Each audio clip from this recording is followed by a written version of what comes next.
of the European Cricket Series here. And it may be dewy, it may be a little bit misty, everything is wet, but the cricket relentlessly and energetically goes on. We are now up to match 16, and in Group B, this is the match that pits Oberursel, so-called Lemar Cricket Club, against the club from Darmstadt, FCA, also known as the United Stars. Well, the news information is that Oberursel have won the toss and they've decided to bat first. So the team you see out there in green, that's the Northern Lights kind of kit of Oberursel. And every ball today of the 5 matches will be brought to you live right here from the European Cricket Network. My name is Kit Harris, and with me is Michael McCann. Good morning, Kit. Good morning, everybody across the world on ECN.cricket, on fan code in the subcontinent, wherever you are. It's fantastic to have you with us as we will find out the final 2 teams to reach finals day Friday. SG Heidenhausen winning Group A, and Darmstadt Cricket Club finishing second on net run rate ahead of Frankfurt. Coming into today, there's no doubt the 2 teams in pole position to do that. SV Wiesbaden and FCA United Stars Darmstadt, both with 2 wins from 2 so far, so they are in pole position. As for the side winning the toss and choosing to bat first here, RCC Oberursel, well, it is very much win or bust for them. They lost both of their games yesterday and lost them quite comfortably, failing to chase 80 against SV Wiesbaden, and then they were put to the sword by Germania Bieber, who cracked up 179 for 2 in a T10 game. Quite extraordinary stuff. And, well, they did just about, with the bat, restore a modicum of respectability, Lemar, by avoiding an 100-run defeat. But it doesn't really take a genius to work out that if you lose a game in a T10 tournament by 85 runs, that is going to decimate your net run rate. So realistically, they're to harbour any unlikely prospects of making it through to the semi-finals, Lemar have got to not just win this game, but actually win this game quite comfortably, which in a match that they are firmly second favourites for is quite a task. Remember that FCA, of course, have just qualified for ECL 21, winning a playoff against KSV Kummerfeld 2-0. Didn't even go to a third game, that T10 playoff, on Sunday between the 2019 and 2020 German champions. They are in the field again and will be very confident after wins yesterday on the final ball against MSC Frankfurt, and then a much more comfortable victory against Germania Bieber. So here come the opening batsmen. In the red cap is Miran. Cher Miran. It's an important all-rounder who has an early bowl and an early bat. A really key player for Oberursel. And another all-rounder at the other end, taking strike for the first ball, is Mohammad Rahmatullah. And he is the very embodiment of the expression all-rounder, because when he's not batting or bowling, he keeps wicket. Well, yes, he's their best batsman. He's their best wicket-keeper. He's one of their very best bowlers. He really does do everything. As a British television show once said, he writes the theme tune, sings the theme tune, does everything in between. Mohammad Rahmatullah for this side. Now, trusted with the new ball for the first over for FCA, the United Stars, is Badr Munir, who has something of the Donish look about him. And I remarked yesterday that the spectacles he wears are rather redolent of a mid-1990s Anil Kumble, and he hasn't been given the first over yet. He's bowled first change. But on this dewy morning, he's going to bowl the first one.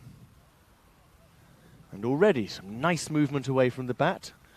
But the umpire felt, a touch harshly perhaps, that it was too much movement. And, well, Oberursel are away with a wide.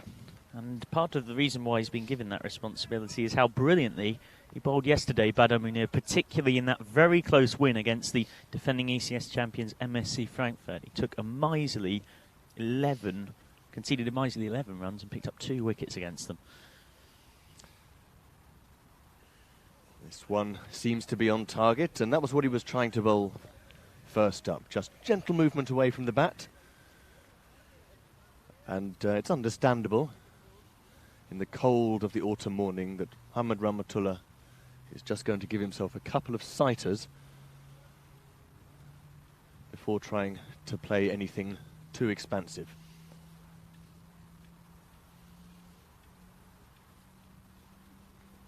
And again, that is a lovely bit of shape, isn't it? It's a swingy sort of morning. It's a perfect morning for his kind of bowling, isn't it? Just a bit of dew around, it's a bit nippy. Not easy to come out and bat in this and get yourself going into the adrenaline that is required to take advantage of a T10 power play. We have said repeatedly in the morning, it's not a bad choice to actually field first. Just gets the juices flowing as everyone warmed up before they have to go out to bat. Again, a bit of nibble away from the right-handed Rahmatullah. And this is an excellent first over. Yeah, the overhead conditions are rather reminiscent of early season England, early season New Zealand, or one of the colder days in the north of Pakistan or India. Yet to have a run off the bat. And that might have been it had Munir not got a paw onto the ball. As you can see, even that half stop has caused him to wring his fingers a bit. In his 3-over power play, the teams were allowed 2 players out beyond the boundary. And FCA have decided to go for third man and long on as their 2 sweepers. And that will be runs, possibly 2 to long on, but Rahmatullah deciding that he's just going to jog the first one, perhaps lest he tear an adductor or a hamstring in the cold. Just rotate the strike. So there's the first run off the bat to Rahmatullah. It's 2 now on the board. Got 33 not out off 27 balls in that almost inevitably failed run chase against Gamani Abiba at the back end of last night. Rahmatullah, so it should at least have his eye in. First ball for the left-handed Miran. And this could be interesting because I think Badr Munir should get some good swing back into the left-hander. And the sweeper is out there deep on the leg boundary. And a nick there, yes, he's gone. It held its line, that was the clever thing about it. And first ball, Sher Miran goes for a duck, nicking off behind. And really, that is well deserved after a superb first set of 6 from Badr Munir. And the reason that went so well was you would have expected, as perhaps Sher Miran did, given the swing, that the ball would come back into him and drift onto his pads. And if you watch this, Badr Munir just got the ball to hold its line outside the off stump. And it was a half-hearted shot at best from Miran. Really wasn't trying to slap it through the offside, or no more than, as they say, catching practice behind to Umar Feroz, the keeper. So Sadakat to walk out at number 3, and it is Lamar Ober-Ozil's side that in truth are often known for their batting being their primary weakness. We've seen what they can do with the ball in their first ever European Cricket Series innings with the ball. They restricted one of the favourites to get out of this ball, Wiesbaden, to just 79 for 6. But with the bat then struggled, finishing up on 46 for 3, which does make this decision to bat all the more odd. When a side are normally bowling heavy, the decision is we go with the bowlers, and then at least when we get to batting, we know what's a good score, because of course that's a winning score. Tahir Ahmed going to bowl the second over. This military slow medium. So he can be very accurate, and he bowls on a good length as well. Makes it very difficult for the batsman to commit to coming forward or back. Just back of a length there. Again, Rahmatullah keen not to over-egg the situation early on. It's been a very cautious start from Ober-Ozil with their batting, and that's been what their batting has been like all tournament. The 2 men on the boundary on the leg side here, and that's the kind of ball to bowl. Just tempting the batsman outside the off stump. Exactly the way that we saw the back of Miran. Just trying to coax him into an indiscretion outside the off stump. Been a good start from Tahir. Not really pushing for the run there. I think if they'd hustled, they might have got through for the quick single there. But as you can see, the non-striker Sadakat is he's not a man parked and stationary. Not a man to run through the crease and back up. He just waits until it's a yes before moving at all. Again, some good seam movement. We've praised Germania Bieber as possibly being the best side at running between the wickets in this competition, and you would have to say, based on what we've seen so far, that Oberursel have probably been the worst. Just trying to make room to play. Then again, he wants the leg by, and well, he might remonstrate mildly with Sadakat, because Mohammad Rahmatullah tried to make room to play, found the ball following him onto leg stump, but he felt, I think with some reason, that there would have been a leg by there, but again found Sadakat firmly rooted as an old oak tree to the crease at the non-striker's end. Well, he's not even firmly rooted. He's parked and just not going anywhere. He stood on his bat, leaning on it at the non-striker's end. And so he's not in a position to run. He's actively not in a position to run. And a maiden, that's the third we've had in the tournament. Well, I hope Sadakat can play a shot or two. He's suddenly keen to retain the strike. Rather reluctantly, he's called through. It should have been his call, as it did go forward of square, but Rahmatullah absolutely insisted that he had to take the run this time, and Sadakat tears himself away from the crease, and we get the third run of the innings in the first ball of the third over from Badr Munir. Third maiden of the tournament, and all of them have come against Oberursel. The other two from Wiesbaden in their first match. There's that gentle swing again, and this time Sadakat was much quicker out of the blocks. That's the kind of backing up that's required in this situation. Set off through the crease for the single and was ready to go, and this time it fell to Rahmatullah to decline the single. So Sadakat, perhaps now he's off the mark, has just woken up a little. Oberursel so far struggling for runs. Sneaky edge there, and it's a burst through the fielder's hands. And not pushing the first one quickly, they've just decided to stroll one. It would have been maybe difficult to go for two immediately, since the ball they felt was going straight to the fielder anyway. Do get involved on the YouTube live stream as well, or on Twitter. At Cricket Kit to my left, and I'm on at This Is McCann, MCCANN. Great to get your comments in on social. There's that movement away from the bat again, but for the second time it's a bit too much. Perhaps we could have a look at the replay on that and just see how much he's getting the ball to swing away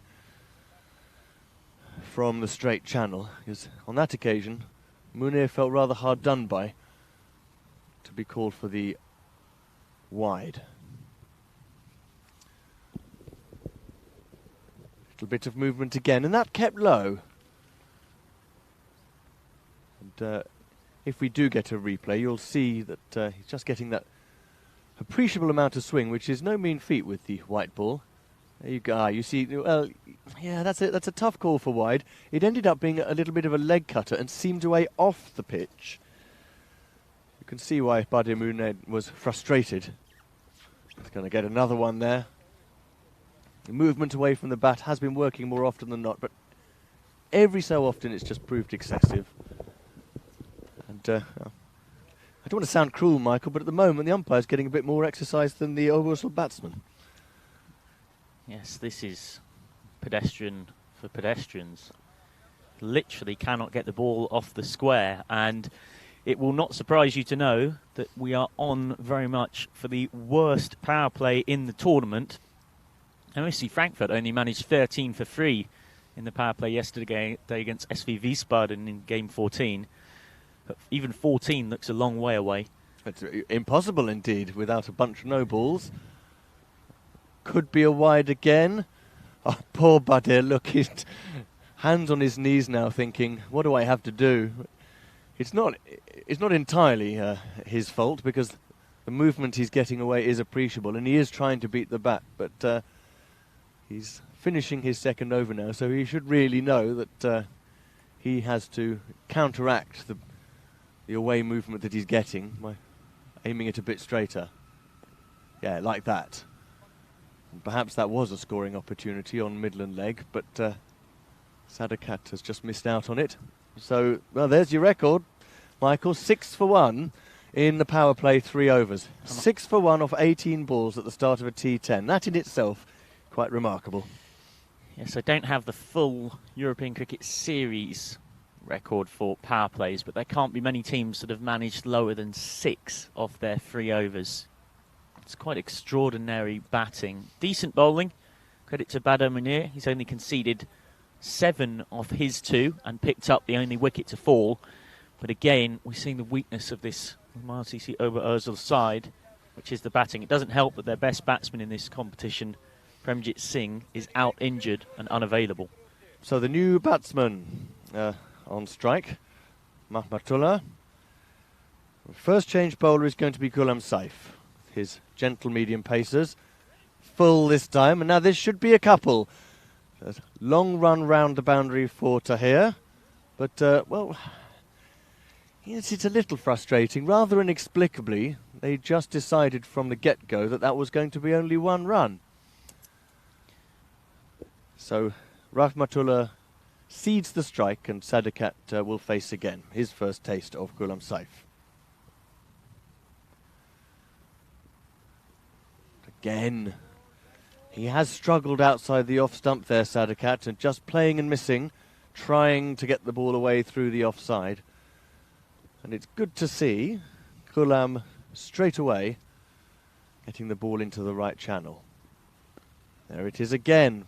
Rahmatullah calling through quickly for the single. Sadakat again a little bit hesitant to go. Ball hits the stumps, and now Sadakat has come alive and is awake to the opportunity for the overthrow. No one backing up there, and it was a good throw. Deviation off the stumps didn't help. So there's a brace of runs to Sadakat, which take him to 3. Well, more than anything, it's just a lack of intent with the bat. Just seem to be sort of coasting along here. It is quite bizarre. You don't think of T10 as this kind of cricket. Again a defensive shot from Sadakat. What is going on? Picked up at point once more. And his teammate Imran on the boundary, just signalling to the batsman a more expansive drive and wondering why that wasn't what was seen. Sadakat gets his cut out this time, and it will just be one out there to the deep point fielder. I know that this bowling is very awkward to face. It's almost English-style seaman swing bowling, isn't it? Just slow medium. Darren Stevens on tour. No need for any great pace, just accuracy and movement. Well, they have to take a single there. Its whole aim, Rahmatullah, was just to push the ball into the leg side for 1. It was well placed. The Sadakat, again, was keener to get out of the blocks at the non-striker's end, but Rahmatullah sent him back. And 4 overs of the 10 have now passed, and Ober-Orzul have not so much crawled, but blocked their way to 11 for 1. Trying to think of something that's even slower than crawled. I mean, you think of babies, they can actually crawl quite fast when they get going, and the legs and arms start pumping. I've never seen anything quite like this in a T10 game. When we saw Frankfurt be 3 for 13 off the power play yesterday, it was because they were losing wickets. These two have been together for most of the 4 overs, just barely scored a run between them. So Rahmatullah finally gets one away, and that at last is going to be the first big shot of the innings for Ober-Orzul. The ball just drifting onto leg stump, and he's managed to get out a neatly played tonk away behind square. Sorry, not Rahmatullah. Oh, he's a little bit behind the ball there. Sadakat is just energising himself now, and he at least has now gone to 8 from 9. He's threatening that strike rate of 100. New bowler is Kashif Tarar. We haven't seen him bowling yet in this tournament. This looks like, again, gentle, slow medium. There's a touch of in-swing maybe there.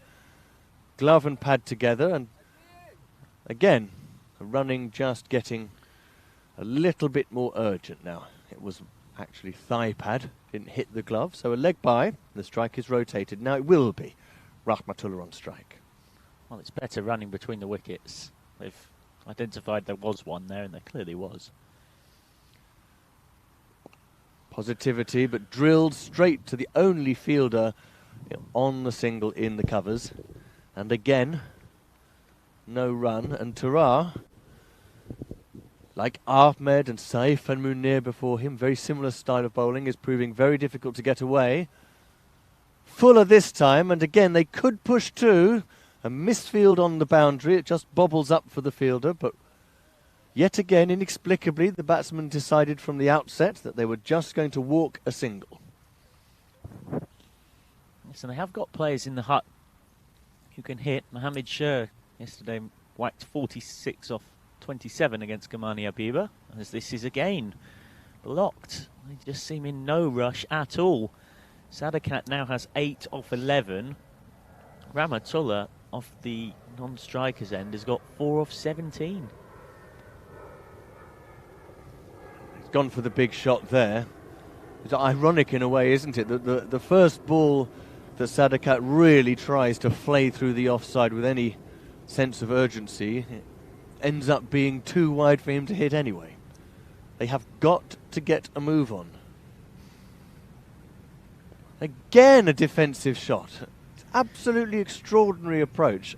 You start to you start to lose the ability for words after a while. Michael, I was going to go one step further than that, and you say you start to wonder what possible motive or incentive Oberursel could have to defend about half the balls of the first few overs. They as though possessed by some kind of perverse force that is got into their heads and encouraging them not to score runs. It's bizarre. And you'd have thought that after yesterday, there might have been some discussion about managing the pace of an innings, given that they held Wiesbaden to a very modest 79 for 6. They had a really good day in the bowling and the fielding in match 1. And then in that run chase, paced it so badly that they ended up nowhere near it, falling short on 46 for 3, which was some of the strangest T10 cricket chase management I've seen, and now we're seeing some of the strangest T10 cricket target setting I've seen, but that will help. A very welcome boundary for Rahmatullah. He moves on to 8 off just 18 and gets his first 4 of the innings, and it really is about time. Something has had to give for quite a while now.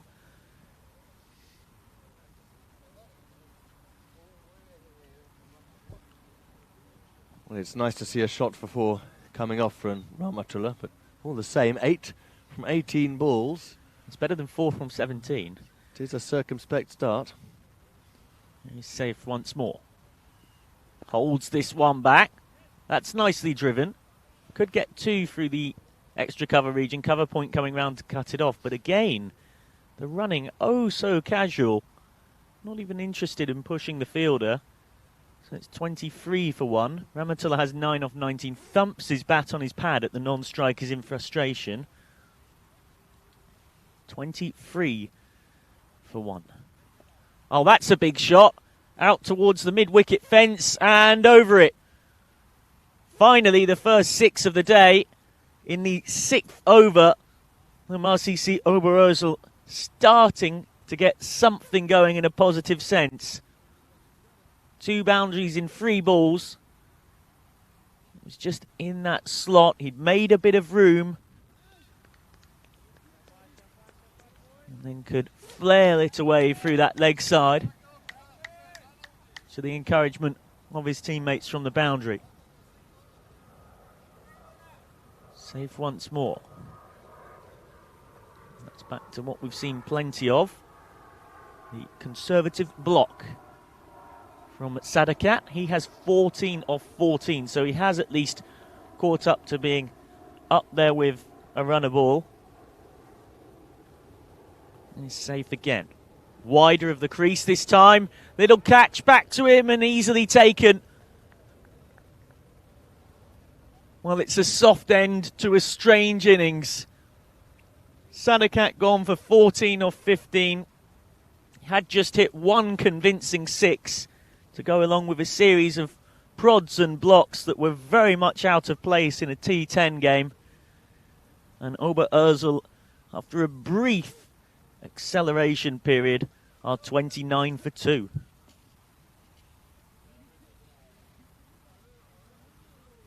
So Sadakat gone. And Hask walks out at number 4. Time running out in the innings. The run rate has at least just got above a run a ball. Safe getting a bit of tap, but then responding with the caught and bowled. And as and when we can just have a quick look at the replay from that dismissal, you'll see that he was onto it very, very early. It's clever bowling from Safe, just came wider of the crease. Really held it back. And Sadakat, maybe with the adrenaline pumping, having finally managed to get the ball away a bit, ends up ultimately chipping it straight back.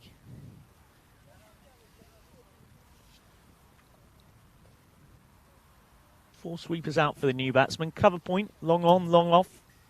And deep mid-wicket. 5-4 offside field. Here is Safe. Wider of the crease once more. LBW appeals. Height looked questionable and maybe sliding down leg as well. Let's have a look at the replay of that one. I had rather formed the impression that it hit him outside the line of off stump. So if we can see we are We're all at giving an angle different here. reasons. We are out at deep long on. There we go. You see he comes very wide of the crease, sliding back in. And I think umpire Harris has got that one correct, as opposed to umpire McCann, who maybe needs to change his prescription.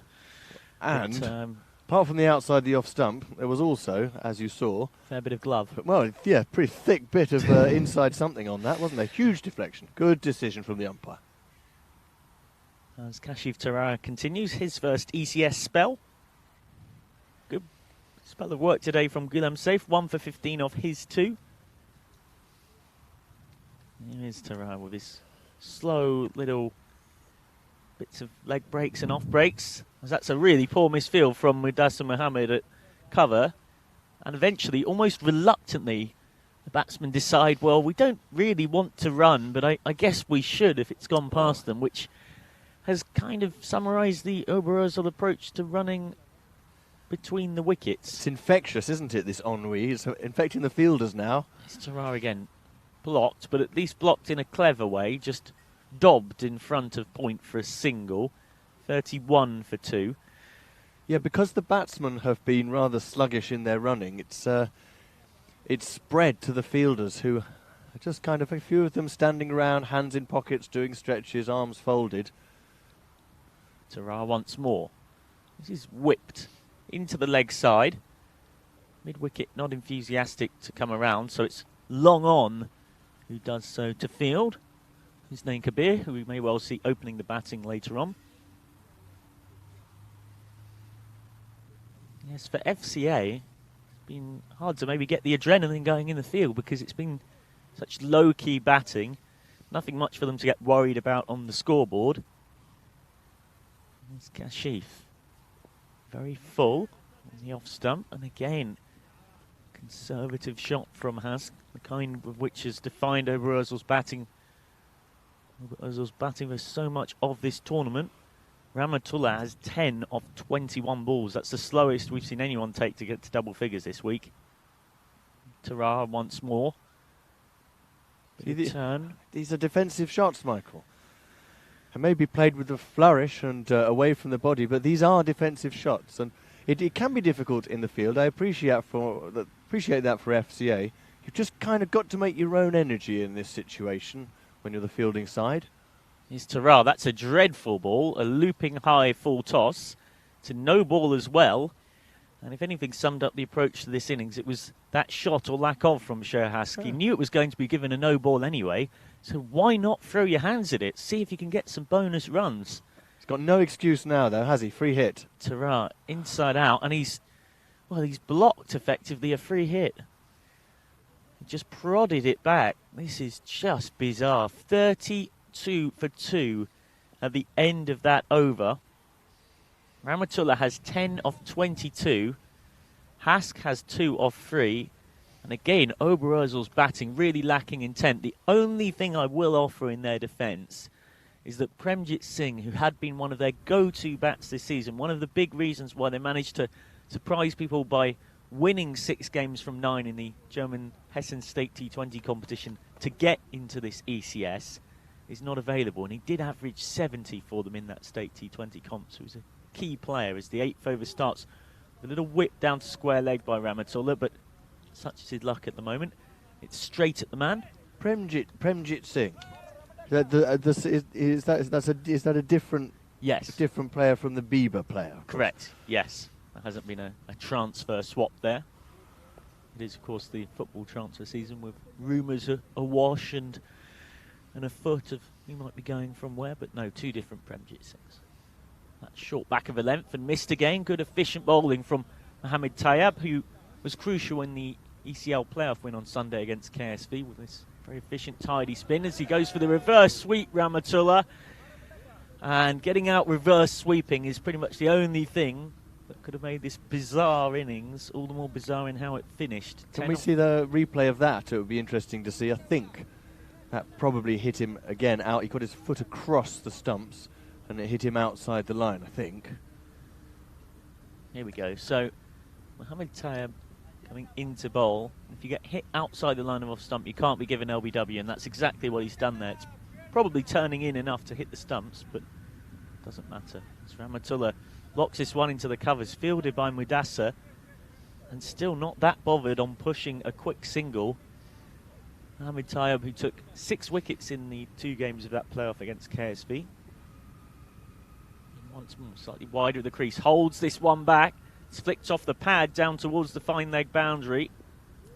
Will be cut off though. Nowhere near enough pace on that for it to reach the boundary. And they take 1.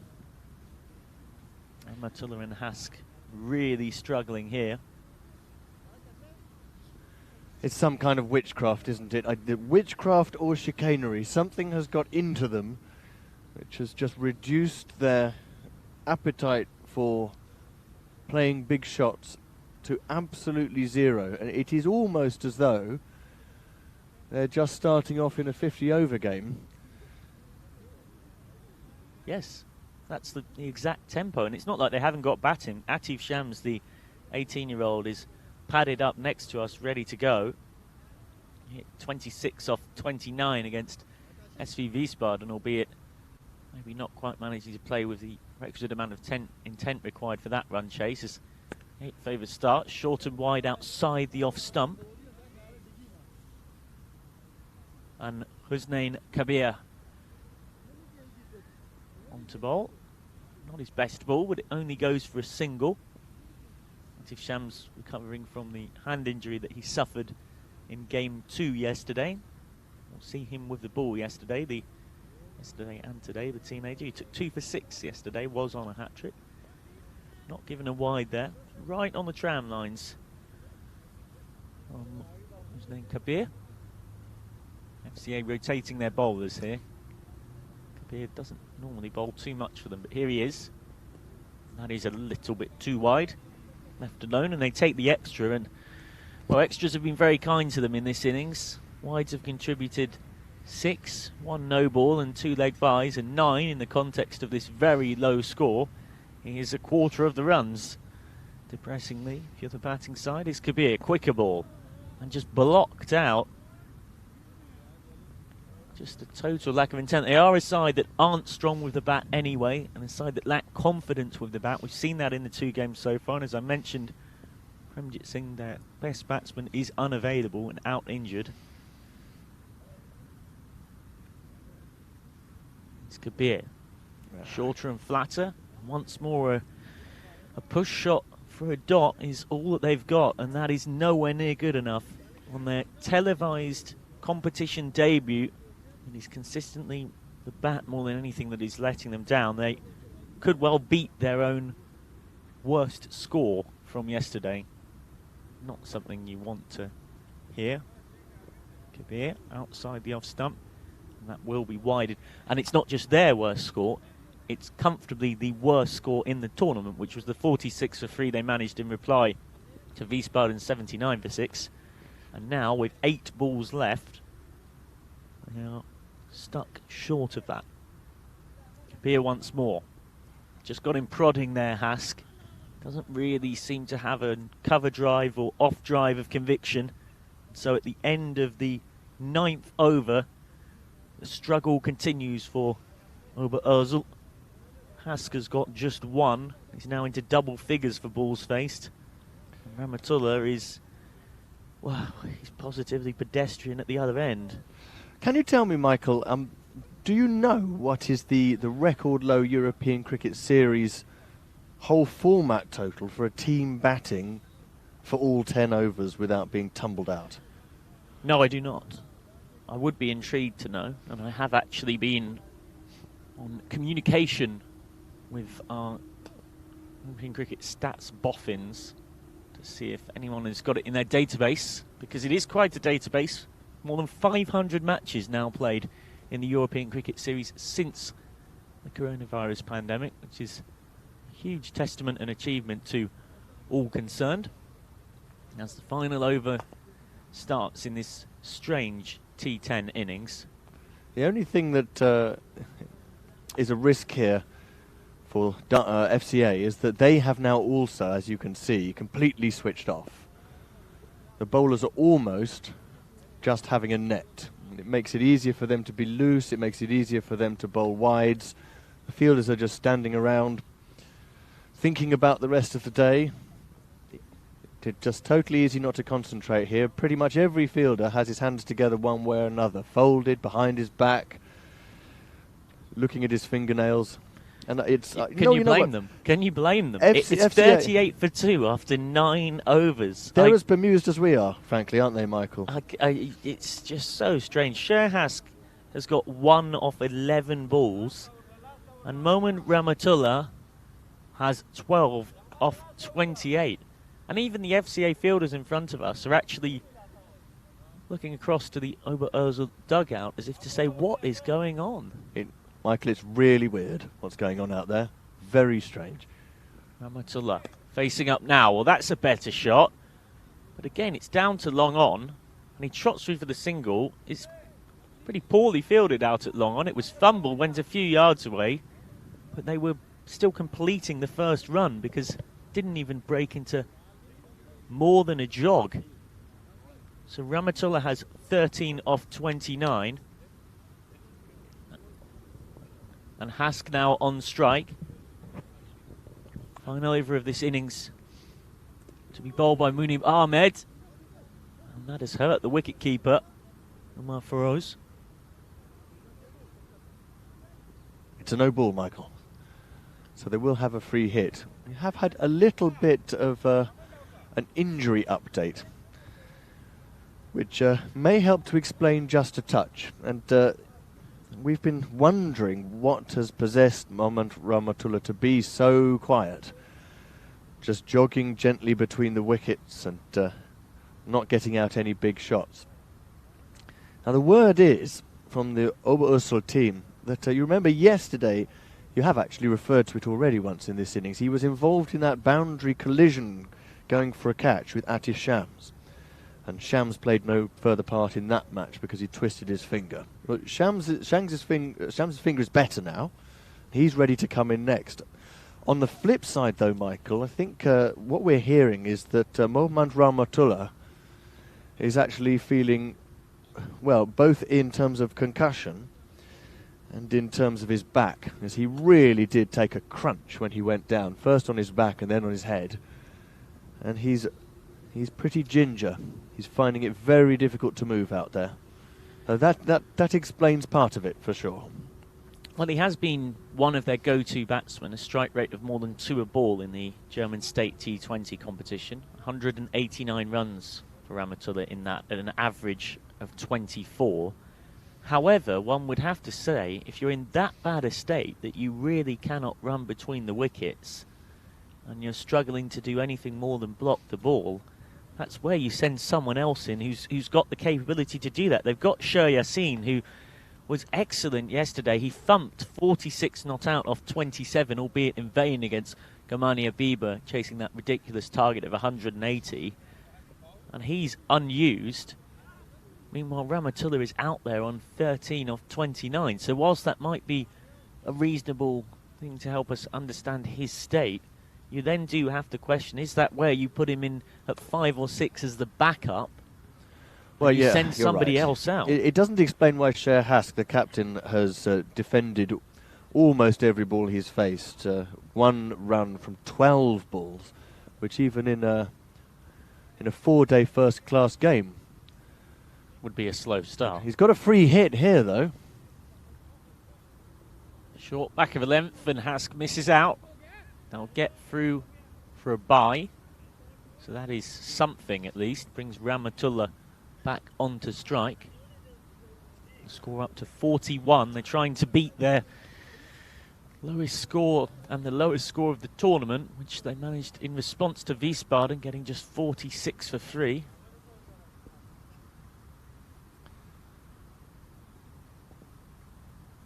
Well, that's become the game within a game, isn't it? Will they get the lower score? Now that's twice now that there's been a length ball that's straight. One was the free hit to Hask, that one to Rahmatullah. On both occasions they've decided that they want to try and chop the ball down for a single to third man, rather than aim the ball on the leg side with a big swing across the line where there's only one fielder. Ball's running out now, but they'll get at least one from this one, in fact 4. Some misfield from long on, coming around to his left-hand side. Mohamed Tayyab diving, but the ball just skipped over him and went over the rope. So it's a desperately needed boundary. It's only Rahmatullah's second. Coming down the pitch, showing some good intent, getting it on the inside face. Tayyab's dive not quite good enough. And so Rahmatullah gets his second 4, 17 off 31. His strike rate is at least above 50. And in a scant consolation that is, will now try and move on from it. Steps across, tries to scoop. Gets absolutely nothing on it. In his defence, there's no fielders between the wicket-keeper and deep mid-wicket. 6-3 offside field. So had he got anything on that, it was a good scoring shot. Yeah, but a very difficult shot to choose to play compared with just pulling it across the line. And this time, oh, there we go. At long last, with the final over in place and balls running out off the very last ball of the innings, in fact, Rahmatullah finds his range. A crisply struck 6 over long on. It does at least take them past the 50 mark. Rahmatullah finishes on 23 off 33. It's been an odd innings, but Ober Özil have at least got past the tournament low score of 46 for 3 that they posted yesterday. It was just a cutter coming back in towards Rahmatullah. He picked up the length really nicely and heaved it over long on's head to bring his side past the half-century mark. The captain, Sher Hask, finishes with a paltry strike rate of just 7.7 after managing only 1 run from 13 balls, no less. And a slight flurry at the end at least gets them to 50, but against one of the strongest sides in this tournament, you would think that will not be enough. We saw Shermaran go early on, caught regulation by the captain Umar Feroz of Badar Munir for a golden duck. And out comes Sher Sadakat. And alongside Mohamed Rahmatullah, they were very cautious, putting on 27 off their 6 overs together at the crease.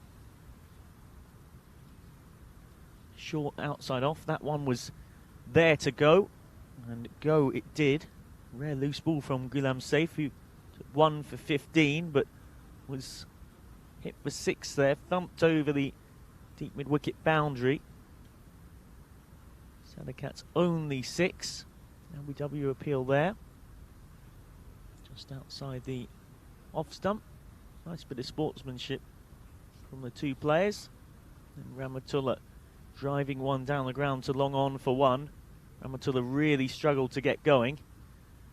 There's only 3 4s and 2 6s in the entire innings. That was a nasty waist-high full toss that Hask missed out on. And Ramatullah towards the end, starting to get going. Hammered that down the ground for 4. And off the very last ball of the innings, stepped down the track and found just the second maximum of the innings. 3 4s and 2 6s. That was all they could manage off their 10 overs. 51 for 2 is what the Mars CC Oberursel finish on. Roman Ramatullah, the injured captain after a collision with Atif Shams in the outfield yesterday, hitting 23 off 33 balls, very much not what the doctor ordered. And then Hask adding the opposite of impetus to the innings at the end with just 1 off 13. So that means that to make it 3 wins from 3, they've only got to chase 52 runs to win. As for their bowling, a very good performance from United Stars Darmstadt. Once they started to see that they were completely in control, they gave a few different bowlers a go. Tahir Ahmed bowled a maiden but didn't come back because they wanted to trial. As Mohammed Tayyab also bowled a maiden. Husnain Kabir went for just 4 from his 1 over. Padam Munir picked up a wicket at the top, 1 for 7 of his 2, although he'll be slightly disappointed by the 4 wides that he also bowled. And Kashif Tarar pretty tight, none for 10 off his 2. Kalam Saif picking up the only other wicket to fall. So 51 for 2 is all that Oberursel could manage. They are missing their best batsman, Premjit Singh, out injured. And the rest of them couldn't do much between them. Lacking intent between the wickets, lacking intent with the bat. That's what brings us to this situation where to definitively knock Oberursel out of the tournament and definitively progress themselves through to finals day Friday, FCA United Stars Darmstadt need to get only 52 to win. Remember that they have just about managed to get past their lowest score of the tournament and the lowest score of the entire tournament, and indeed of both of the ECS tournaments in Frankfurt, including the 2-day tournament in July. And that was the paltry 46 for 3 that Oberursel managed yesterday when chasing 80 to win against Wiesbaden. You join Kit Harris and I shortly for the run chase. United Stars Darmstadt will need 52 to win and a very manageable 5.2 runs per over.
Way through game 16 here in the early morning of day 4 of the European Cricket Series Frankfurt.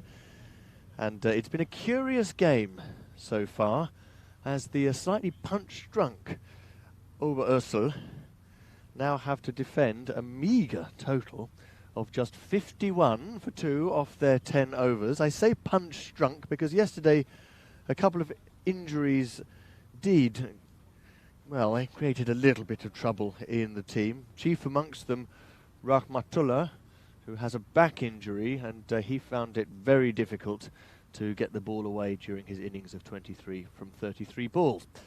So for FCA from Darmstadt, it was very difficult to get themselves up for fielding in that innings because, well, not a lot was happening. There were lots of leaves and lots of defensive shots, and just towards the end, the bowling and the fielding became a little bit loose. Now they have to switch themselves on, and they have some very good attacking batsmen at the top of the order, so it's not just a question of safely chasing down the target of 52, but they can get there real quickly. They will just up their net run rate, which always makes a difference in deciding the final finishing order of the table. Your European Cricket Network commentators are me, Kit Harris, and with me, Michael McCann. The opening batsman with the red helmet is Mohammad Mudassar, just taking his guard now. And with the slightly indistinct number, the blue helmet at the non-striker's end is Tahir Ahmed. And the first bowler is going to be the medium pacer, I think. Is it going to be Sadakat? Yes, Sadakat seems to be lining up either to bowl or field. No, in fact, it's going to be the injured man himself, Mahmoud Rahmatullah, to bowl his spinners first over of the power play. Now, given that he's got a back injury and could barely move when batting, Michael, bowling spin in the first over of the power play seems a tough ask for him, doesn't it? Yes, it's been a bizarre game, as we spoke about earlier. Whilst you see Oberursel batting as if they were almost possessed, or maybe thinking that it was a test match, a very inexperienced T10 side struggling with the pace of what was required and seeming to manage nothing more than blocks and cautious running in a very odd 10 overs of cricket, much like when they totally mismanaged that run chase against Wiesbaden yesterday.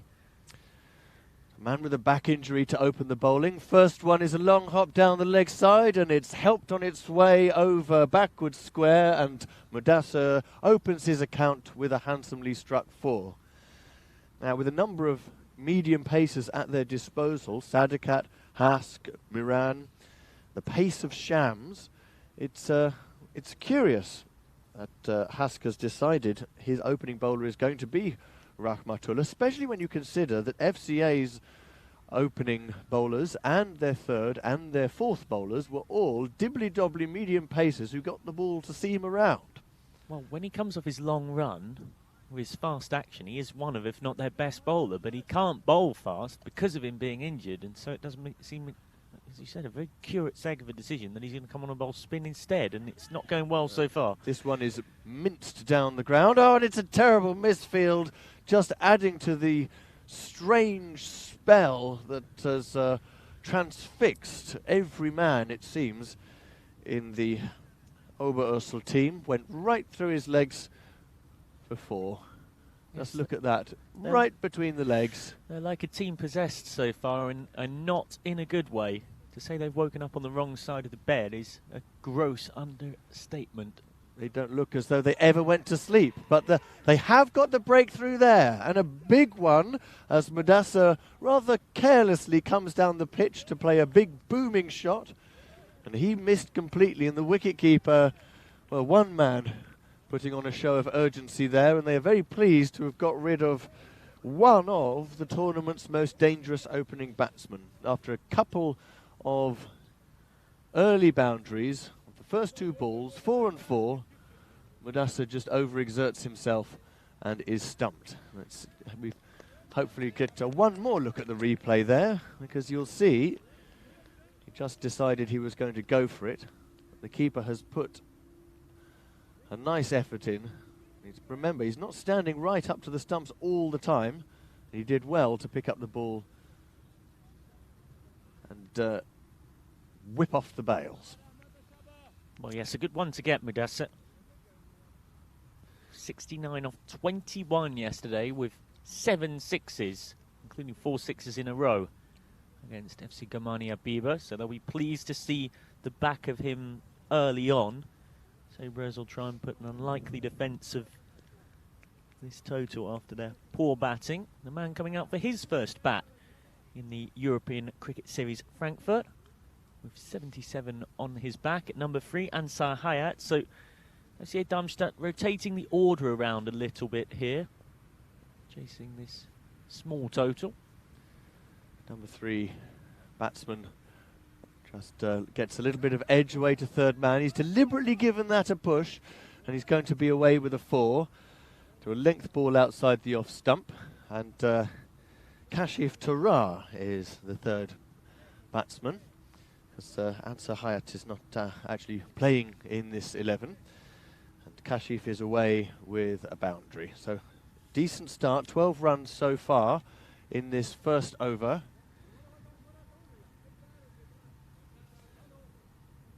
So still not all the way through it. Oh, I beg your pardon. One of our team sheets had Ansar Hayat with 77 next to it.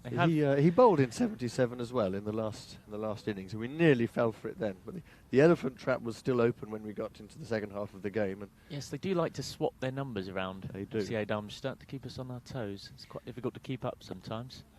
Now, that's the right way to play into the offside.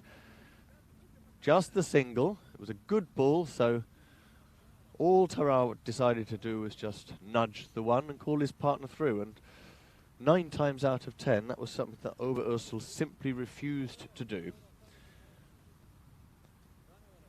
So this meagre target is already being chipped away at in great chunks.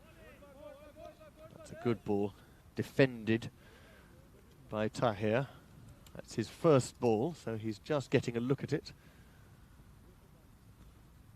Rahmatullah looks like he's whipping up for a quicker one. Here's it's a filthy leg break. My goodness me, you wouldn't want to bowl that one in the nets. And it's been put away for 6. And the only thing that could have made that leg break worse is if the batsman had failed to cash in. You could tell he had this whippy arm action as he warmed up, as if to say, I'm going to bowl a leg break. He couldn't have flagged it any better unless he'd put it on a massive billboard. And, it was a long hop as well. And well, a fairly disastrous first over, goes for 20. And Kashif Tarar got his first 4. And Tahir, off his second ball, has helped himself to an easy 6. Target is, well, now just 32 more runs away. 9 overs left to go. Yes, Rahmatullah having a bad day with the ball yesterday. He conceded 42 off his 2 overs. He was one of 3 bowlers to concede more than 40 runs. And there, gets even more tap, goes for 20 of his 1 over. It's now Atif Shams on, who took 2 for 6 yesterday in game 1 against SV Wiesbaden. Still no sign of the medium pacers, though, as one of the quickest bowlers, Shams. Oh, what a bizarre follow-through. Isn't that extraordinary? Can we get a replay of that and see just what Shams was doing as he came through? Just warming his arms up, I think. You normally warm up before you bowl, not in your follow-through. He's laughing about it now, doing his cartwheel. But that was a remarkable follow-through, as though he was some kind of automaton that had been over grease and was just running out of control. Check this out on the follow-through. Round and round and round and round and round. This time, just the single tap to mid-off. A misfield, but it's not going to prove a costly one. Sadakat is getting the one hand down to the ball. That makes it all the more difficult. Well, they were surprise qualifiers for this ECS tournament, and they are going out in a heap here, primarily thanks to some very odd and pedestrian batting. But Ozil, not really the bowler's fault. It's a good ball, though. When Shams digs it in, he comes off at his quickest. He's not one of those bowlers who's quite so effective when he tries to bowl full. Gets more cut than he does seam. When he bangs it in, he genuinely can be a handful. One of the things that Shams has proved particularly adept at is bowling that perfectly placed bouncer between shoulder and head. You get one of those per over as a bowler, There it is, you see, but the batsman's given it a lift. Third man has dropped it. That's just not going to help at all. Shams does bowl that ball so well. And it was brave of Tahir to take it on. It went straight into the fielder's hands at third man. Just look at that bouncer. It really is well directed. But well, the hands closed too early. And the ball, to add insult to injury, has bobbled over the boundary. Now the score is already up to 25 with 2 balls to go in the second over. It's all ending very fast for Oberösel, and it's ending even quicker now after that. Thumped over long on for 6. The end is coming very quickly here to Oberösel's ECS campaign. 3 losses from 3 it will be. Just that game right up next against MSC Frankfurt to finish things off. Really, their best chance of winning this was to make FCA stay out at bat for as long as possible. That was the only way they could have done it. Next ball is play and a miss. Appeal for a caught behind. That won't get him anywhere. Because what really made Oberösel prod around and plod between the wickets when they were batting was the nagging line and length of the swingers. That apart from the fact that they did seem like a team sort of possessed that thought it was a test match. There was some higher power compelling them that blocks would do, and that actually 50 was somehow a good score. They aren't a side that have played much T10 cricket, but even so, you'd have thought they'd have learnt their lesson from yesterday with that awfully paced chase against Wiesbaden. Now, Oberösel do have 3 such bowlers, Sadakat, Hask and Miran. Neither of them have bowled the first 2, and although Sadakat is coming on now, and he should prove to be a bit more effective because he bowls more in that mould, already we are 60% towards the target with 8 overs left. There you go, you see it's well done, it should be caught. Oh, that was a difficult catch. He had to take it very low. A difficult chance, one thought, to the captain Hask, but a chance that in these circumstances really does have to be accepted. You couldn't accuse skipper Hask on that occasion of not trying, and immediately this gentle swing from Sadakat is proving effective. But it is, in truth, a bit too late. A little bit of in-swing there. You see how difficult it is to get away when the ball is moving in the air and the pace is taken off the ball. That's what was so useful for Darmstadt. I think really Sadakat should have opened the bowling with either Hask or Miran, because those are the guys who are best suited to bowling in these conditions. 20 more to win. There's the in-swing again. A little nibble, just played inside the line on this occasion. Tahir is swinging his bat from side to side. He's not looking too bothered at the moment. He's got plenty of time to do it. And what was clever there from Sadakat was he just came a touch wider on the crease as well to draw him in and nearly get that edge. That was well bowled.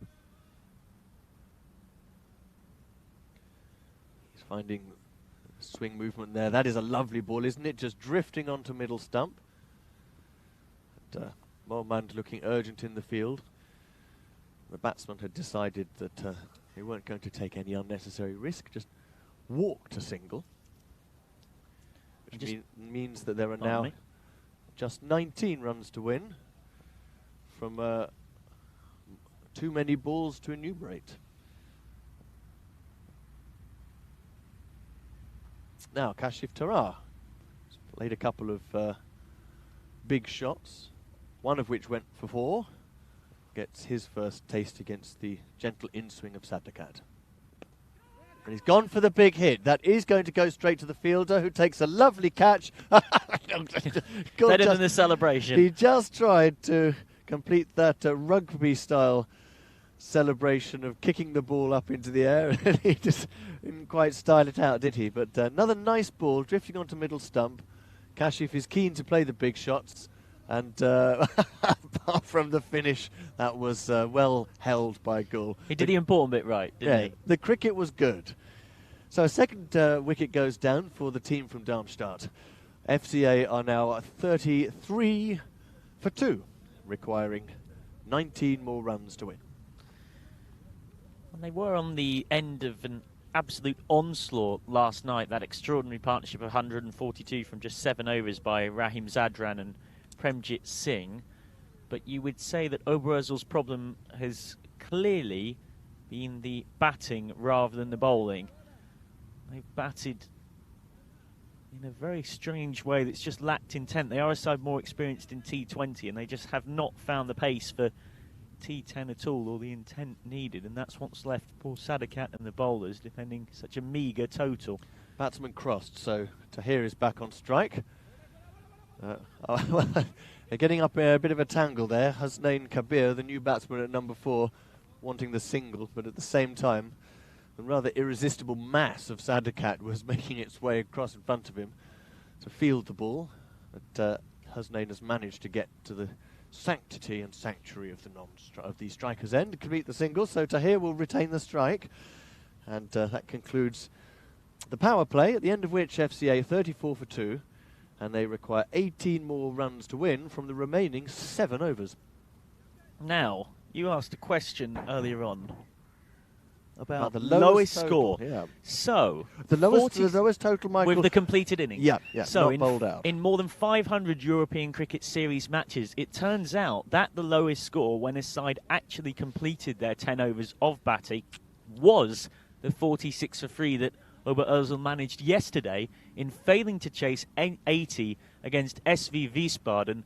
The all-time lowest record for a completed innings was 40 by Baggy Blues Cricket Club against Royal Tigers Cricket Club, who went on to win that game by 9 wickets. They were bowled out in 8.5 overs at the European Cricket Series in Hungary on 22nd of August. So Oberzal set that very unwanted record, and then in the more bizarre batting this morning, almost beat their own unwanted record.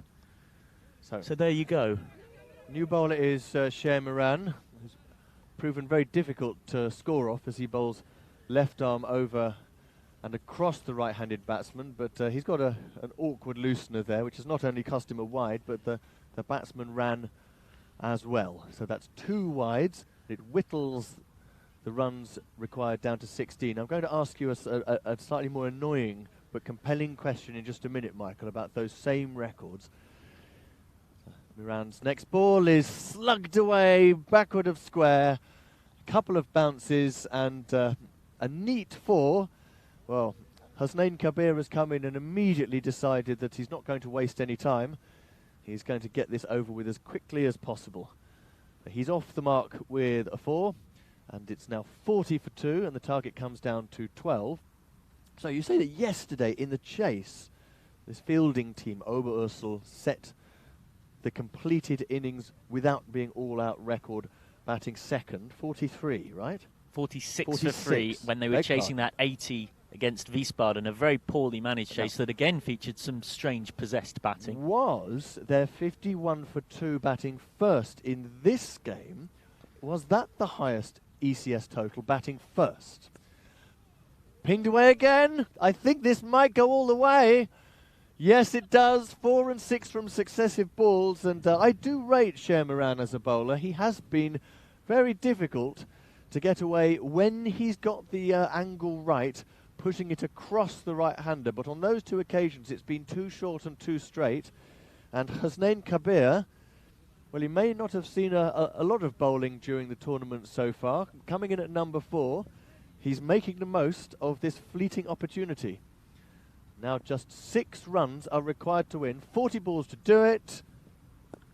And he shows I can hear you gearing up for the 6 to finish it.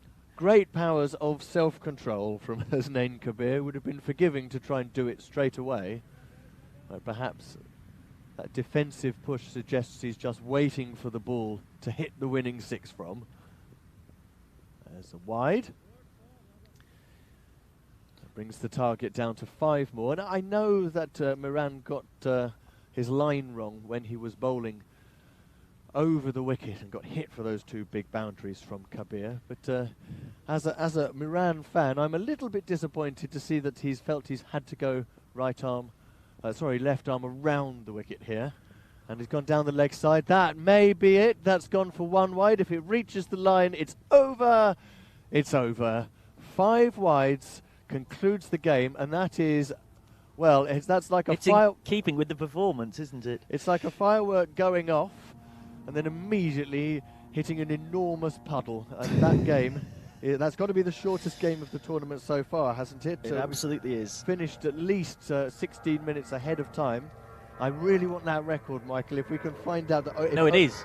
It is. The lowest total batting first. So they have the unwanted honour from their first European Cricket Series appearance over Oersel across more than 500 ECS matches of setting the lowest total batting first and the lowest total bowling first when in a run chase. It is clearly Oberursel's odd batting that has let them down throughout this tournament. And in some ways you have to feel bad for the bowlers, but even then Rahmatullah injured, so not able to bowl pace, coming out and bowling spin at the top when he's got a bad back seemed a really odd choice. He went for 42 off 2 overs against Gamani Abiba and was very costly here, conceding 20. However, they did get the wicket of Mudassar out stumped off a wide, but that was to be a rare moment of joy for a team very much on their way out of this competition. Shams charged in, as he always does, and should have had his scalp there. Took 2 for 6 yesterday, the 18-year-old teenager, the youngest player at this competition. The sixes kept coming. FCA Darmstadt in a rush to get it finished, and get it finished they did ultimately. Tahir Ahmed with 18 not out off 10 balls. Husnain Kabir with 10 not out off 3 in the end, but that was a fun catch from Atiful, the substitute. Catch much better than the celebration, if you'll pardon me, of Sadakat. Iran coming left arm around at the end as kept bowling on the pads and it kept being whipped away with ease. Met a lot of tap. Sharmiran towards the end went for 18 off 3 balls. Ending with that horrible 5 wides to conclude a game, a very weird game of T10 cricket, featuring a lot of batting that featured blocks and leaves and missing out on scoring opportunities, cautious running, but that was all from the Oberursel boys, not from the FCA side. Mudassar went for 8 off just 2, stumped off a wide. Tahir Ahmed clobbered things around, a couple of 6s for him in his 18 not out. Kashif Tarar well caught on the long on rope. And then Husnain Kabir came in and finished it off. So 52 for 2 off just 3.5 overs. And FCA United Stars Darmstadt going 3 wins from 3 with a thoroughly convincing run chase, ultimately. And as for the Oberursel bowling setup, well, credit to Sadakat. He went for just 3 off his 1 over and did pick up a wicket. Rahmatullah, to our surprise, bowling spin at the top. He got thumped for 20. And then Shermaran at the end having a bit of a nightmare, concluding the game with 5 wides and going for 18 off 3 balls to conclude that.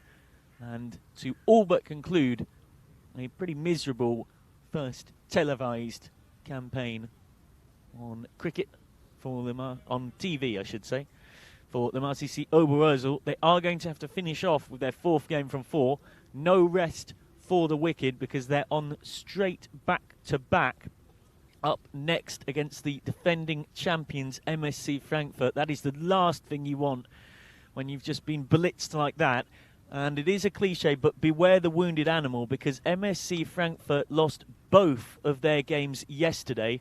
They are a very good side. They won the state T20 tournament this summer. They won the 2-day ECS tournament in July. MSC Frankfurt will know that 2 big wins today could give them a chance on net run rate of still sneaking through this competition. But to do that, they're going to have to absolutely hammer Oberursel, who are in a thankless position, very much of their own making, particularly with their odd batting, of being 3 losses from 3 and staring down the barrel of 4 losses from 4, all of them pretty convincing defeats. We'll see if they can somehow change the tide. We'll be back with you in around 40 minutes or so for that match. Match number 17 of this tournament, match number 7 in Pool B, but congratulations to United Stars Darmstadt. They qualified for ECL 21 in the playoff on Sunday, and now in the ECS, they are 3 wins from 3 and well placed to finish top of the group. But do be with us in 40 minutes or so. I'm Michael McCann, Kit Harris alongside me for the European Cricket Network, signing off from one of the oddest matches of T10 cricket I've ever seen. The Merseysea Oberhausen now setting the ECS record in this tournament and across all 500 ECS matches in history for the lowest score batting first all 10 overs of a T10 match and the lowest score batting second in all 10 overs in a T10 match.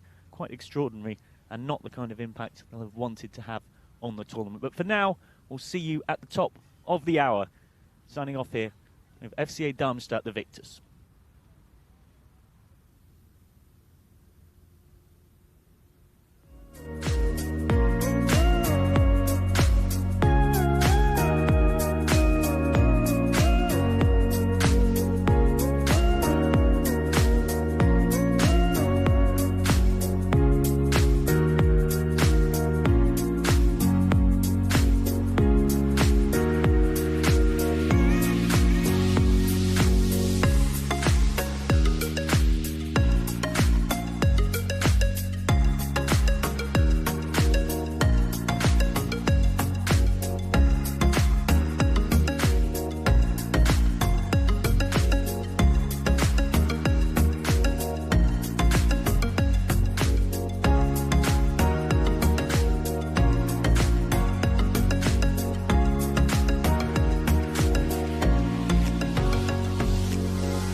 Welcome back to the FCC Oval here in Frankfurt for match number 17 of this European Cricket Series. I'm Michael McCann and Kit Harris is alongside me as we look forward to an interesting matchup here that sees one side in atrocious form against another team who are the defending champions and winners of the State T20 competition, as well as that victory at the ECS in July, trying to put things right after a very bad day yesterday. MSC Frankfurt with 2 defeats from 2 so far.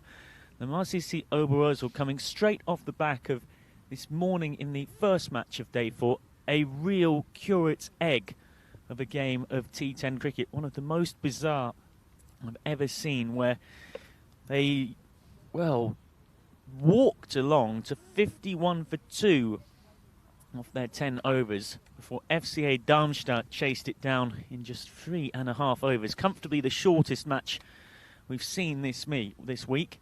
We're going to see if Oberösel can salvage some semblance of respectability here. They are this time bowling first rather than batting first. MSC Frankfurt, the defending champions, really need to not just win this one, but win it well if they are to find some way to survive in the tournament much longer. They need other results to go their way to later on, but we'll get into those possibilities as things go on. But it is pretty much as simple as that MSC Frankfurt need to win their next 2 games comfortably.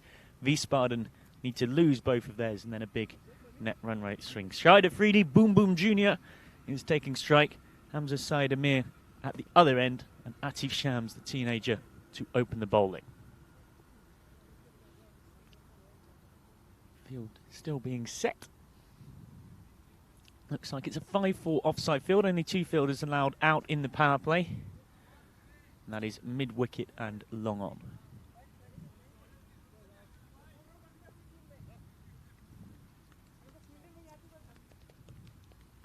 So Shams to open up against Shaider Friedi Jr. Bustling. Right arm over with that slingy action. He slung that one just a touch too wide. So an extra to start off the innings. Oberösel yesterday did bowl very well against Wiesbaden, kept them to just 79 for 6. Then the batting has been pretty dreadful from them. They only managed 46 for 3 in reply. Second game were thumped by Gamani Abiba. Shams comes in this time, inside out, over extra cover. First 6 of the day for Mini Boom Boom. Shaider Friedi showing what he can do, thumping this one. Got inside the line of the ball, knew exactly where he wanted to go. The sweepers were out at mid-wicket and long on. No problem for him. Went over mid-off's head instead.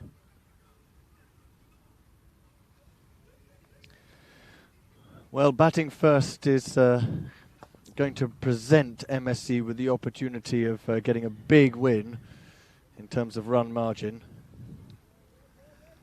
They'll be hoping that the strange and affecting torpor that has got into Oberösel's batting order in the last 2 games sits like a heavy cloud over them once again. If they can get 100 plus here, which would seem eminently likely, if they could win it by 50 runs or so, it would really boost their position. Shams to Mini Boom Boom again, who goes through the vacant fine leg region for 4. Mullard behind square. Just 2 straight and 2 short from the teenager. And Mini Boom Boom wasn't going to miss out on that one. 4 more.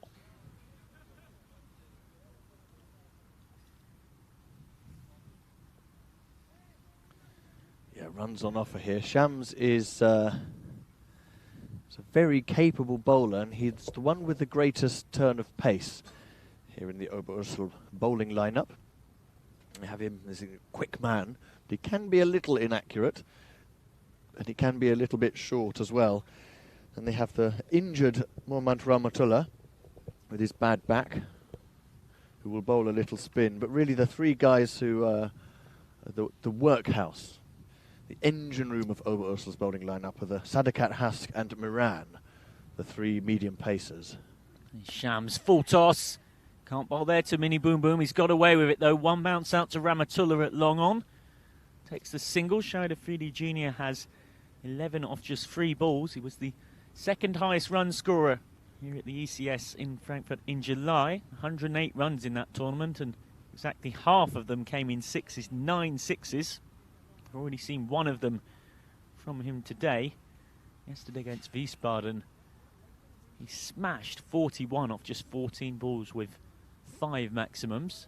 And now it is his opening batting partner, Hamza Said Amir, who's taking strikes. So Adil Khan has not opening in this game, which is a bit of a surprise. He normally opens at the top for them, and very effectively so.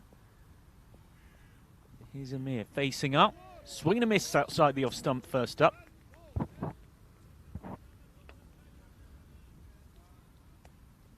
Just letting their enthusiasm get the better of them a couple of times in this over.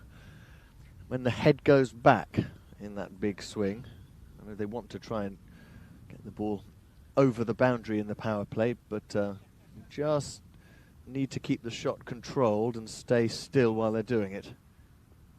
Shams once more. That's very good from Atif Shams. It's not really been the bowling that's often been the problem for Obuwazor in this tournament, so much as they're seemingly possessed and slow batting. It's at the end of the first over. MSC Frankfurt 12 without loss, thanks to a couple of hefty blows from Shahid Afridi.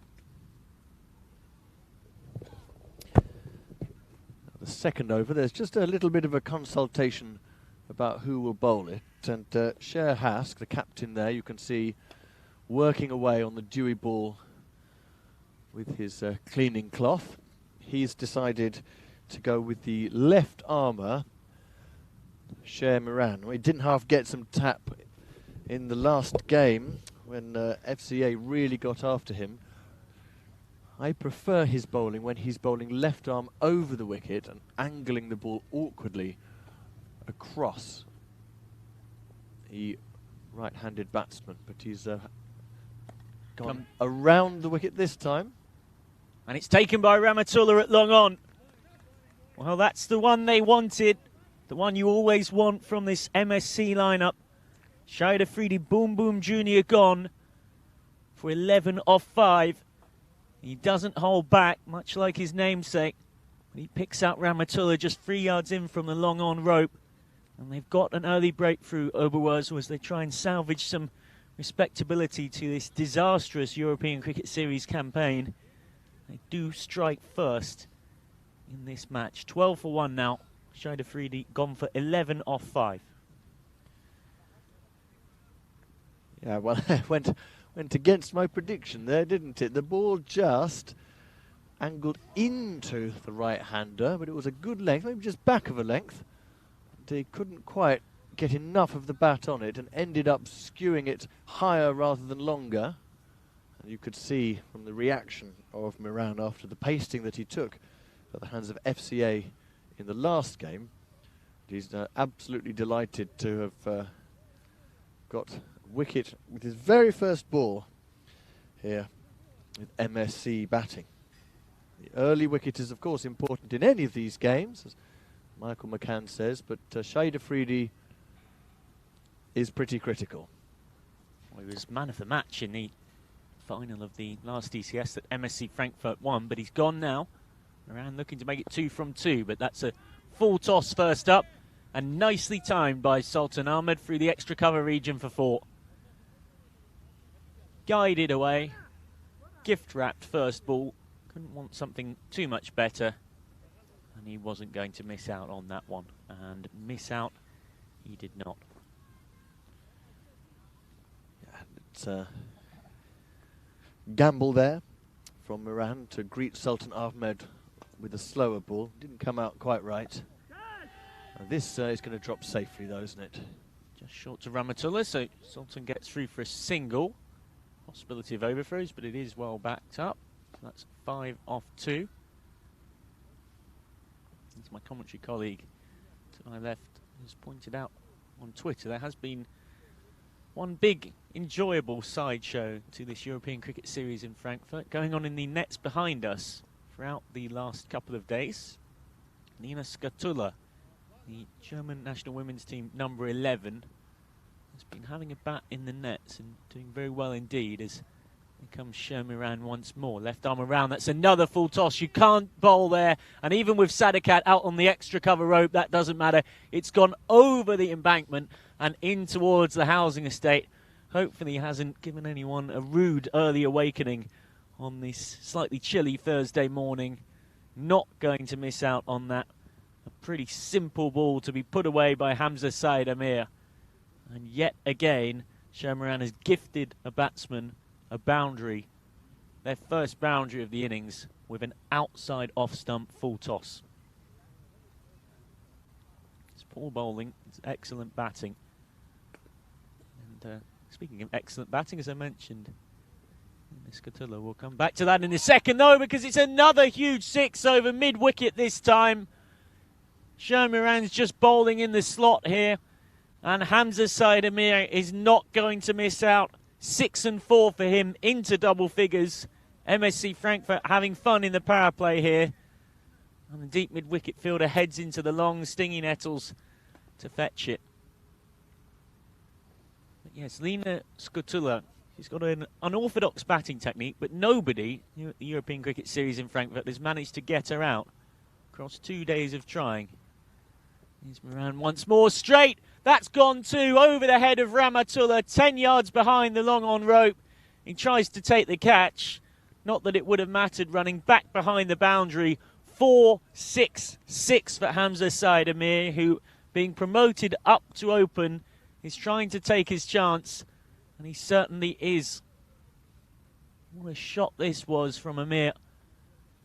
He's tried to go wider outside the off stump to make it harder to be fetched to leg. But it matters not. 35 for 1 off 2. Good launching pad. They may have lost the wicket. But, well, I'm just starting to sound a bit like a broken record here, Michael. But I do prefer it when Shermiran will stick to the over-the-wicket approach. More importantly, what have you made of Lina Scatulla's batting technique? Oh, well, I must have bowled 8 overs worth of balls at her. And, you know, I'm not the greatest spinner in the world, but I've played an international match and wasn't able to get through. Sadakat starting the final over of the power play.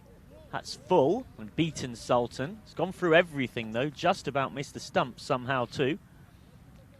Elena Scatulla has definitely a number 11's technique. She's very unorthodox, and she just looks like so many 11s do, as though she'll get out every ball. And somehow finds a way to not. All the men here are trying it, and she proves absolutely immovable. Here's Sadakat once more. Right arm over, comes very wide of the crease. Thick outside edge from Sultan. It will run down towards the third man boundary. Shams in pursuit in complete vain. All he can do is fetch the ball back. So Sultan moves on to 9. MSC 39 for 3 now. The defending champions desperate to show that they're so much better than what we saw from them yesterday. And this time getting a bit fortunate with a streaky boundary. Sadakat bowled some good in-swing. Very gentle, slow pace, but he did get the ball to move in the last game. This is a dot ball, cautious running. Hit very hard at Sherhask. I think that contributed to them deciding that it wasn't worth taking on, but it's a very bobbly, undulating, difficult outfield to bat on. Sorry, to field on. If you don't have to bat on the outfield. Sadakat. Sweepers out at long on and extra cover. Wider of the crease, huge swing and a huge charge down the wicket from Sultan Ahmed. All in vain. No shortage of attacking intent, but a huge shortage of timing. He was through the ball before it had barely got near him. I wonder, Michael, whether it might be a good idea for the keeper to stand up to the stumps here. I mean, Sadakat is no quicker than a spinner. It would just keep Sultan Ahmed from trapped in coming down the pitch. Sadakat once more. That's well bowled. Huge LBW appeal, which, given it seems to come off the middle of his bat and then hit his glove as well, seems pretty bizarre. So we can have another look. You can tell from the reaction that was just straight onto his bottom hand there. Took the hand off the bat straight away and started shaking it. It wasn't in deception, that genuinely did hit him flush on the fingers. Sadakat once more. This is very wide. It's straight to extra cover, but it's so hard that only a couple of yards to his left-hand side means that Shermaran cannot get there to cut it off. And they're into the 40s, MSC. Sultan Ahmed into double figures. It's his favourite shot, the flat-batted thump through the extra cover region. And Moran is having a bit of trouble on the embankment trying to locate where the ball has gone. Needs a bit of help from his teammates to try and locate it. We might be able to have a quick look at a replay. Was that the ball or was that Thistle out on the embankment? Well, the irony is it's stingy nettle corner out around the mid-wicket long-on region where I've expected to see somebody get stung this week. Yeah, it's hit him on the fingers, hasn't it? It is not easy when the ball bounces just once short of the boundary because the outfield is so bobbly. It's a football field, you see. In your picture there you can see that the run-up area is very, very worn. It's one of the drawbacks of having the artificial pitch, which is so common on the European mainland. Wonderful to have the artificial pitch, but of course when it's in place, those run-ups just, there's no opportunity for them to recover by moving to the next pitch along as you could with a portable flicks pitch or a grass pitch. And of course as well, it means that you can't wear spikes because of bowling on it. And so then you're in a really difficult position on this horrible undulating outfield that's got a bit of morning dew on it. Here's Rahmatullah bowling his spin, which has not been very good so far today and isn't very good there as well. Short and on the pads, easily worked away. Just short of the rope though. So Syed Amir comes back for 2. MSC 45 for 1. They were 43 for 1 at the conclusion of that 3-over power play, which is, despite the loss of Boom Boom Jr., power play you'd say is probably even Stevens, if not a touch in their favour. Rahmatullah's had a bad day of it with the ball. He conceded 20 in his only over against FCA, but that's better. Back of the length and plopped back to him. He was one of 3 bowlers who all went for 42, no less, off their 2 overs in the demolition that Gamani Abiba did on Oberozil last night. Short, and that's going to go. You just can't bowl there. Oh, so easy for Syed Amir. Rocks back and just whips it through the vacant square leg region. Mid-wicket and long on out in the power play, but look at that. So short, could just be helped on its way around the corner for 4. Yes, I'm not quite sure what we're going to make of Mr. Rahmatullah. He's had quite a big build-up as a spinner, and his figures are outstanding in white ball cricket, but he hasn't come off in this tournament, Michael, not at all. Well, but those figures in state T20 cricket were accumulated with his seam bowling, as that's a full toss in the slot and sent down towards the players' tent in our commentary box. It's just gone over the rope for 6, and MSC Frankfurt passed the half-century in style onto 55 for 1, and Hamza Syed Amir, promoted to open the batting, has 30 off just 9. Yes, good call that.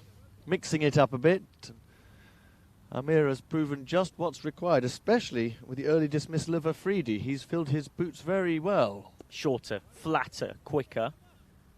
And that's a dot ball, very casually fielded by Rahmatullah. He took 21 wickets at an average of just 9 in the state German T20 competition that saw them qualify for this tournament. But that was with his seam bowling. He's bowling off spin because he's got a bad back.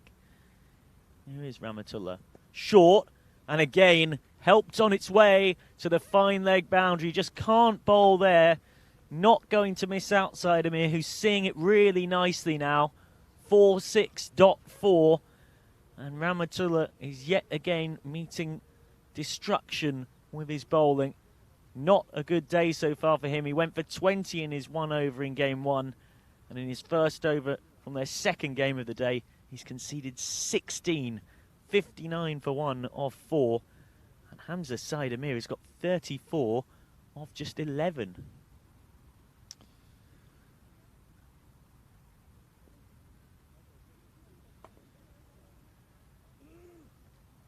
Now Sadakat to bowl the 5th over.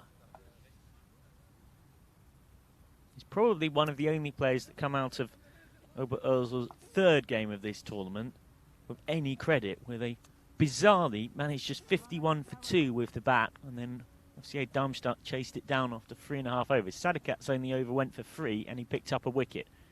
And he comes now for his 2nd of this game, and he's got another wicket. And the celebration to match as well. The dab from Sher Sadakat. Sultan Ahmed is gone for 13 off 9. And Sher Sadakat has his 2nd wicket of the day. And if Oberursel are to crash out of this tournament with 4 losses from 4, then Sher Sadakat is one of the few that can come out with credit. Look at the ball, lovely in-swing Yorker. The reaction's the best bit. And then the dab as well, to enjoy his moment in the sun with the world watching on ECN.cricket and on fan code in the subcontinent. 59 for 2. And in the 5th over, they make their 2nd breakthrough. Sultan Ahmed gone for 13 off 9, featuring 3 fours. And now joining Hamza Said Amir out in the middle is the number 4, as MSC try to build towards a 3-figure score, if not a lot more. Kader comes out to accompany the man promoted to opening, Hamza Said Amir, who's really taken his chance so nicely here.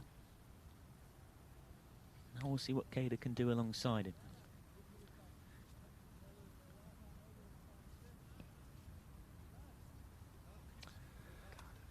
And Kader Khan is no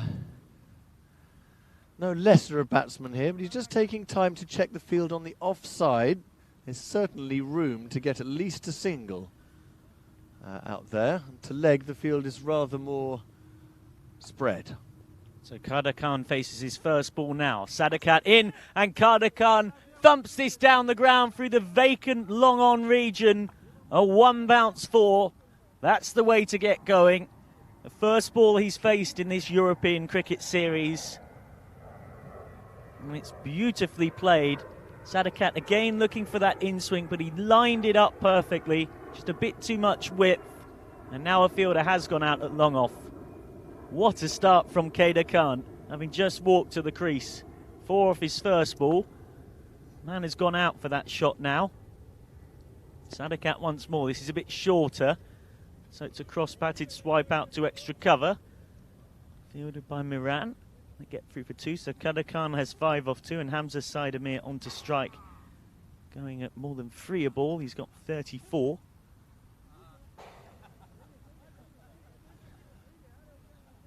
Thinking carefully, Sadakat, now about how he wants the field to move around. As you can see, he's done a lot of gesturing, but off screen I can tell you it's come to naught. The field is still the same. An in-out field on the offside. There are more boundary riders there, but the leg side, lots of room to hit square of the wicket over the line. Well, that's a rare thing, a dot for Hamza Said Amir. He's got 34 off 12 now. 2 4s and 4 6s from him. Sadakat once more. He's got a cover point, long on, and a long off. That's very full in the slot. Straight towards Ramatullah at long on. Collected on the bounce. Keeps them to 1. 65 for 2. Hamza Said Amir has more than half of them, with 35 to his name, and already, based on what we've seen from Oberursel's strange possessed batting in this tournament, this might be too many runs for them to chase. I think it almost certainly will be, Michael. If you think I'm joking, I'll run you through the scores in a second. Here's Sadakat. That's a Yorker, well blocked. Well, in their first game, chasing 80 to win, they could only muster 46 for 3, and I must say one of the worst paced run chases against a modest total I think I've ever seen. And then against Gamani Biba, they did get mauled with the ball and actually batted quite creditably after 179 was put up against them.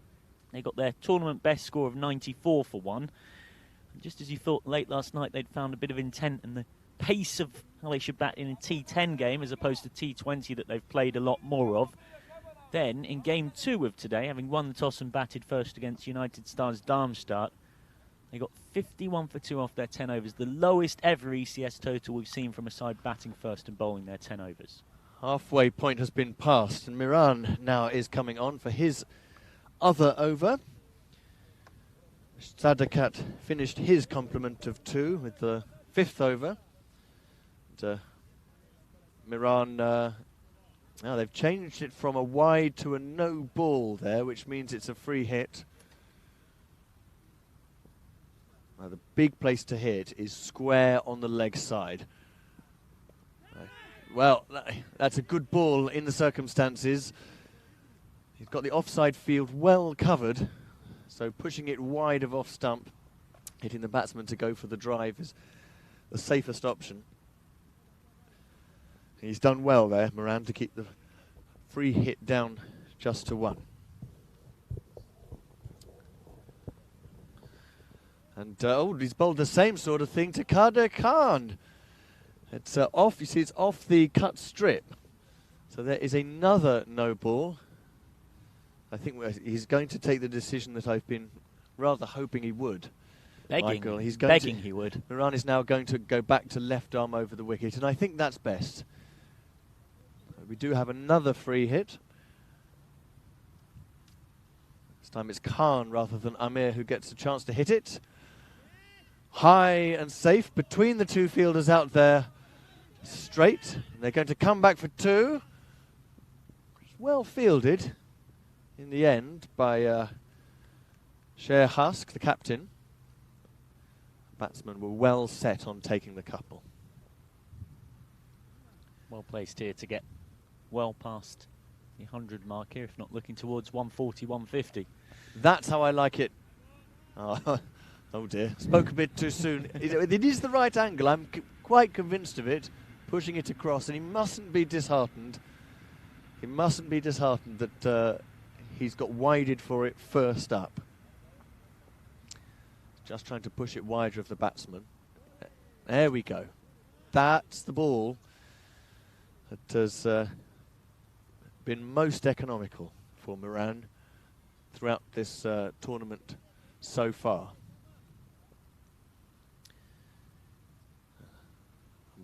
Umpire Gooch just wanting him to pause for a moment, checking something with the match referee. Oh, and he seems to have sorted it out now. And there's that angle again, but this time the batsman profits by 4 because he swung the bat at it and got a full bit of the bat, well, thickish edge anyway, and well, that's unlucky for Moran. The right approach. That's another boundary, and Kader Khan has now twice found a rope. Moves into double figures with that shot, 7 to him. MSC now 75 for 2 as we approach the end of the 6th over. Inside edge, oh, that's got to hurt, hasn't it? A good ball again, but this time it takes the other part of the bat and you lucky sausage. Sneaks away for 4 again. Well, you've got to feel one thinks here for Moran because he's bowled a couple of decent balls. And he may as well have been pinged away over the boundary square for 2 fours for all it matters. As successive boundaries to Kader Khan take the score to 79 for 2 now. Here's the last ball of Moran's spell. Oh, wonderful. He's really deserved that. He's bowled for it. And in the end, Kader Khan just took slightly too large a step away. And, well, he makes his way off after a decent cameo. 15 runs he made. An unselfish innings, just trying to keep the momentum going without much thought about staying in for too long. Bowled off the last ball of Moran's 2-over spell.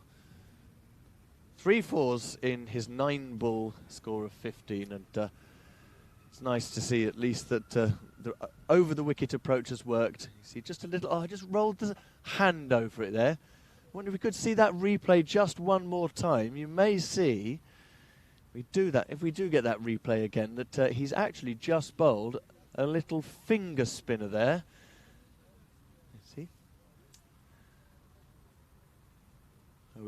we may not have that replay available, but he rolled the fingers over it. Yeah, it's just we've got the wrong end of the ball there. Try as we might, but what he did was just roll the fingers across the ball and bowled a little slow left arm, so it spun from leg to middle. 6 overs gone, 79 for 3. The captain, the doctor, Sher Hask, has brought himself on to bowl. He will look to bowl both his overs at the death. Well, he's been wided there. Wasn't too wide of off stump. Represents something of a loosener. Sun's come out here in Frankfurt, which is welcome appearance. No, I'm not sure it's welcome at all. Michael, you know what happened yesterday when the sun came out? This is very high. There's a fielder right underneath it. It's going straight to him, and expertly taken by Rahmatullah on the boundary. He's made long on his own. Dropped 1 or 2, but he pouched that securely. And, well, he had to go for it, really. He had played a lot of very good shots in his unaccustomed position opening the batting, but at last they've seen the back of Hamza Amir. Caught on the boundary, a breakthrough for Hask, and he's perished for 36. It's 80 for 3. For 4, sorry. And he's got to go for it as well, because they've got plenty of depth in the batting. Adel Khan has just stepped out. He's yet to face, and normally opens for them with such ability and gusto. Hask comes in, short, mistimed. It's a dot ball from first ball Khan's faced. He smacked 56 in the ECS semi-final victory, and then 48 when they won in the final. There's no doubt of his abilities. A very handy player to come in at number 6 to power pack a run chase towards the end.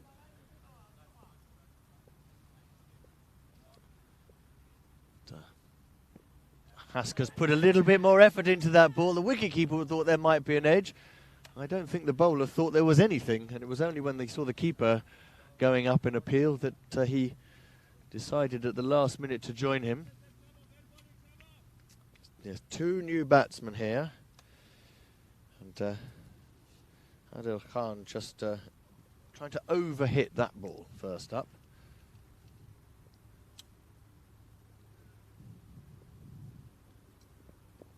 Ouch!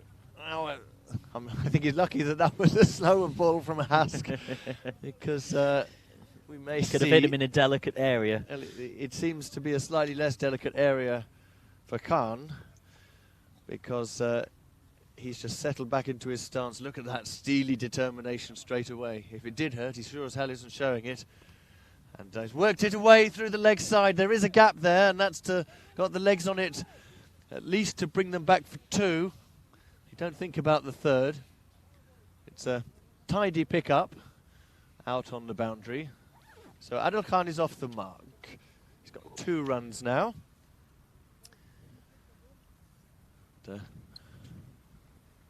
Paramveer just at the other end, without the cap. Doesn't seem to want to talk to Adel at this moment. Adel's coming down. He wants a word. He wants a word with the umpire. He wants to have a look at the ball. You don't often see that, do you? Normally it's the bowlers who say, "Is this ball all right, umpire?" But Khan he's now managed to impress upon umpire Gooch that it might be time to have a look at the ball. The umpires are scrutinising it. In the end, they've decided to stick with it. So whatever it was that Khan didn't like, he hasn't got anywhere, and the ball's been sent back to Hask. I've got a rather sneaky comment on the YouTube stream, a rather cheeky one from Ben Barnalau in London, who says, given Oberwurzel's batting, should MSC Frankfurt just declare? Not allowed in this tournament, but it's a nice thought. That's as labelled before by Michael McCann. That was the appeal to suggest there might have been a caught behind to save the wide, but what has saved the wide there is that the ball has just tickled the batsman's pad on the way through. So that slightly leg side delivery from Hask has escaped without penalty. Now that concludes the 7th over. The score is 82 for 4. 83. Oh, pardon me. Is 82 with that not being given as wide. I had it in my head that it had been given. But yes, it isn't allowed in this format, and also it wouldn't make any sense really for MSC Frankfurt, Ben, even if they were wanting to be very, very daring indeed. I think he was joking. He was, yes. I mean, it is also worth pointing out that although Lamar CC Oberzl's batting has had some problems, they did get 94 for 1 in game 2. So 3 bowlers left with 1 over each. Hask has bowled the last one. Shams, but Rahmatullah is going to bowl his second. I think that's sensible. The first ball is just clipped away, and that's a little bit of width on offer there. And the batsmen don't seem to realise that the ball has gone for 4, but the umpire soon puts them in the picture. See there, just a little width, and to his credit, Paramveer made room to leg in order to find that cut shot and the offside boundary. Rahmatullah has proven expensive today. It's the slowest bowler on offer. The first over went for 16. They're away to a good start in his second over. Yeah, they've done that well throughout the innings, have MSC. When they've seen that the ball's been dabbed straight to the fielder in the ring, they know the fielders are set deep, waiting for a firm hit, so they just take the single well. That one is caned away. He just, well, almost like Zorro, just played a flashing blade across the line as though scything his way through a field of wheat. Low, horizontal bat, and whipping the ball away to the boundary for yet another 4. Khan is proving very energised here. Paramjit is going very quickly for the first and wanted the second, but it was a good pick up and throw on the boundary from the captain. It's restricted them just to the single. Paramjit won't mind that because he's already hit a 4 in his first 2 balls. His eye is good. He might be eyeing making room again to Rahmatullah. Oh, he doesn't make room this time, and probably that was the wrong shot for the ball. Pushed through a bit quicker, back of a length and straight. And without giving himself room to, Paramjit just tried to play that off the back foot. Quicker again. This time he waits for the ball and plays across the line. Should get 2 here. They've turned well. In fact, the fielding was slightly leisurely there. It is a long way out there on the mid-wicket boundary. And that brace of runs completes the over. There's 2 overs remaining and the score is 94 for 4. Well, Rahmatullah concedes 10 from his second over, which isn't great, but isn't awful for T10, and it's a big improvement on his previous 4 overs across Oberzl's last 3 games. His previous 4 overs had conceded, wait for it, 80 runs at an economy rate of exactly 20. So Hask is going to bowl his last over now. He pushed that one through, didn't he?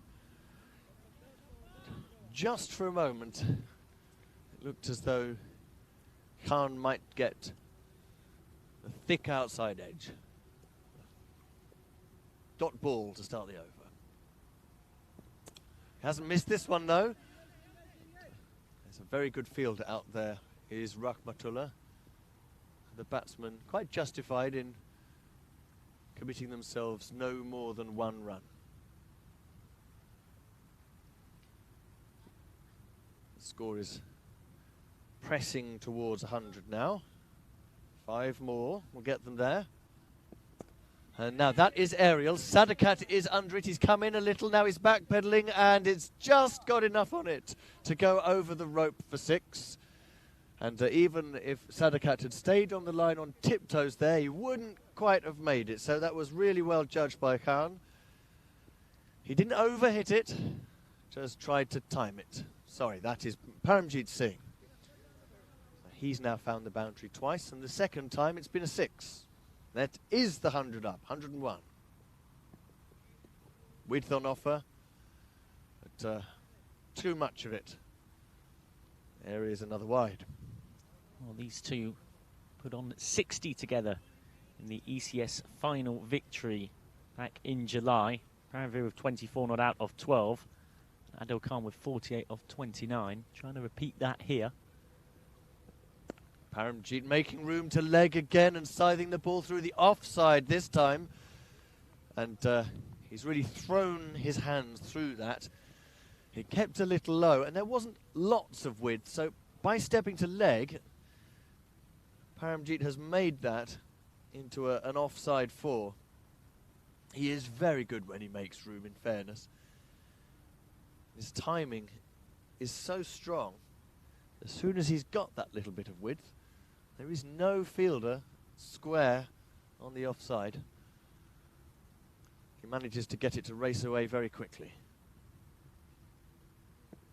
See, trying it again this time, but Haas kind of a second guessed that he was going to do it. Pushed the ball through a little bit quicker, and also closer to the stumps than before. So he's looking to cramp Paramjeet Singh for a touch of room. Hask has one ball left in his last over, the penultimate over of the innings. Singh, 17 from 7 balls. And that is big, but Rahmatullah is under it. The sun's behind it, though, and he's... Oh, 2 juggles, oh, bless him. It's gone down and over the line. You could see that he was in trouble the moment the ball went up in the air. He put up his left hand to try and shield himself from the sun.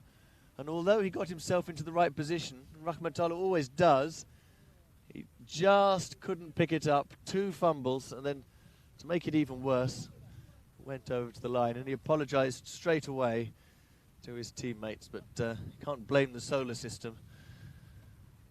Absolutely everything. How about a pair of sunglasses, son? End of the over. 110 for 4 with 1 over remaining. In his defence, it's not exactly been the kind of week where you'd think sunglasses would be eminently necessary. The sun's barely been out across the 4 days, and he's just poked out from behind extensive cloud cover here.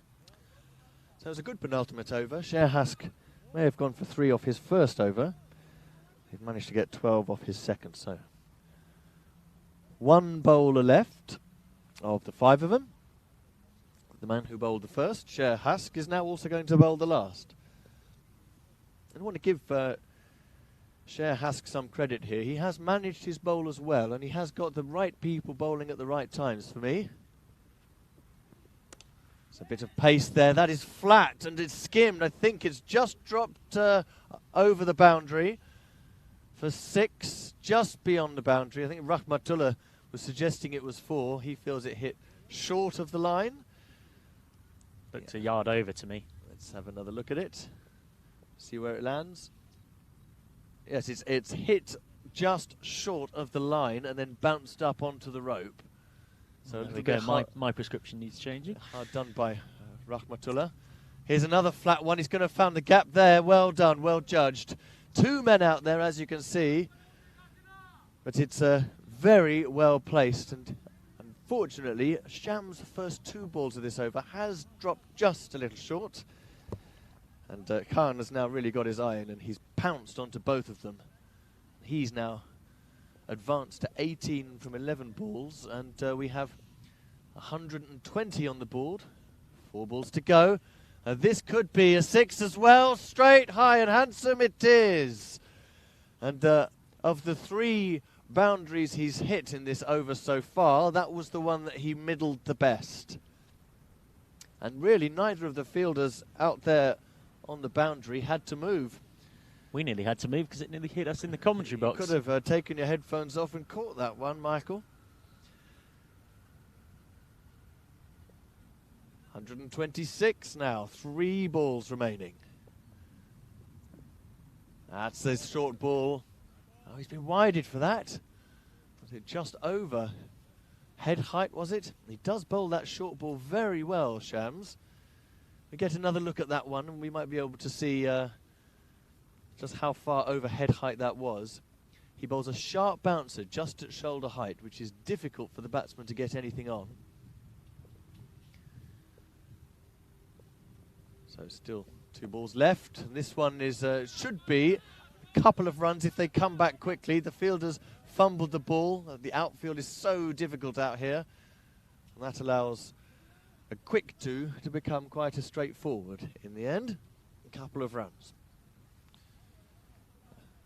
Adel Khan is advancing nicely through the 20s now. 2 balls left, 129 on the board. And that's going to be 4 more, just short of the line. And there's no one out there at all on the offside defending the boundary. So when you drop short and wide, give the batsman room to cut. You're going to pay for it immediately, as Shams has. The score is now into the 130s, 133. And Adel Khan going to 30 from 14 balls with that shot. This is a strong finish now from MSC. Here's the last ball of the innings. A play and a miss. And why not? But it may be too little consolation too late in the game for Oberursel, who have not proven themselves accomplished with the batting first or second, and would seem almost inevitable that a chase of 133 for 4 is going to prove beyond them. Michael McCann. 53 from just 23 balls added by Adel Khan and Paramveer Singh at the back end there to take them to that total. Excellent batting effort from the defending ECS champions and winners of the state T20 competition. We need a big win here against Oberursel to stay in contention. Led by Hamza Saeed Amir at the top with 36 off just 16. And good intent right the way through the order to post a score that we know on this ground by now after 4 days of cricket is definitely above par. Shams took that first over. And, well, he got unlucky early on as Afridi got after him. He hit those 2 boundaries. But, just as Afridi was getting going, this was a big moment early on as Rahmatullah, who does have safe hands at long on, finished him off. Then Hamza Saeed Amir, as Michael said, with his 36 from 16 balls, occupying a position at the top of the order that he hasn't had for all that long, has provided this real momentum in the early stages of the MSC innings. Just staying still in the crease and letting his bat, with fast hands, swing through the line. He hit 4 sixes. There was a cameo from Sultan Ahmed as well, coming in at number 3. He hit 3 fours in his 9 balls. There was an LBW appeal there, but as you can see, he actually got hit on the hand. That's never good for a keeper. Then when Rahmatullah came on to bowl, well, Amir just climbed into him, really. He bowled an expensive first over that went for 16. He has a back injury from a collision in the field yesterday. His captain, who is also, I gather, his doctor, said he was fit to bowl. And Sadakat made the breakthrough. Look at this celebration at the end of his follow-through. And he got rid of Sultan for 13. That brought Kader Khan to the crease. He got 3 shots away for 4 without ever getting the ball over the boundary.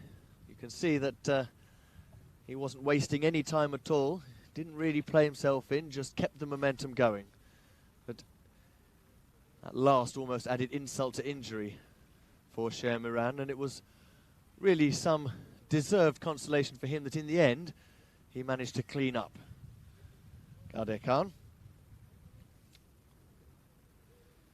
And then Adel Khan came to the wicket just in time to see another good catch from Mahmoud Rahmatullah to see the back of the opener Amir.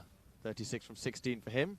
That's a second good one in the deep field by the specialist long-on fielder. But then when he came on to bowl again, there were more big hits from Adel, but good touch as well, like that one from Paramveer Singh, who hit 21 from 8 balls, coming in at number 7. Another one of Adel Khan's big smashes. I described that as a scythe shot through the onside. Paramveer then went big. This one just misjudged by Sadakat, but it went for 6 anyway. This was the best, really, of all the lapses. Look at that. 3 chances and over the line. It's an absolute cracker. Blamed the sun, Rahmatullah, but it didn't stop him catching the previous 2. And some big hits in the final over, bowled by Atif Shams. Just seeing MSC past the 130 mark. 133 for 4 then to conclude their 10 overs. All the batsmen making a contribution, and the slowest of all the scorers was Sultan Ahmad, and even he, at 144 runs per 100 balls, got his skates on. So a good team performance from the whole of the top 6 MSC Frankfurt. The best of them, Amir in the early stages and Adel in the later stages, who put on 83 in his partnership, unbeaten with Paramveer. And the bowling figures, well, Miran got the most wickets but was also the most expensive. The pick of the bowlers for me was Sher Hask, who just managed to keep it a little bit quieter. And really, Sadakat and Hask, by taking the pace off the ball while still getting a bit of swing, were the most parsimonious of the bowlers. But the consistent run rate achieved all the way through the innings is what has put MSC in with a good chance of getting not only the win that is essential if they are to have any chance at all of getting through to the semi-finals, but also the big victory margin that they must get in order to boost their net run rate to get through to the semi-finals. They won't know by the end of this game, whatever the win, whatever the margin, whether they are going to get through to the semis, but it will all come down to net run rate if they do win. So they'll be really wanting Oberursel to get out one of their special 30, 40, 50 run innings, give them a massive margin of 80 runs. Well, that would do their net run rate a world of good. So the target then, 134. Can Oberursel actually get something together? That's the question. To be honest, I doubt it, but cricket's a funny game. And, in just a couple of minutes, we'll see how Oberursel are going to approach this chase.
Welcome back to the FCC Oval here in Frankfurt for the conclusion to match 17 of the tournament, the 7th in Pool B. The defending champions MSC Frankfurt desperately needing a good performance with the ball and in the field to not just defend this total, but defend this total comfortably to give their net run rate a much needed boost after 2 defeats yesterday against the fellow strongest sides in this group, SV Wiesbaden, also losing in the first match of the pool to FCA United Stars Darmstadt. They've had a good day with the bat, put up 133 for 4, which against this strange, possessed almost, slow Oberursel lineup that have set 2 very unwanted records on their European Cricket Series debut should be more than enough. But the beauty of sport is the unpredictability. We're about to see what we'll get from this innings. I'm Michael McCann. You're watching the European Cricket Network's coverage of this European Cricket Series event. As in comes Boom Boom Jr. for the first ball. Lovely start from Shahid Afridi. A slip in and a 6-3 offside field. He's very confident here. So much so that he's actually only got 1 fielder out in the power play. He'd be allowed to put a second out, but he's chosen not to. There's a 3rd man, and everybody else is in a ring as Rahmatullah faces up. And here comes Shahid Afridi. Tall, gets a lot of extra bounce, and that's right in the channel where he wants to be.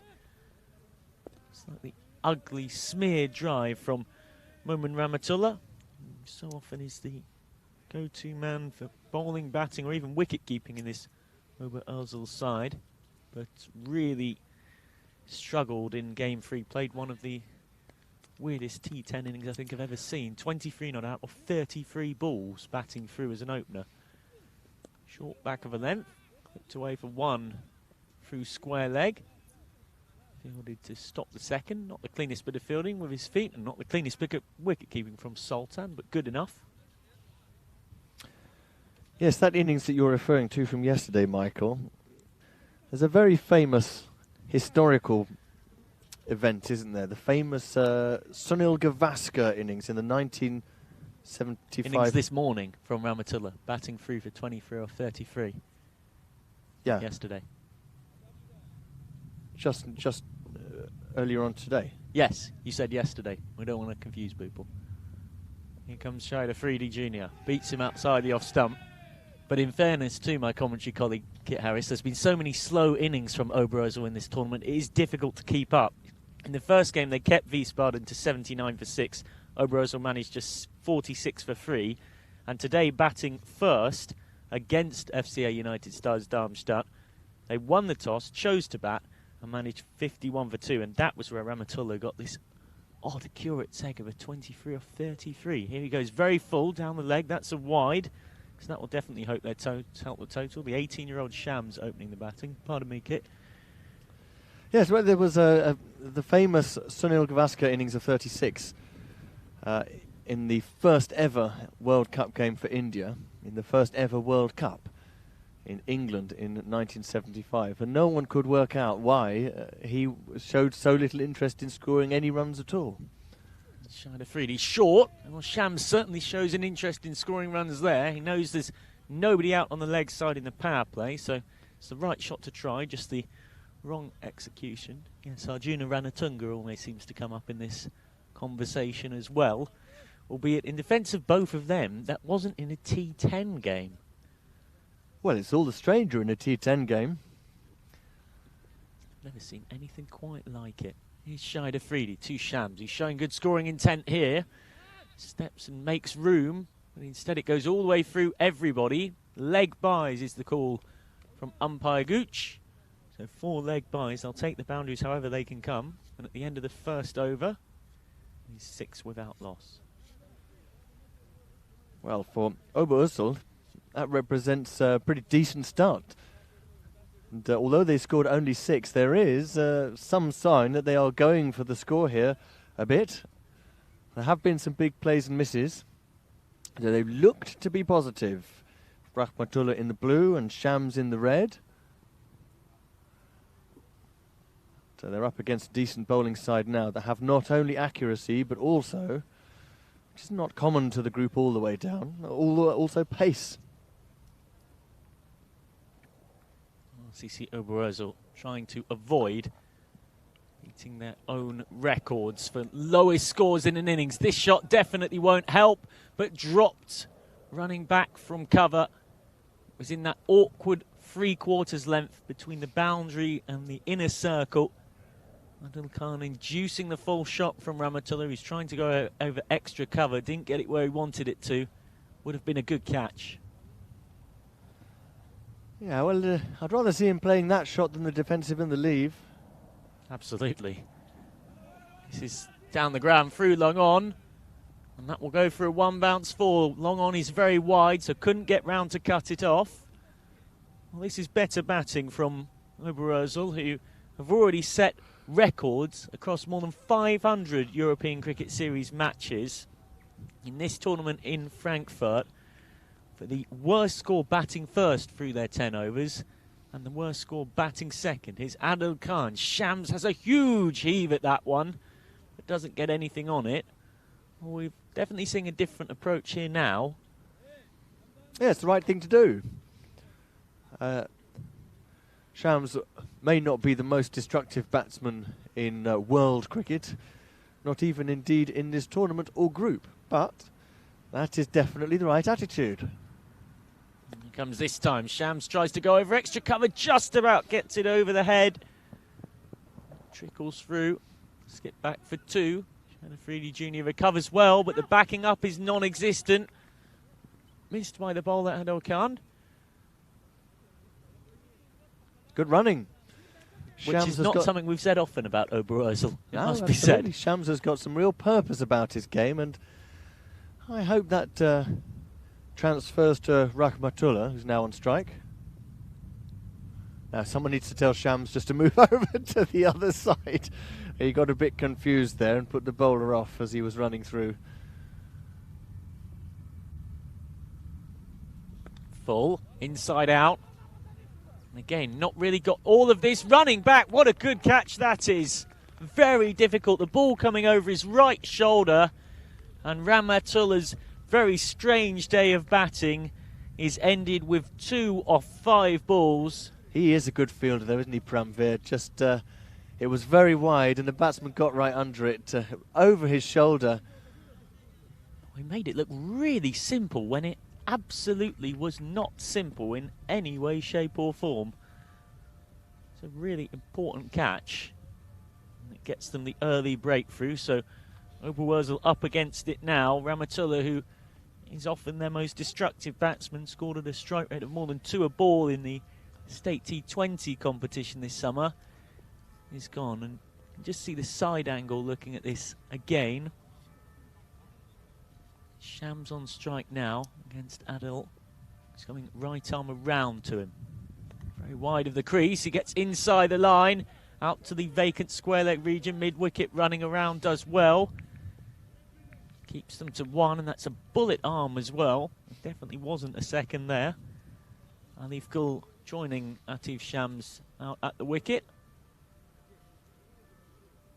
Shams now will get back on strike because it's the end of the over. 15 for 1 of 2.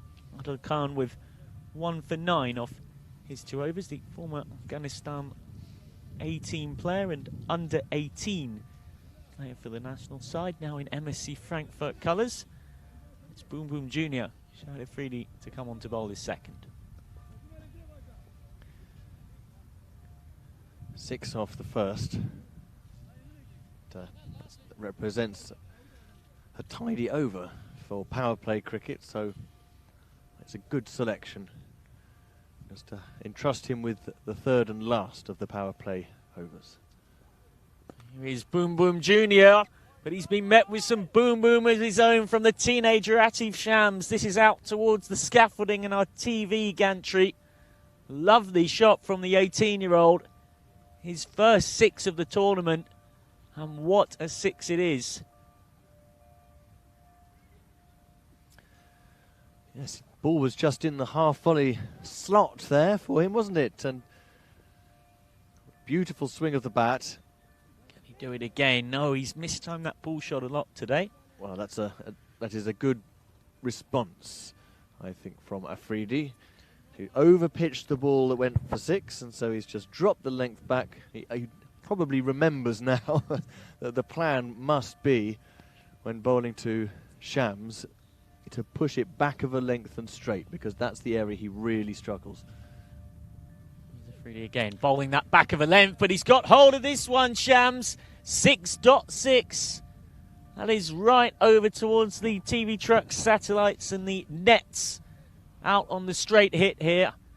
And Atif Shams, having yesterday shown so little intent in that unsuccessful chase of 80 against Wiesbaden, is coming out a different man today. It needs to be shorter than that. You see, it is, well, only just back of a length. He needs to bang it in shorter. He needs to bowl it short enough so that Shams can't get any sort of range on it, so that if he does try and hit that cross-batted baseball 6 shot down the ground, that it just goes straight up in the air or gets a top edge through. That would risk the top edge, of course, going in the air behind the keeper. He just needs to get it either wide enough of off stump or a bit shorter to get an edge there. Shahid Afridi Jr. once more. Shams will get 1 out to fine leg, and 1 is all he will get. Well, things do tend to happen when he's on in a game, Shahid Afridi. Took the quite extraordinary figures of 2 for 34 off 2 yesterday against FCA Darmstadt. He picks wickets up, but with so much pace on the ball, which batsmen so often relish in this format, he can be very expensive. Well, that slower ball last ball was a good option. What's he got this time? Well, that's just glided away, and the square leg region is vacant. That's a good way to start for Alif Gul. A boundary from his first ball faced in this European cricket series. And Oberözl making a decent dent into this target. Oh, who knows what a situation it would be if after their absolutely disastrous campaign with the bat, they could somehow chase this down. It's still a long way off, though. You still need more than 100 runs to win. But this is better batting. Good Yorker, though, to finish off his spell. So Shahid Afridi Jr. takes 0 for 19 from his spell. It's not great, but it's not disastrous in the power play either. Well, that does conclude the power play, and they need to have a think about who is going to bowl when. I haven't got this. It's when to deploy the spinner is always the slightly tricky one, so you need to make sure that they get the timing of the overs for Muslim Yar just right. But for the time being, MSC have decided they're going to stick with the opening bowlers and finish both their spells. So Adil Khan is going to bowl his second. And then it will be both openers done, and all the change bowlers will have to conclude the innings. Certainly side with no shortage of bowling options or batting depth. That's what's made them such a successful white ball unit this season. They've now got long on, long off. Deep mid wicket, the cover point out. It's a 5-4 offside field. So he comes slightly wider this time. That's just in the channel, not quite wided. Shams with a wild swing. Certainly been plenty of bat speed from him today. A lot more bat speed than we've seen often from him or this Oberözl lineup. The approach from Oberözl in this game has been absolutely smashing. I know there are a lot of runs to chase, but they are going for it. It's another wild swing. The problem Shams has got here, I'm not sure if we can just see a replay of that last one to show you it, is that he's stepping a yard outside the leg stump. And so that means that if Adil Khan is disciplined and sticks to his channel, it won't be a wide. As this time he's knocked him over. Full, straight, you miss, I hit. And an enterprising knock from Atif Shams, which has featured a couple of big 6s and a 4, comes to an end. Bowled by Adil Khan for 21 off 13. He's shown more intent and desire to score runs in an aggressive way than any other batsman in any other innings for Oberursel in this tournament. But now it comes to an end, 33 for 2. Swinging off his heat, swinging for the hills. Swinging off his feet. And it hits the top of middle. Gone. 33 for 3.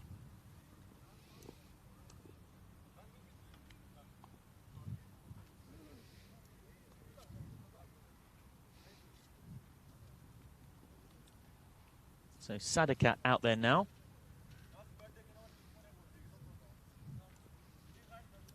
Adil Khan with 2 for 10 from his 9 balls so far. Key part of this side. Arguably their gun all-rounder turns 21 on the 4th of October. Enough to turn 21 as a 2-time ECS winner. Lovely ball first up to Sadakat, who can't do much with it.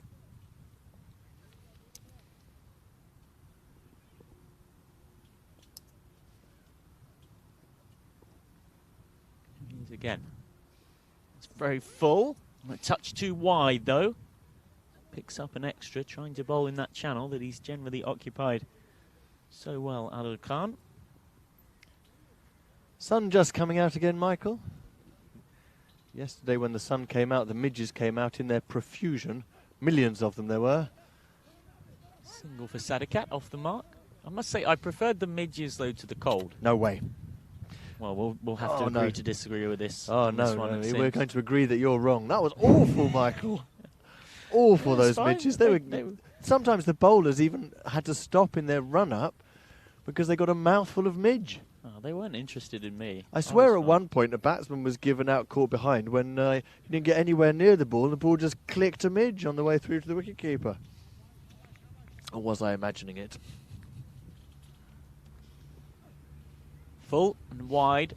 That's a good channel for Adil Khan, and this is good disciplined bowling. He knows that can't afford to stray onto the pads because there's relatively little protection on the leg side with that 6-3 field that he's got. So neat bit of work is done for him. Adil Khan's 2 overs done at the top. Both openers 2 overs done. So Adil Khan has conceded just 12 and picked up 2 wickets. Shida Freeding not going too badly at the other end. Touch more expensive though, conceding 19 from his 2. 35 for 2, so behind the required run rate, which has already steepled up to 16.5 and over. Although if we've seen anything from Oberursel in this tournament, it doesn't seem to really influence the way that they often bat. Good bowling change though. This is absolutely the right time to bring on the left arm spinner. 5th over. Muslim Yar could prove quite difficult to get away in these middle overs. He often does. Current German international. Capable with bat and ball, and that's a very decent start, just holding it back. And he's deliberately leaving that gap out at square leg. He's inviting the batsman to try and swing across the line against the spin, turning away from the right-hander. Of course, out of the power play now. 4 sweepers out. Muslim once more. That's good flight right up in the block hole. They can't take a single. Mid-wicket, long on, long off. Cover point of the sweepers. It's a 6-3 offside field.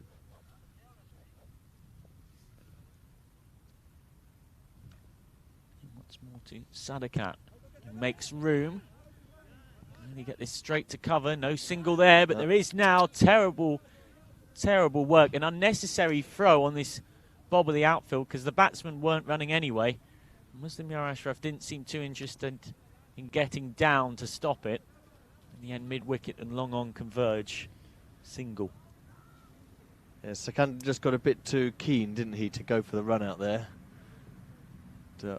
If you have to take the ball on the bounce, standing at the wicket, very easy. You can see all that mud and mess around the artificial pitch. It's very hard to gather it.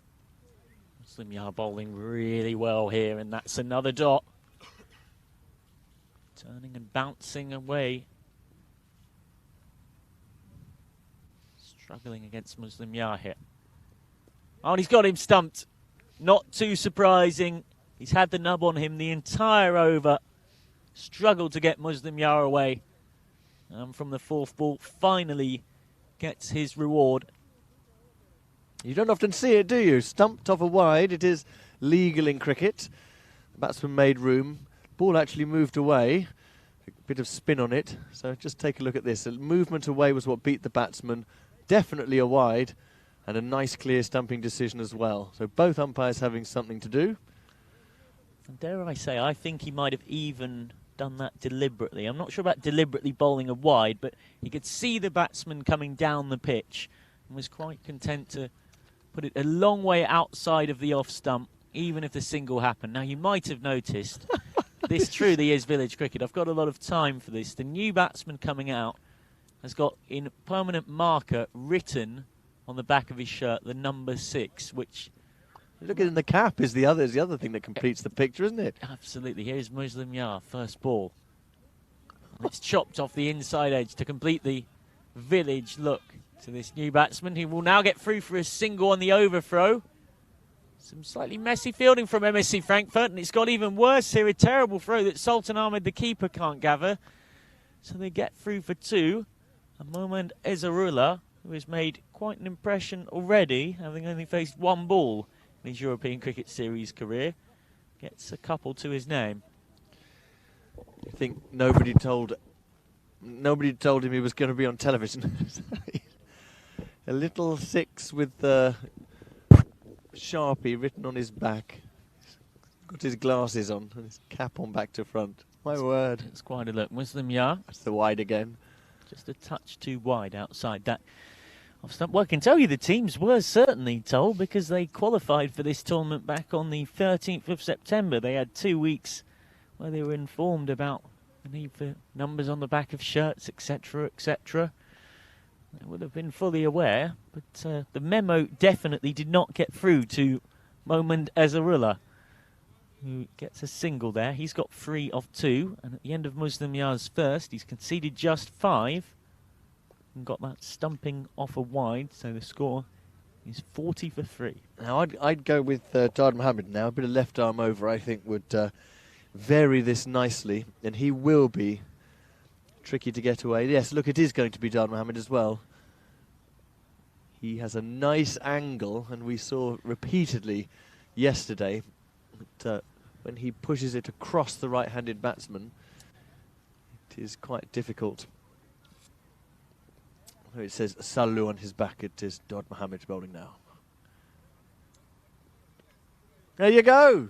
Playing across the line. First one up, and off he goes. And I'm sure this little moment of manic cameo from Ezarullah has come to an end.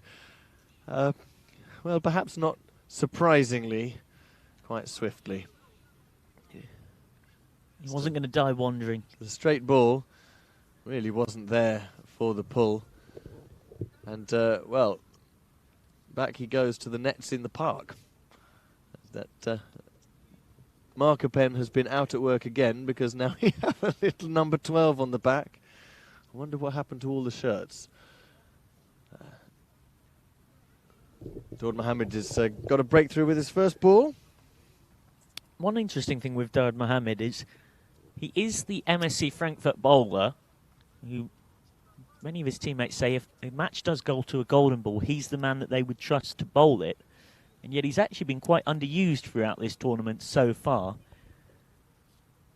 He's getting his chance here and trying to prove his quality on the ECS stage. Did take 1 for 7 of his 1 over against Wiesbaden in that narrow defeat. We'll see Wiesbaden later. They've got United Stars Darmstadt and then Germania Biber.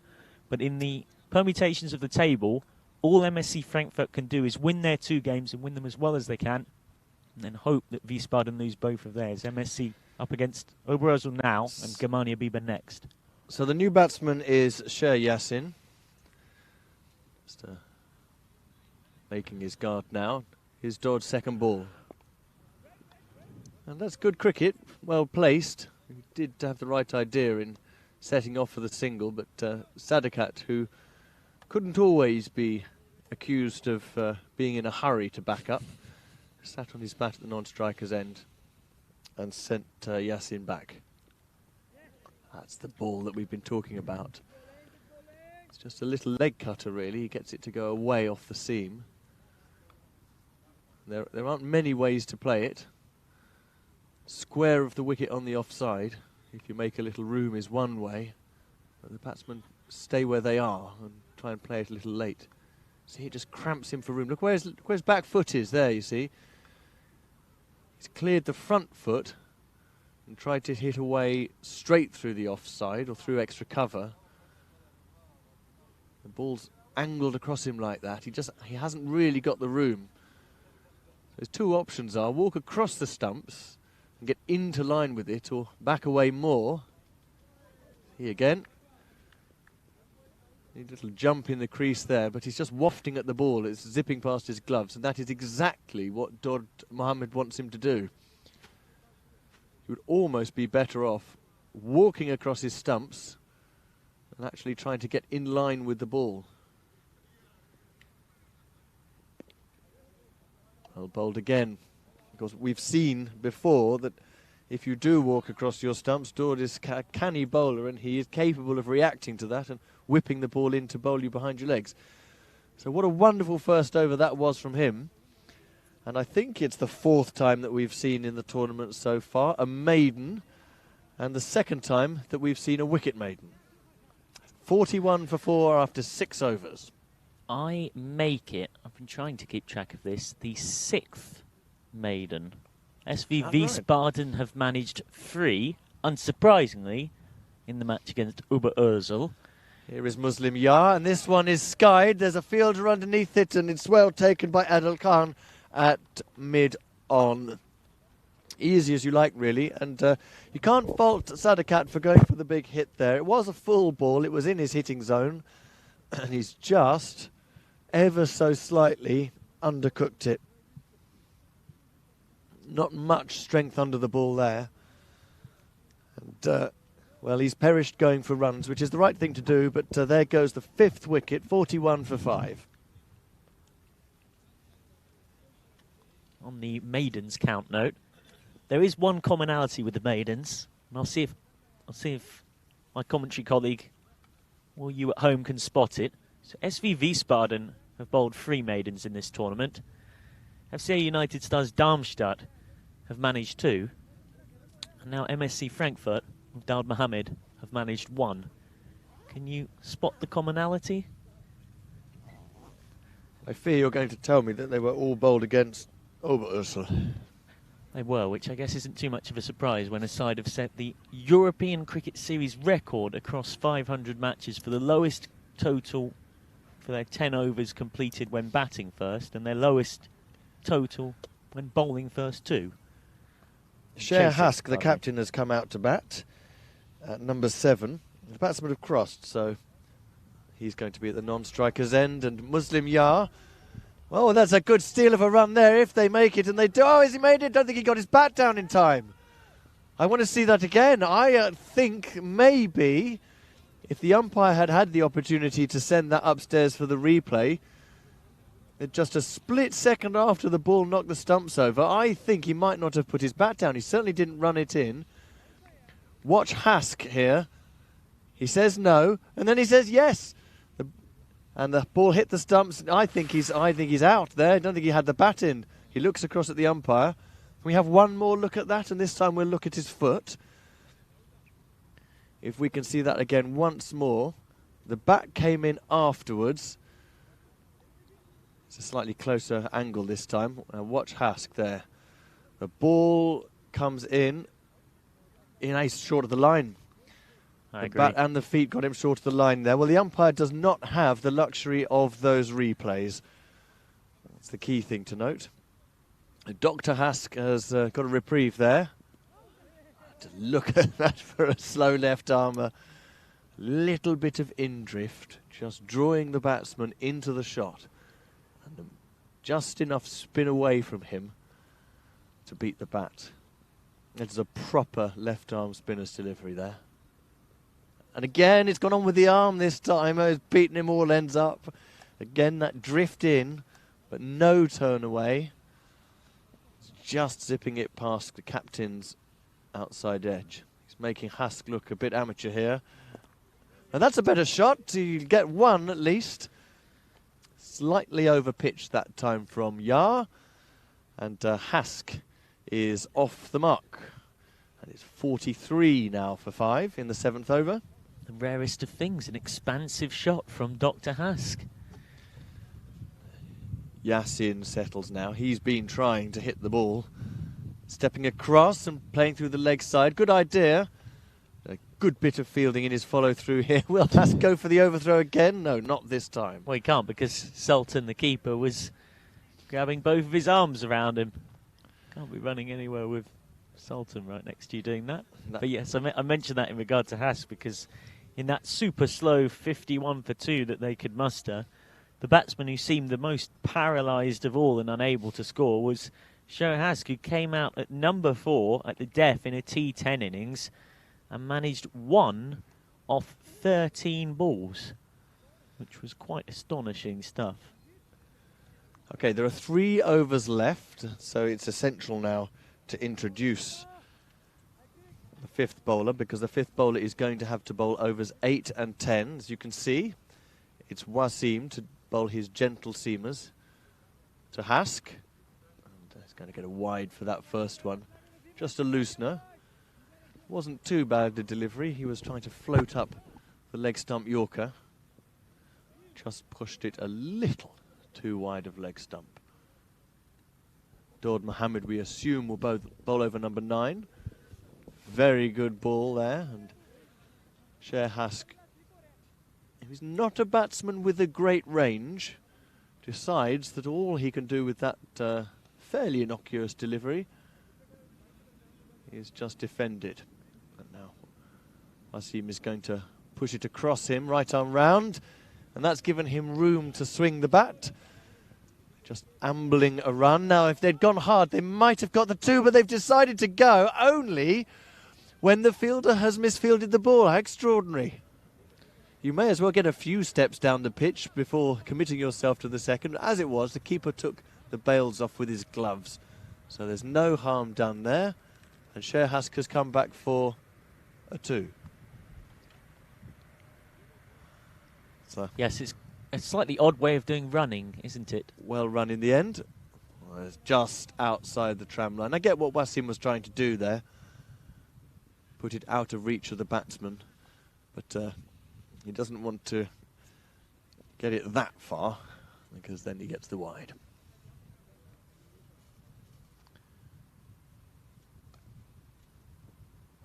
Lovely. He's beaten the bat there. The umpire Bischoff is not interested. Plenty of daylight, I fancy, between bat and ball there. Well, he may have been brought on late with responsibility on his shoulders to bowl overs 8 and 10, but Khan is putting together some good balls here. Again, this should just be 1 into the offside ring. Just coming back to that appeal from the previous ball. Umpire Yannick Bischoff, a one-time German international. He was, in his day, not that he's particularly old now, fast bowler charging in, so he knows all what it's like to be out there in the position of the bowler. Block hole this time. He may only be a slow bowler, but his lengths have been very good. And unlike Hask, Yasin has really been trying to go for his shots here. Just hasn't been able to get the ball away. So block hole again. This time he's played from deep in his crease and he will get the single. He's such a good fielder out there, Adil Khan. Not only is he so swift to the ball, but his pickup is very clean. He's rather letting his teammate know it. Not everybody can field as well as you can, Adil. Now he's starting to direct the traffic around.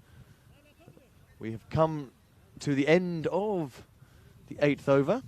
Wasim has put together a very nice set of 6 there, just 6 runs coming from his over. So it should now be... No, it's not going to be Daud Mohammed, it's going to be Qadir Khan. Perhaps that means that Qadir Khan and Wasim Khan are going to share 5th bowler duties. Just marginally on the tram lines. Qadir feels a little hard done by it, but Umpire Gooch has signalled wide for that. Fair enough. If you don't want to tempt the umpire to signal it, stay away from that little mark on the left of the crease. Now that's better. Little off-cutter there. Swing and a miss. Well, there's a simple explanation for why they're rotating so many different bowlers, which is that the game is very much gone. The scoreboard almost irrelevant at this point.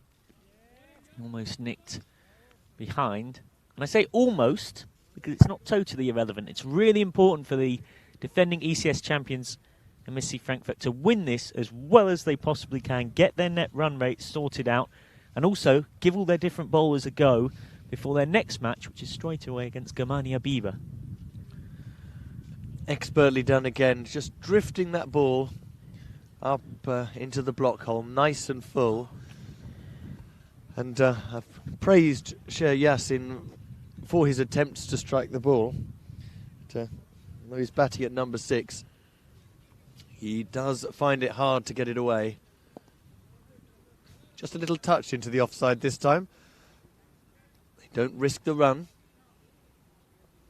And there's one criticism really that we've had about Oberursel throughout all of their games, is that they have been very risk averse when it comes to running and big hits. And that's brilliant, isn't it? Oh, a no ball for overhead height. Oh, that's a pity, isn't it? Because there's the wide, slower bouncer. That was a good ball to beat the bat, but he's just dropped it a little bit too much in his half. Kader Khan. So, come on, Yassin. Here is the free hit you want. Oh, it's a good ball, though. So wide, he had to drag it across. If they do well, they'll come back for 2 here. Actually, well before the ball had reached Adil Khan. He's furious. What's he so angry about? He's suggesting that someone else should have picked it up. That was yours, Adil. He's got a bit of a grump on, hasn't he? Yes, he's got proper cob on, as they say. It was a good ball, that free hit. Now, Hask is back on strike. There's his little touch into the offside. He wants the strike. Throw misses the stumps. That concludes the penultimate over. The score, therefore, is, I think, 53 for 5. And Hask, well, he is a law unto himself, isn't he? He's decided that he wants the single to retain the strike. Michael, you're quite right about the rotation of the bowlers. They never know who's going to be needed in the next game. So rather than bowl out Dar Mohammed, Wazim Khan, they've decided to go for Sikandar to bowl the last. And remember, of course, they've got to face Germania Biber, who last night with Rahim Zadran and Premjit Singh were crashing it all over the place. Nice ball first up from Sikandar. Again, no great pace, an accurate medium pacer. I'm not convinced that right arm round the wicket is the best approach here. I mean, in terms of protecting runs, it really doesn't matter at all. Oberursel will need 81 from this over. You forget about that. They might get a bonus hit here, though. That's dropped in the middle of the cover fielders. Still no boundary, though, for Hask. He comes back for 2. But Oberursel are flunking out of the tournament here, and their negative run rate is going to be quite a sight to behold when Michael McCann does go through the league table for you.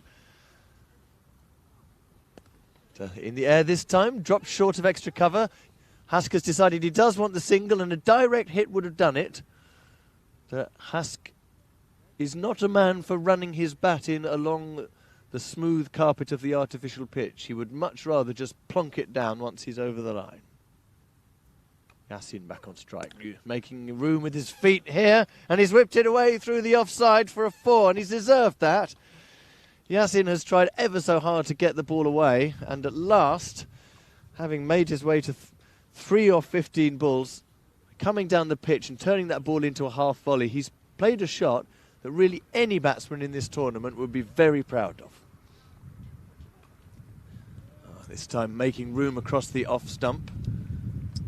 I fancy Sikandar Khan just saw him coming there and took the pace off it and just dropped it into the block hole.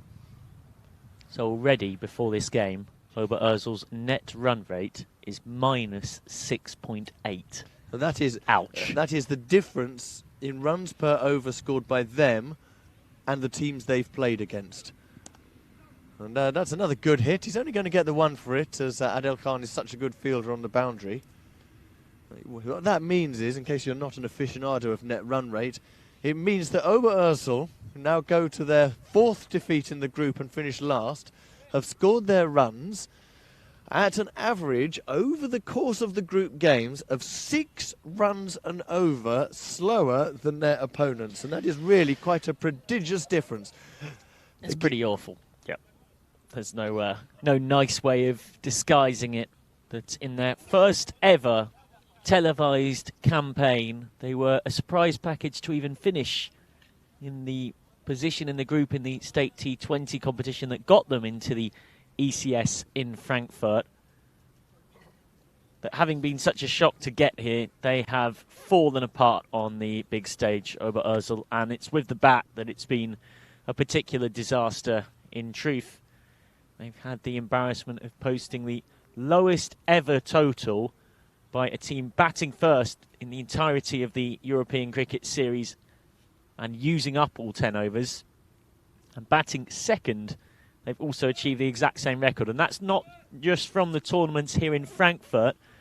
That is from everything across more than 500 European Cricket Series matches. As we see the highlights of that second innings, Oberurzl finishing on 61 for 5 ultimately.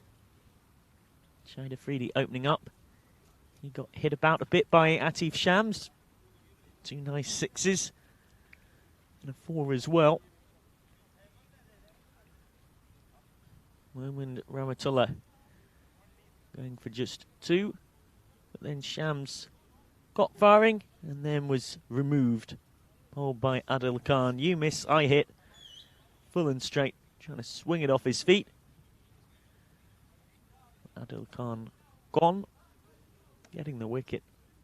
And then Muslim Yar Ashraf drawing him in. Stumped off a wide, but he was deliberately throwing it wide in his defence, Muslim Yar Ashraf, to get the stumping, knowing that Alif Gul had come down the pitch. He went for just 4. Then Daud Mohammed, one of their go-to bowlers, came on and got rid of Ezarullah for only 3. And the wickets just kept falling. Muslim Yar with his second, caught by Adil Khan. Long on to get rid of Sadakat. And then Muslim Yar finding the edge there. And Hask almost run out. We thought maybe he didn't get his bat down in time, but the square leg umpire did. They kept bringing the changes, give different bowlers a go, and they might well need these different bowlers in the 4th match against Gamania Biba. So even with the scoreboard completely in their favour, it was a tactical move that made sense. Oberurzl ending up on 61 for 5. Atish Shams, the 18-year-old, who's shown some promising signs with bat and ball. The only batsman to get into double figures. 21 off 14 for him. And apart from that, they struggled as per usual. And then Dr. Hask coming in at the end, who managed just 1 off 13 in that bizarre of bizarre batting performances against United Stars Darmstadt, this time with 8 off 11 as the innings came to a conclusion. So they did just about beat 2 of their lowest scores in the all-time ECS lowest scores, batting first and batting second, but it's another really poor batting effort from the Marcisi Oberurzl. They finish on 61 for 5 off their 10 overs. As for the bowling, well, MSC Frankfurt needed a big win to help their net run rate, and a big win is exactly what they got. 2 for 12 at the top from Adil Khan. Muslim Yar Ashraf, the German international, was very tight with his left armers. 2 for 8 off him. Daud Mohammed became the 6th person to bowl a maiden in this tournament. It might not surprise you to know all 6 of those maidens were bowled against the struggling batting lineup of Oberurzl. A wicket maiden, no less. Tight stuff from Wazim, Kedar and Sikandar, who were all given opportunities to bowl because later on they might need them in their match against Gamania Biba, which is next up here on the European Cricket Network's coverage of the European Cricket Series here in Frankfurt. In 20 minutes or so's time, we'll be back with you for that one. Back-to-back games for the defending champions MSC Frankfurt. They need to win this one against Germania Bieber well, and then hope that SV Wiesbaden lose to both FCA Darmstadt and FC Germania Bieber, and that the net run rate equation goes in favour of MSC Frankfurt. That's what they've got to do to stay alive in this tournament. They put themselves in such a pickle because they lost on the final ball to United Stars Darmstadt yesterday, and then they also lost to SV Wiesbaden. So, 133 for 4, plays 61 for 5. A comfortable win by 72 runs for MSC Frankfurt. Another horrifically poor batting performance from Oberursel, who showed some signs of promise with the ball, but it really is their batting that's let them down badly in this tournament. Knocks of 46 for 3, chasing 80 to win, and then setting a total in game 3 after winning the toss and choosing to bat, managing 51 for 2 against United Stars Darmstadt, and then here a paltry 61 for 5 as well. That's the conclusion to match number 17. Thanks very much for your company wherever you've been watching. It would be great to have your company for match number 18. Do join us shortly. It's MSC Frankfurt versus FC Germania Bieber, a must-win for the defending champions MSC Frankfurt. But they have at least got a win on the board now after victory against Oberursel. We'll see you in around 15 minutes or so's time.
Game 17 here in the European Cricket Series Frankfurt, which pits MSC, last year's champions, who are in the field with their waspish yellow and black, against Biber with their fascinating choice of colours.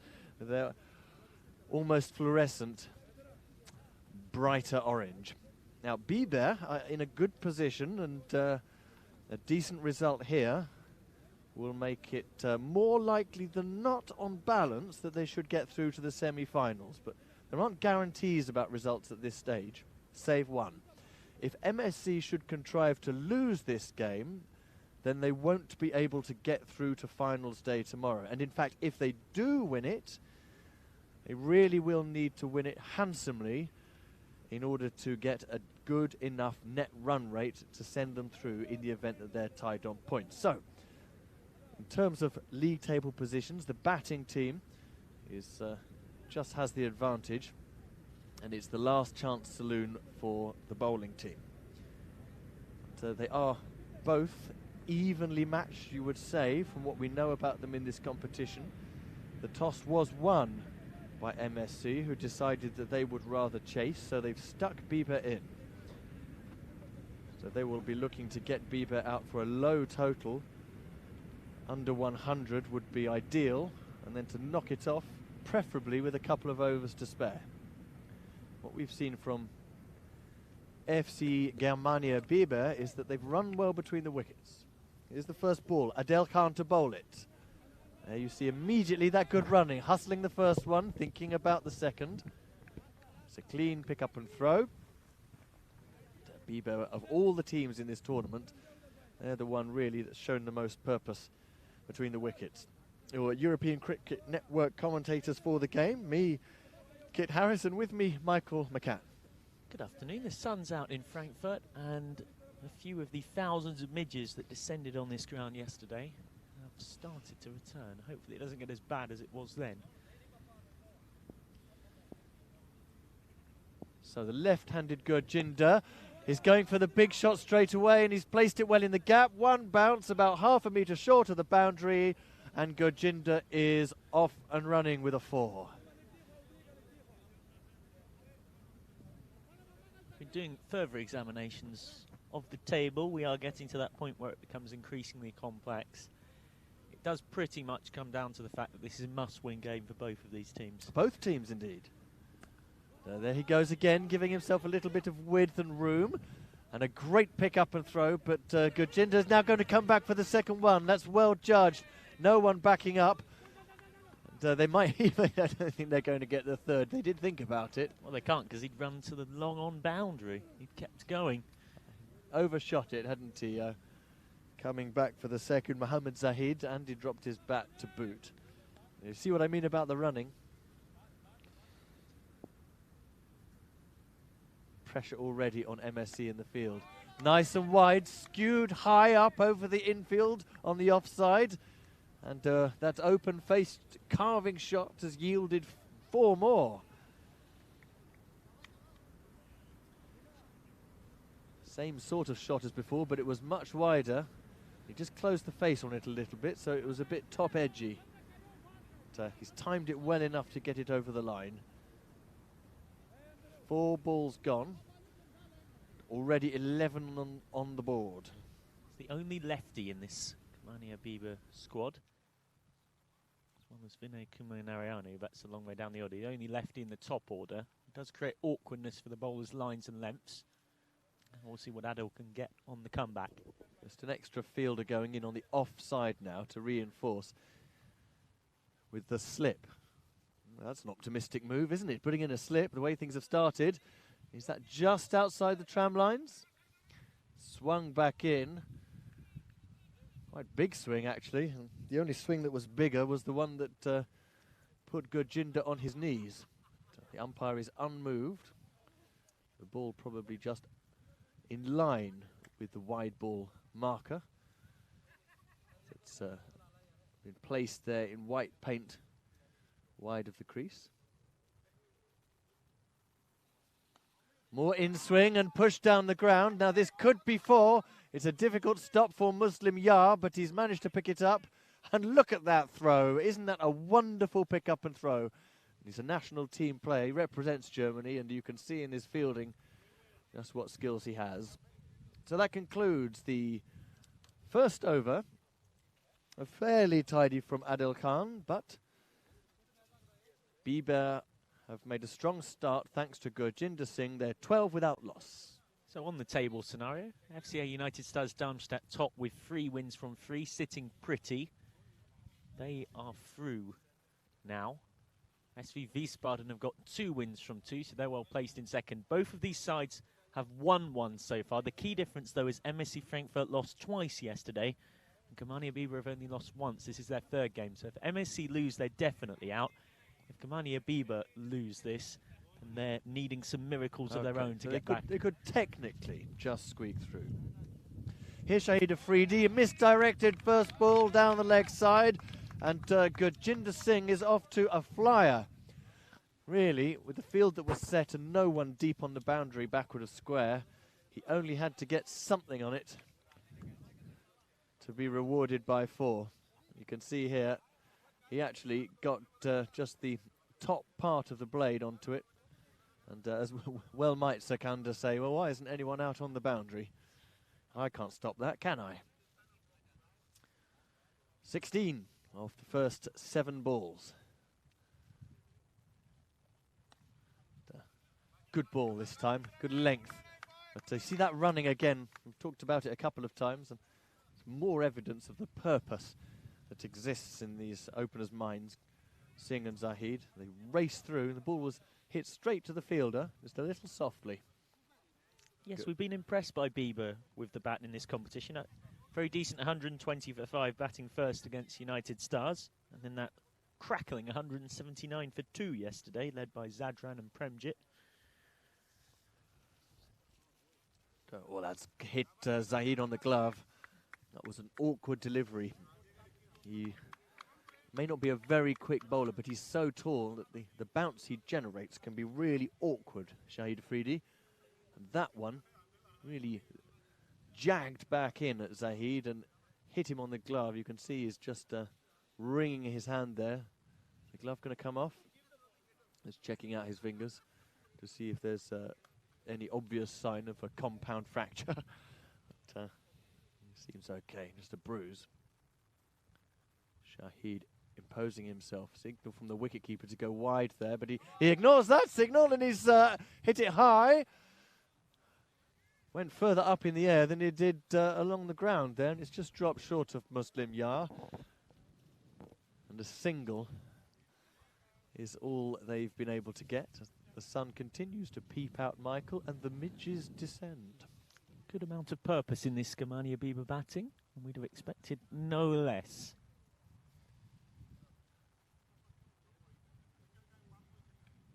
Well played by Zahid, chopping it away, and just managed to get a hand on it. Did Mohabbat Miakal, restricts them to a single. That only served to bring Gurjinder Singh back on strike, and he's already hit 17 off 8 balls with 3 fours. Kind of pinch hitting that Bieber will rely on to get them off to a great start and capitalise on these 3 power play overs. Only 2 fielders allowed on the boundary.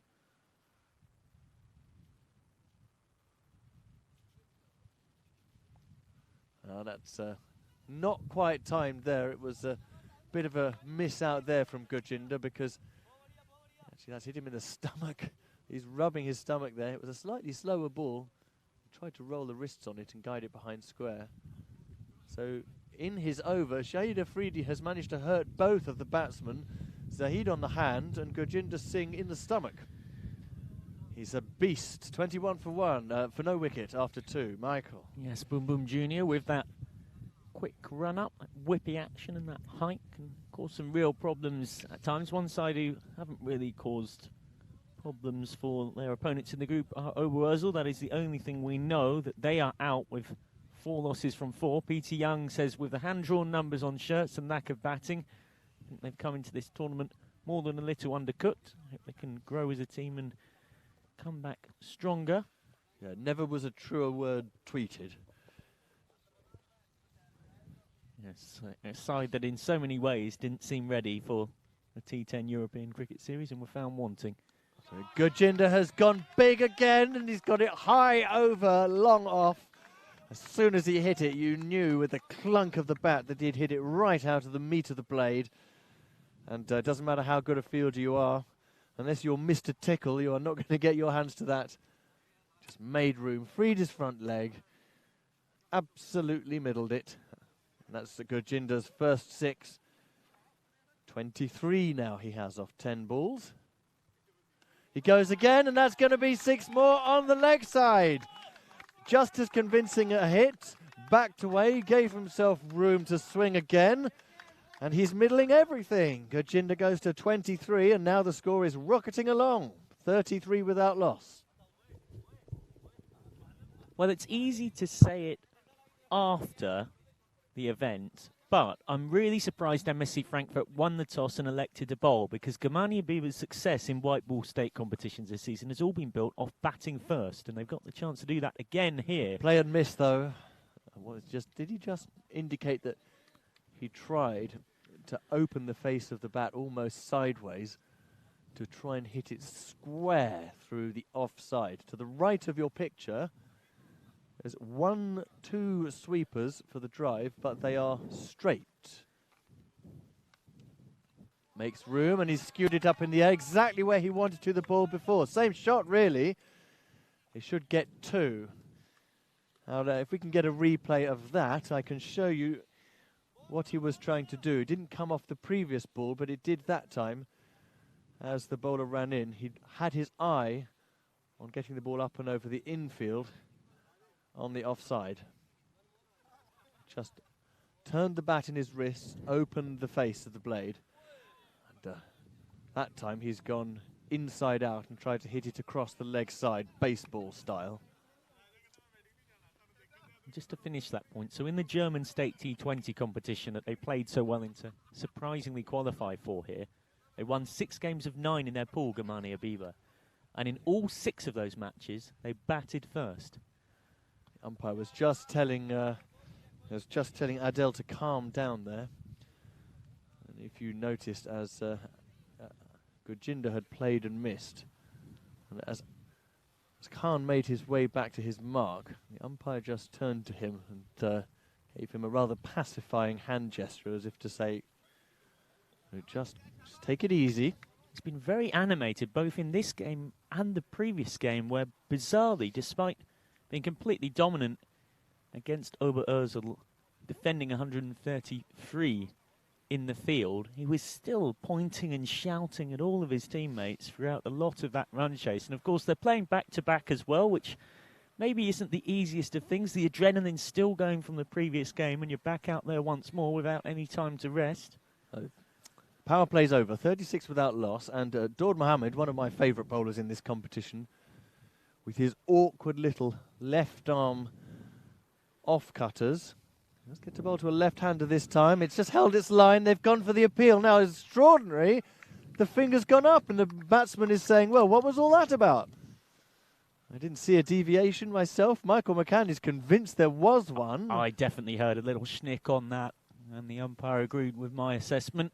And they've broken through against this power-packed Gamani Abiba lineup. Just a little nick on this from Daud Mohammed, left arm over. Well, a nice cameo there from the left-handed Gurjinder Singh. He's given this innings a real catalyst from the top. He perishes for 32, made from just 16 balls. He found the boundary 5 times. And out comes Premjit Singh. Successive sings.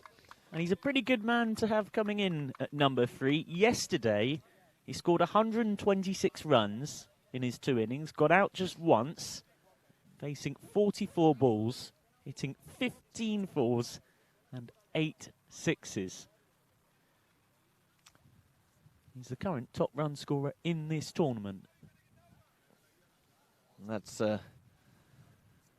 An ideal situation for him to come in as early as the beginning of the 4th over, so he's going to have lots of balls available at his disposal.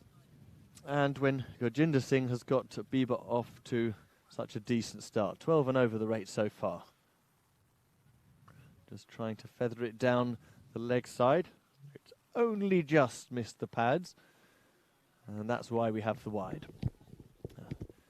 Got a right-hander on strike now, Dodd, so you've just got to readjust that line. That was more or less the same ball that he bowled to Gurjinder Singh. 2 right-handers now. He starts slanting it across in a moment.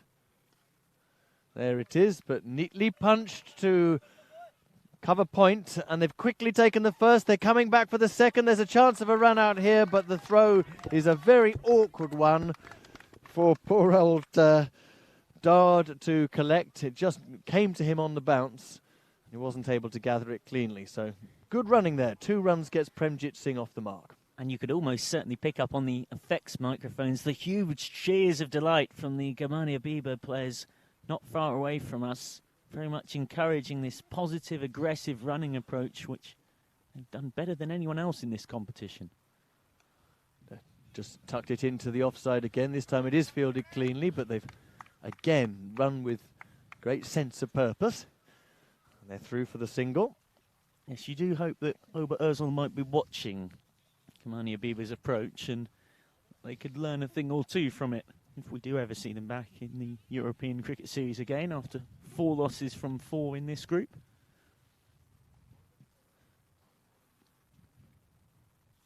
That's a big swing this time. Well, we'll let Zaid off there because he hasn't had the strike for about 2 overs. He needs to get his eye back in. You say Ober Ozil are going, which could have the advantage of taking some learning points or inspiration for the way that Bieber go about their batting, Michael, but I bet they don't. They're probably all in their cars going home at this moment, wondering where they went wrong. Another swing and a miss from Zahid. I'll tell you what, Michael, something tells me that they don't drive especially fast. If they drive like they bat, you wonder how they've managed to get to the ground on time 4 times out of 4. If they drive like they bat, they are probably still in the car park. Oh dear. Maybe he shouldn't tease, I suppose. Third one, and this time he has hit it. 2 misses, 1 hit, and over the line it goes. He just took a couple of sighters there. And Zahid now has got his eye in, and that's the first time he's found the rope. And the ball's made it over. It's gone to 9. Well, yes, all the pre-tournament chatter was that Mohammed Zaid was Gamania Bieber's best 6-hitter. And he may turn out to be, Michael. He hasn't had a lot of the strike. And he has failed in his 2 innings so far. We've seen Rahim Zadran and Premjit Singh fire the ball to all and sundry. But maybe today will be his day in the sunshine. So 46 for 1 or 4 overs. That over went for 10 from Dodd Mohammed. Now here comes the very competent and canny left arm spin of the German international bowler, Muslim Yar. For me, this is one of the better bowling lineups. Absolutely. MSC yes. Frankfurt. I just feel that they're short of a 5th bowler who they're really secure about. 4 that we've seen so far are very capable. Just a merest hint of turn there for Muslim Yar. Just get an easy single into the offside. Premjit hands the strike back to Mohammed Zahid. He hasn't got anything on that really, has he? Just clunked it. The bat sort of pivoted in his hands. And Mr. Grumpy, Adil Khan, has thrown the ball in from the boundary. I like that now. That's him from now on. So tidy start from Muslim Yar. Now that's gone high in the air. There's a half chance to backward point. He's put it down. It was difficult. He was moving to his side and backwards all the time. And unfortunately, well, the chance to Kader Khan has gone down, but a chance that really must be accepted with so much at stake in Group B. Muslim Yar is bowling well. He's come down the pitch, nearly yorked himself there and just managed to squeeze it away on the offside. Adil Khan comes fiercely in from deep mid-on again to field. Stopped by Mr. Grumpy. Just to remind you of the stakes, defending champions MSC Frankfurt lose, they're out. Bieber lose, they're all but out. Now this is big, it's going to go high to the fielder at long off, who takes a very competent catch. Actually gave a little with his hands to his left, and now there's a little kidology out on the pitch as they're giving each other a hug and a shove. And Muslim Yar has managed to get rid of one of the danger men, and that is the end of Premjit. He's caught in the deep for 5. Well, that's a really big wicket. And after yesterday's heroics, the one that you would want most from this Bieber batting lineup. Tony Verma's the new batsman. He's the non-striker, and that's a big old hit, isn't it? An attempt at one anyway from Zaid, who's just struggled for a little bit of timing in his shot so far. It concludes the over. Very tidy one from Muslim Yar. Just 4 runs coming from it, and those in the form of 4 singles. And then the wicket and a dot to conclude it. And at the halfway stage, Bieber are 50 for 2. And most importantly, it's that wicket of Premjit Singh, because yesterday he was by a mile the most destructive batsman we saw across 2 excellent innings in T10 cricket. 59 off 24 against FCA United Stars Darmstadt, and then 67 off just 20 in that demolition job against the lowly Lamar CC Oberursel. Now Tony Kumar Werner, who overnight, I spoke to a few sources in the Jamania Bieber camp, heard what we were saying on commentary, and he's painted his pads. Here comes Dal Mohammed in. It's a single down to long on. He's got sweepers out on the mid-wicket, long on, long off, and extra cover boundary. Is that true, Michael? Has he really done that? He went home and painted his pads? Here is Dowd coming left arm around. Is that true? Oh, how wonderful. He's actually coming left arm over to the right-hander now. Very wide of the crease this time. Good bouncer, and it's so hot that even Sultan Ahmed can't keep it and catch it cleanly, but it's good enough. So square leg, mid-wicket and long on, out, as well as a cover point and a long off. So yes, after what we were discussing yesterday and the fact that his pads might actually belong to his dad, Rocky, who's the team manager, decided, I've had enough of this. Here's Dowd once more. That's a crunching pull shot. He's thumped that, walloped it through the mid-wicket region. And with his brand new painted orange pads, he's feeling good. And he's watching on as his non-striking partner, Zaid, crackles 4 onto the score. And it's Gamania Bieber doing what they do best with the bat. It's where they're most comfortable as a team. Here's Dowd once more. That's a slower ball. He hasn't got all of this, but he's got enough of it. He's gone through the vacant point region, cover point, charging round to cover it. And they'll get through for 2. We know that they run aggressively, they run hard. You're right, Michael. There's so many batsmen in this tournament. We'll be watching to see if they were going to be caught out in that situation. And you profit nothing by it, but just run. Got the heads down and run. Parody of, one thinks of Freddie Mercury in his Queen song Bicycle. Ride your bikes and ride. Get your heads down and run. He's down once more. That's right out of the screws. Walloped over long on's head. 10 yards back in towards the grass bank over there.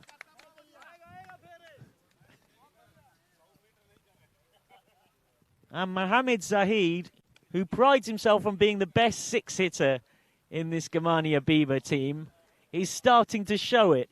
After his teammates Premjit and Zadran have been having all of the fun, now it's his turn. Ooh. But this time he's beaten. That's a really good reply. There's a reason why Dal Mohammed is the man who MSC Frankfurt would entrust with a golden ball if they needed to. And it's his ability to bowl in death situations against the opposition's best hitter.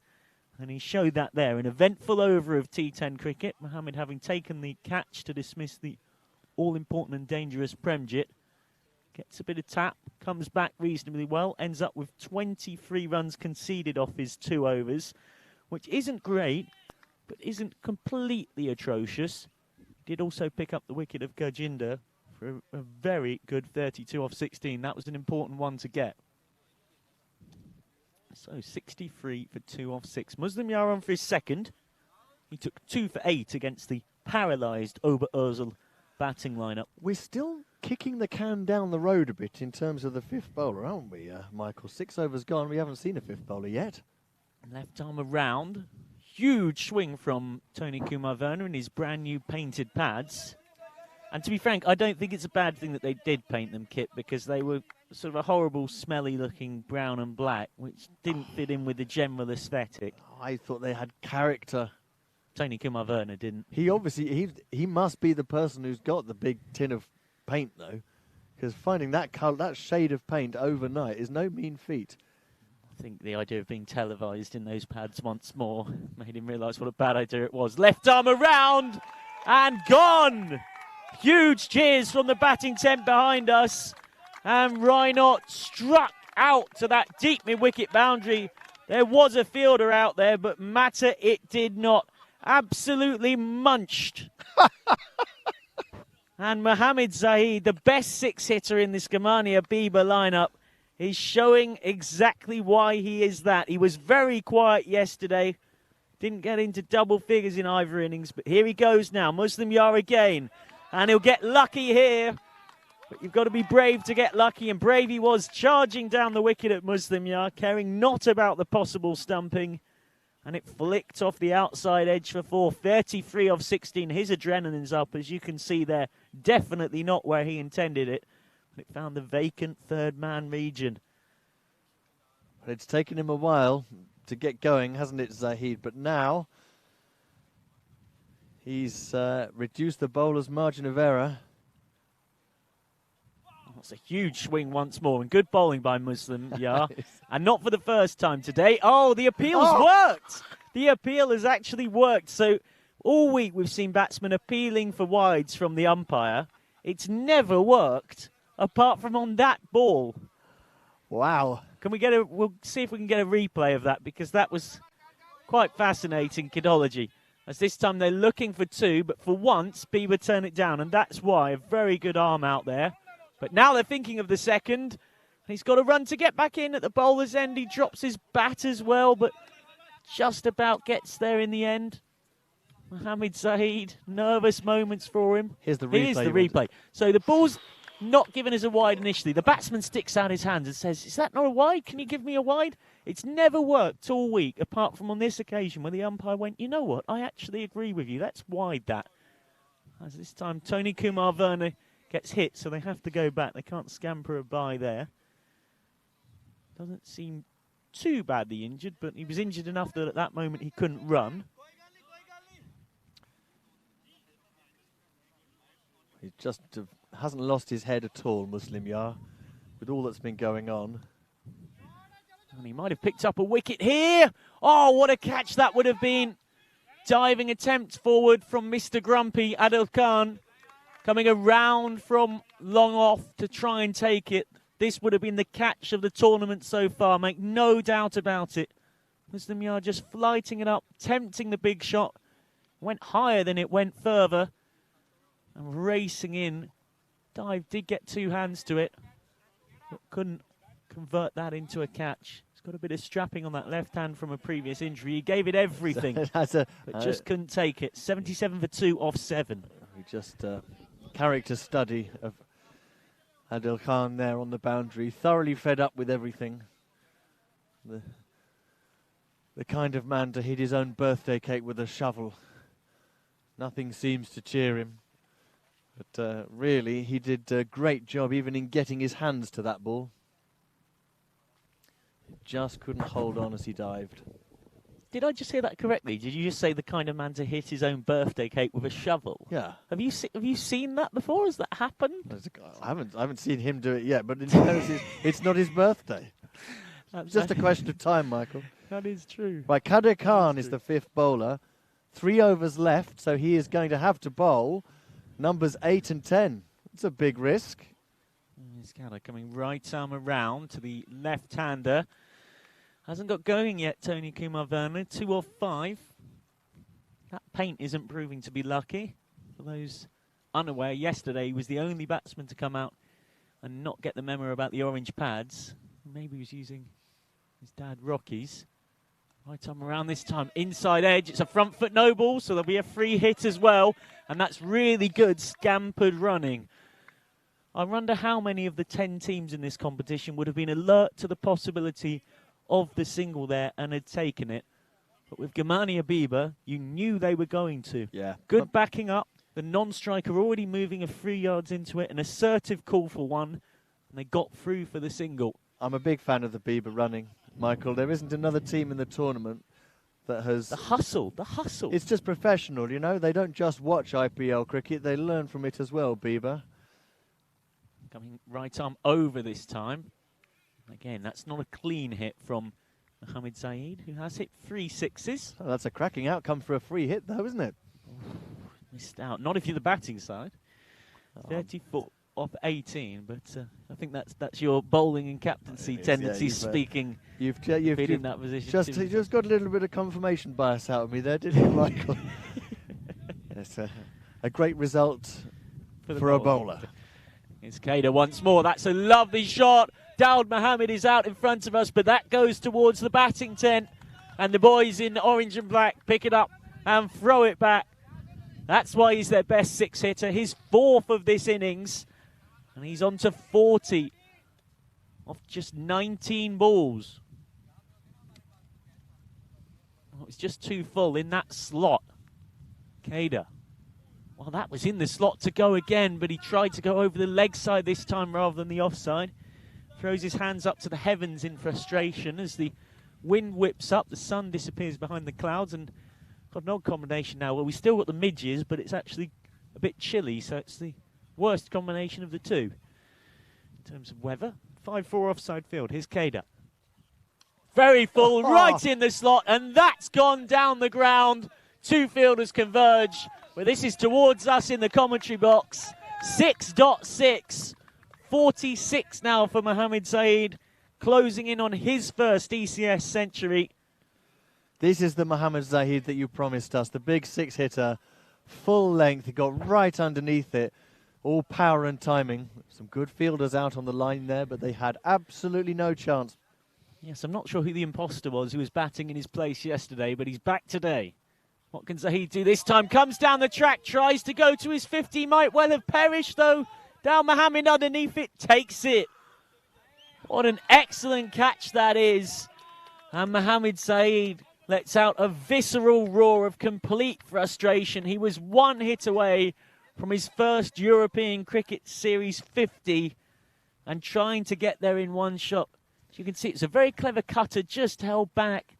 And that meant that he ended up scooping it up. And Daoud Mohammed, he's already taken 1 good catch down at long on, took another. Double fist pump to celebrate. Zaid gone. An excellent knock, though. And a really nice moment as he walks off. A pat on the back and a mutual congratulation. Daoud Mohammed congratulating Zaid on the knock. And Zaid congratulating Daoud on the catch. He goes for 46 off 22. 30 of those in 6s. 5 of those 2 4s as well. Well, that 5th bowler, Kader Khan, he did take the wicket. He's gone for 14 off the over. So with the 2 overs left to come, Shahid Afridi has to bowl the 9th, which he will. And Kader still has to get another one out of the way for the last over. But they're not out of the woods yet, the fielding team, because the next batsman out is Lovedeep Kotra. And we have seen him hit a very long ball. Absolutely. He's facing Boom Boom Jr. Shahid Afridi back on. That's a good length there. Good length there. And that's his default sort of back of a length that he likes to hit. Awkward. Lovedeep Kotra in the knock you're referring to. Managed to smoke 18 off just 6 balls against FCA United Stars Darmstadt. Unbeaten at the back end of the innings. That helped them get up to a competitive total in that particular game. Helped them get to 120 for 5. Kotra facing now. This is quicker, but too much width on it. He can throw his hands at it. Third man's down there, though. Gets it on the bounce. And even with this positive Bieber running. They'll only take one. So Tony Kumar-Werner, whose family have been associated with this cricket club right from its formation, to his dad Rocky, who's a little bit of a senior gentleman now, but still involved as the manager, has got to pull something out the bag here. He's only got 3 off 6, which is not in keeping with the Germania Bieber way of batting. Go hard or go home. We're at that kind of stage. 9th over. 10 balls left. His Boom Boom Jr. goes inside out. That's into the gap at mid-wicket. He'll get 4 as well. And you can hear the roars of encouragement from the dugout as Germania Bieber now 1 boundary from heading to 3 figures. More good intent from them, and Tony Kumar-Werner with those painted orange pads steps away. If he'd have left it or got inside of it, it could have been a wide, but good positive intent instead. And despite 3 sweepers being out on the leg side, finds the gap. 3D once more. Very, very full. He hasn't got all of this. They might look for 2 down to long on. Fielded aggressively by Mr. Grumpy, Adil Khan. He didn't like that, did he? Something was wrong with it, Adil Khan. I don't know who he was blaming this time. Does well to keep it to 1. Yes, I think there was a little caterpillar that just popped out of the turf at the last minute and put him off as he was running. It does seem like whatever happens, I mean, you'd think penultimate over a ball that goes for a single, that's a pretty decent result, but no, he's chuntering away. Furious. He's Shide Afridi Jr., Boom Boom Jr. Oh, it's a big old bouncer. I think that might be too high. Is it? Yeah, the umpire's signalling it's just about okay. Good job then. Navdeep Gotra looking towards the umpire. Oh, it has been given as a wide on height. There we go. There we go. Now Boom Boom Jr. is not happy. He's having a word with the umpire. It did look marginal. The reason why he's not happy is it's not because the umpire changed his mind. What actually happened was that the umpire misinterpreted what the square leg umpire was telling him, which was that it was overhead height. So he thought it was legal. So that's just the umpires miscommunicating. It's not they're not being inconsistent, at least. Here's Boom Boom Jr. into Lovedeep. He smeared this away, straight to third man. Should be caught, juggled 4 or 5 times. I think he has taken it in the end. A quite ridiculous way to catch a cricket ball. Definitely not from the coaching manual, but it's just about good enough. Only just about good enough. Taken by Mikael Mohabbat with 77 on his back out there. And it's an important catch because it gets rid of a dangerous player who can hit at the death. It's another wicket for Boom Boom Jr. It's going to hit middle of middle. He stepped away to try and smear it. And Mohabbat chuggles and eventually takes it to his smiling, grateful relief. And out comes Aaron Balasubramanian, number 15 on his back. He does tend to bat higher for them in T20 cricket, but he bats down at 7 or 8 for them in the T10 format because although he averaged 52 in the state T20 competition, scoring 259 runs no less, it was only at a quite modest strike rate of 112, which translates to just under 7 runs per over. So it's not bad, but it's not brilliant either. More of an anchor in the T20 format. So that's why he's down here, but he's a very capable batsman. They did cross, though, so Tony Kumar-Werner, the lefty, will have the strike. 3 out on the leg side boundary. And he comes, that's down the ground, and that's over Mr. Grumpy's head for 6. There we go, that's what Tony Kumar-Werner can do with those good old painted orange pads. After a slow start, he's starting to get into gear. Steps away again, which is his preferred way of batting, and flat bats it right back down the ground for 6. They're past the 100 mark with that shot as well. 104 for 4. Tony Kumar-Werner has 14 of them off 9. Going into the last, they're hoping that maybe one big over can get them to 115, 120, that kind of region. Which would be above par, Michael. It wouldn't be technically an imposing total, I suppose, but it would certainly be a testing one. Would you say above par, 115? I'd Well, I say asked past maybe 110, 115. Yeah, 110 you said par was yesterday, something and like that seemed like a pretty good Yeah. judgment. So 1 over to get 104 for 4, so 1 over to get 6 more. And Kader Khan, well, he got some tap in the last over. Balasubramanian is a very talented batsman, not necessarily known as a death hitter. But they need him to do that here. He hasn't got long to settle himself. 5 sweepers out, 3 on the leg side. Kader in. Slower ball. That is a lovely drive through the offside. But he's picked out long off, so he'll only get a single. And Daoud Mohammed, arguably the best fielder in this MSC Frankfurt side. Fields it really cleanly. Good pickup. And only a single. And so, it's Tony Kumar-Werner who has the strike. He's got 14 off 9. But he was on 4 off 7. He's hit his last 2 balls for 4 and 6. Here's Kader. That's a very wide full toss. And the umpires have gone for a wide. And he's got his hands on his hips, both of them, looking up at the umpire. And I'm struggled to see why here. Maybe we can have a look at the replay. He's also having a chat with Mr. Grumpy out at long on.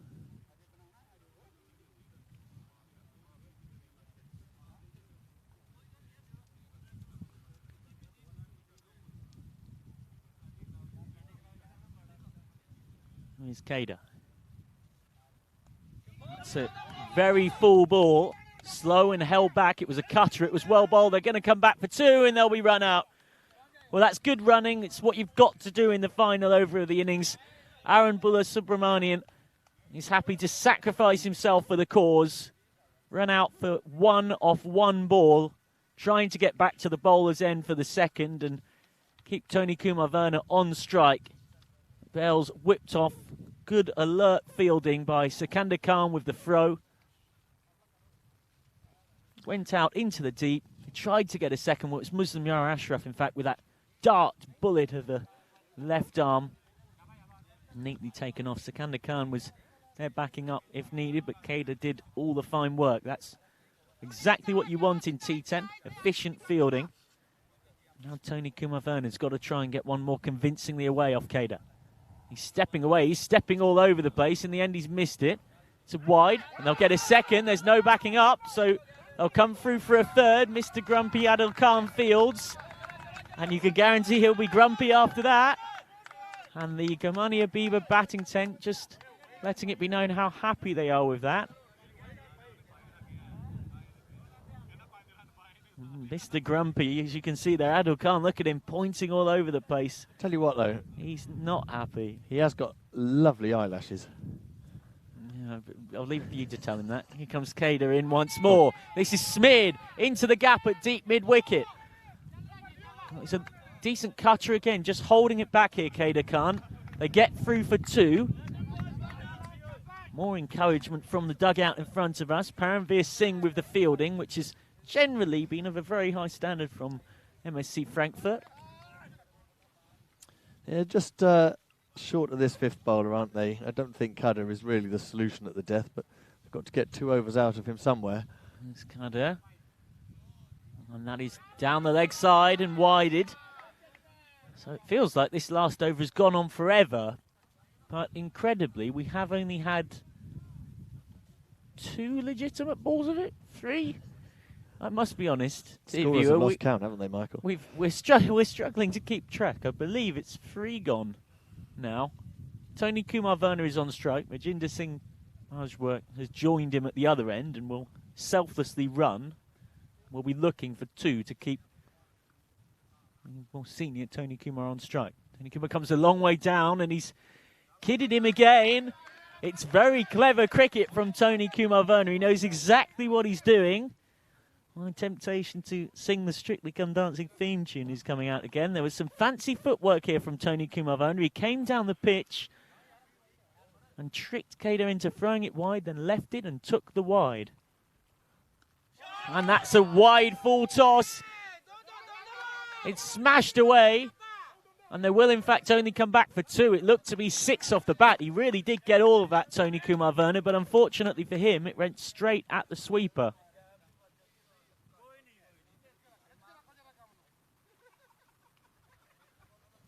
Piling up these runs in this chaotic final over that does feel like it's gone on forever. It's been really messy stuff. He's done well to keep the strike, though, has Verma. His partner, Raj Bajwa, has not had to face a single ball yet. That's good strike management. That was the same with Bala Subramanian, who was happy to sacrifice himself coming back for the second. I think the umpires might have lost count of the score there. Where it got dodgy was the ball after the wicket, which was signalled for a wide. And then it went through for the overthrow, and they ran a couple of runs while the ball came out to your friend Mr. Grumpy. And then the umpire signalled byes. So Yes, I think that did. got the scorers confused. A wide which then went for 2 byes. And I think there's been a little bit of a fluff. Well, a wide can't go for byes. No, It's that's right. It's just 3 wides. He signalled a wide, then byes, you see. That Correct. was the Here's confusion. Kader, short, back of a length. This is thumped out to deep point.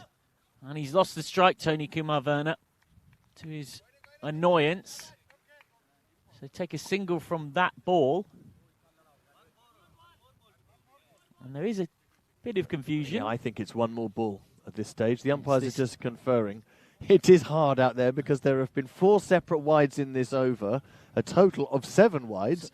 We make it in this over. We've got 1 wide wicket, wide with 2 run off it, a 1, a wide, and a 2, and then a 1, which would leave 1 legitimate delivery to come in the innings. We were on 104 at the start of the over, and all the wides have helped them take 11 off the 12, off the 5 balls in this over. And Rajinder Singh Bajwa, number 7 for Bieber, can hit down the lower order. He's got 1 ball to face here. It's a full toss on his legs. Out to square leg. They're surely going to have to try for 2, but it's probably a desperate cause. The throw isn't a great one, though, and they get back. So they do get the 2 from the final ball. And Gamania Bieber finish on 118 for 5. That's typical Bieber, isn't it, Michael? They just hustle that second run. Whenever a run has been a 50-50, they've turned it into a solid. And it was very similar, actually, to the batting innings they had against FCA United Stars Darmstadt when they posted 120 for 5 in that game. They've ended up on 118 for 5 here, again through a combination of some solid hitting, whilst wickets have also regularly fallen.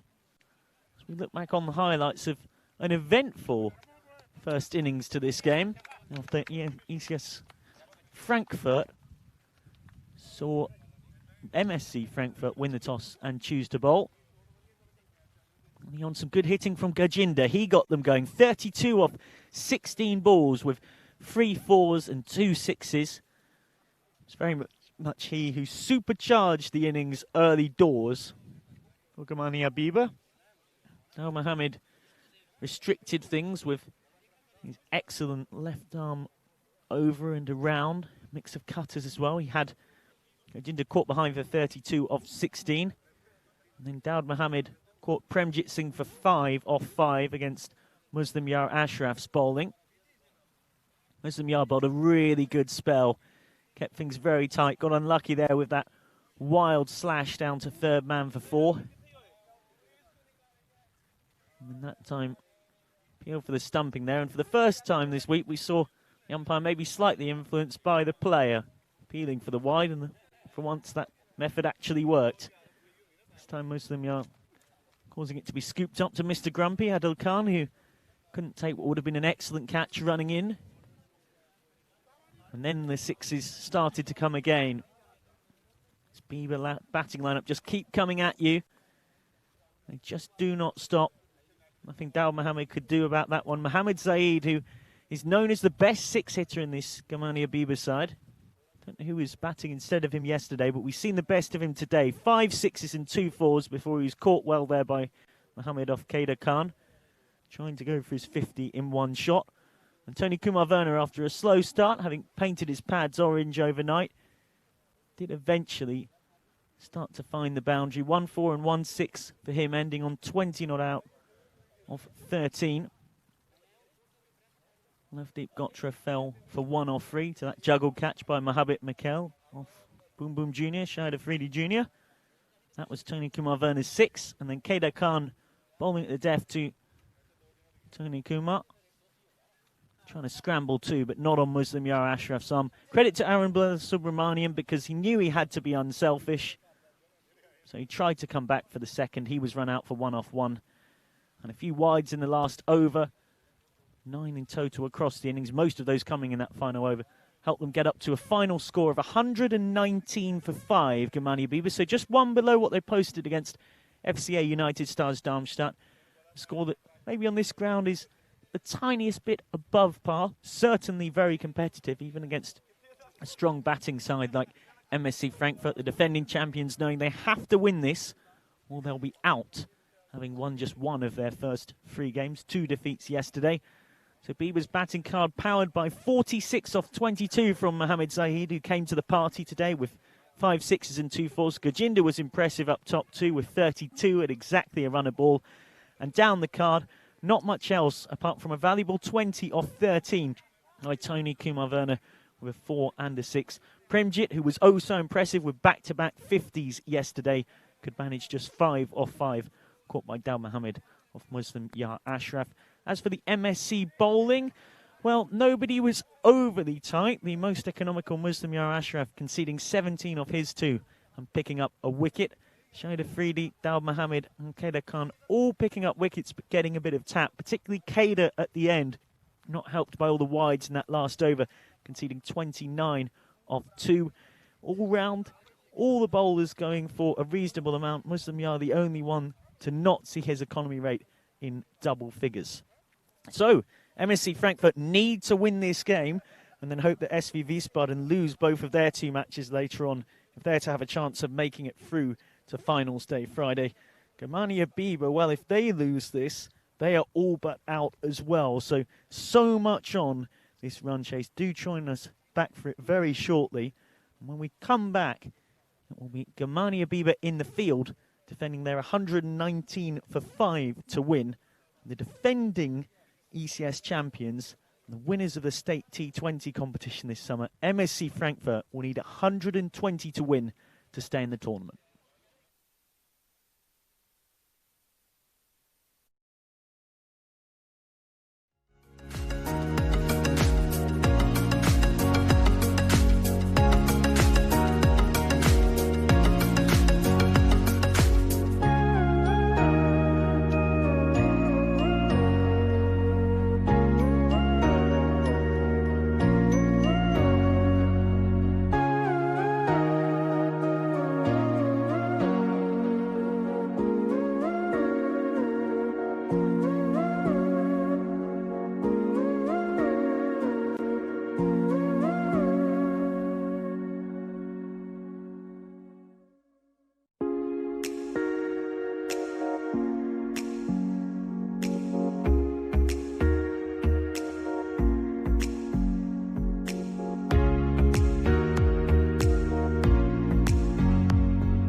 20. That's the target that MSC will have to chase down in order to survive in this tournament. They were the winners of the last European Cricket Series in Frankfurt, the defending champions then. And, well, against a determined and energetic side from Biber in their bright orange kits. They have got their work cut out. Biber making 119 for 5. They're running between the wickets, matched by an ability to clear the boundary whenever a bad ball came along.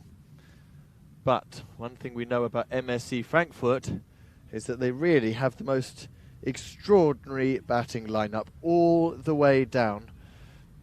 Men who can pinch hit, steal singles, work the ball into gaps. They really do have, on paper, the most impressive batting lineup, perhaps, of all the 10 teams across the 2 groups of this tournament.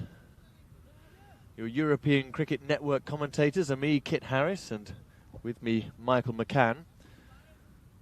And, 2 batsmen just settling themselves out in the middle.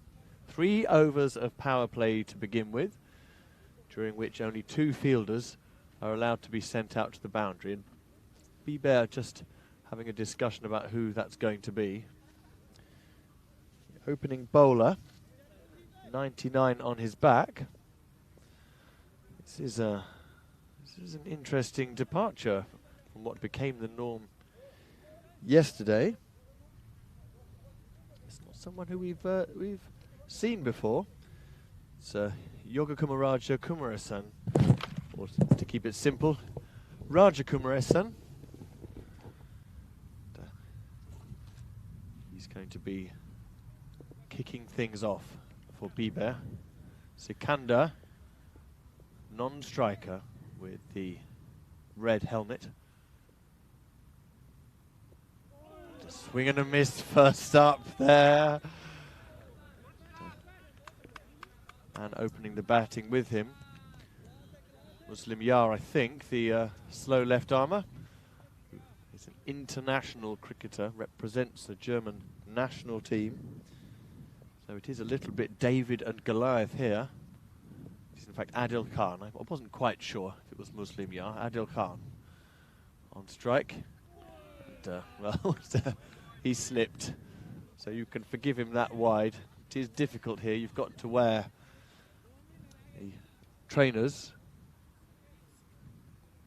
Surprising decisions regarding the MSC Frankfurt batting order. They've been rotating it around throughout the tournament. Hamza Said Amir got 36 off 16 opening up against Oberursel, and yet again they've decided to change it. They haven't actually had the same opening combination in any of their 4 games so far.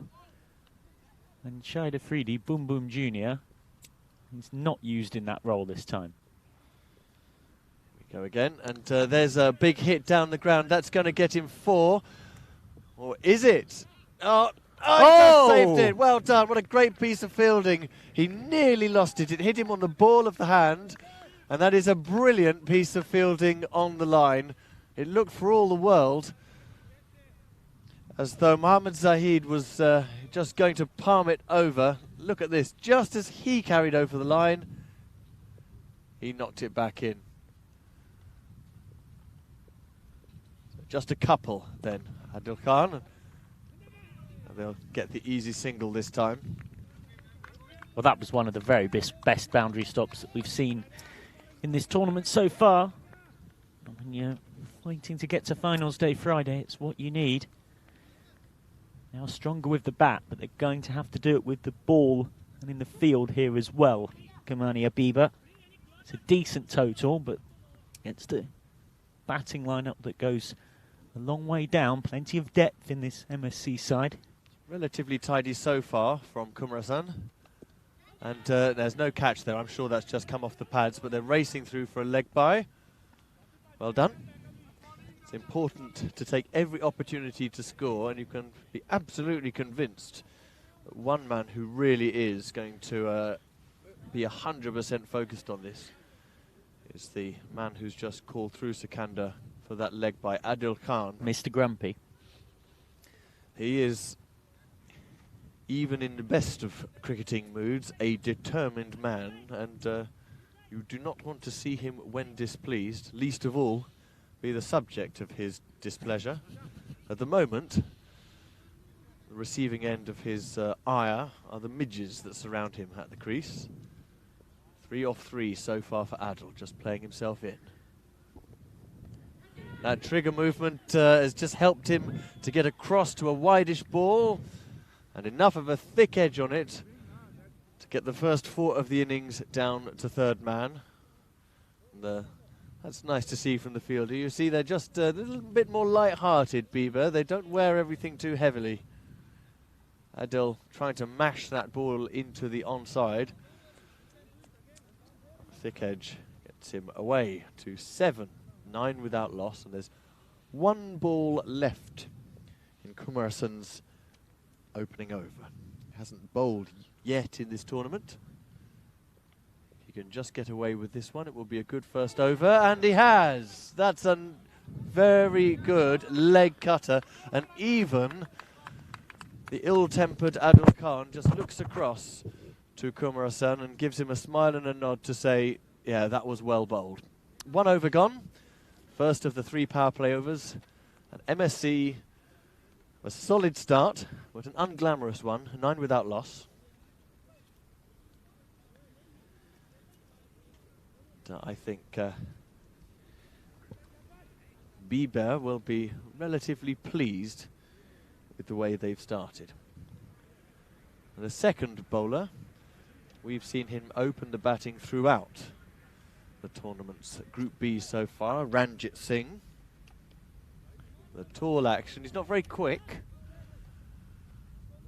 But, he stands up very high, delivers with a straight arm. Just get a little awkward bounce. Sometimes he can angle it into the batsman. Sikandar Khan, well, he only faced 1 ball of the first over. That hit him on the pad. He got a leg by, so yet to get bat on ball. And, wow, you see that movement I was talking about when he gets it to come back into the batsman. But it's gone over head height. That's the word from the square leg umpire. So Ranjit Singh's satisfaction at getting in a dot ball to begin with has turned to disappointment as he's seen the umpire extending his arms. He's going to have to start his over again now.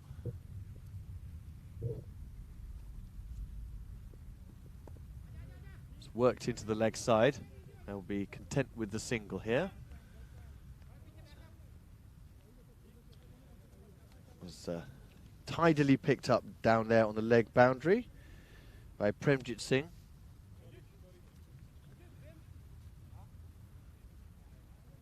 So MSC just taking it easy to begin with, getting their eye in.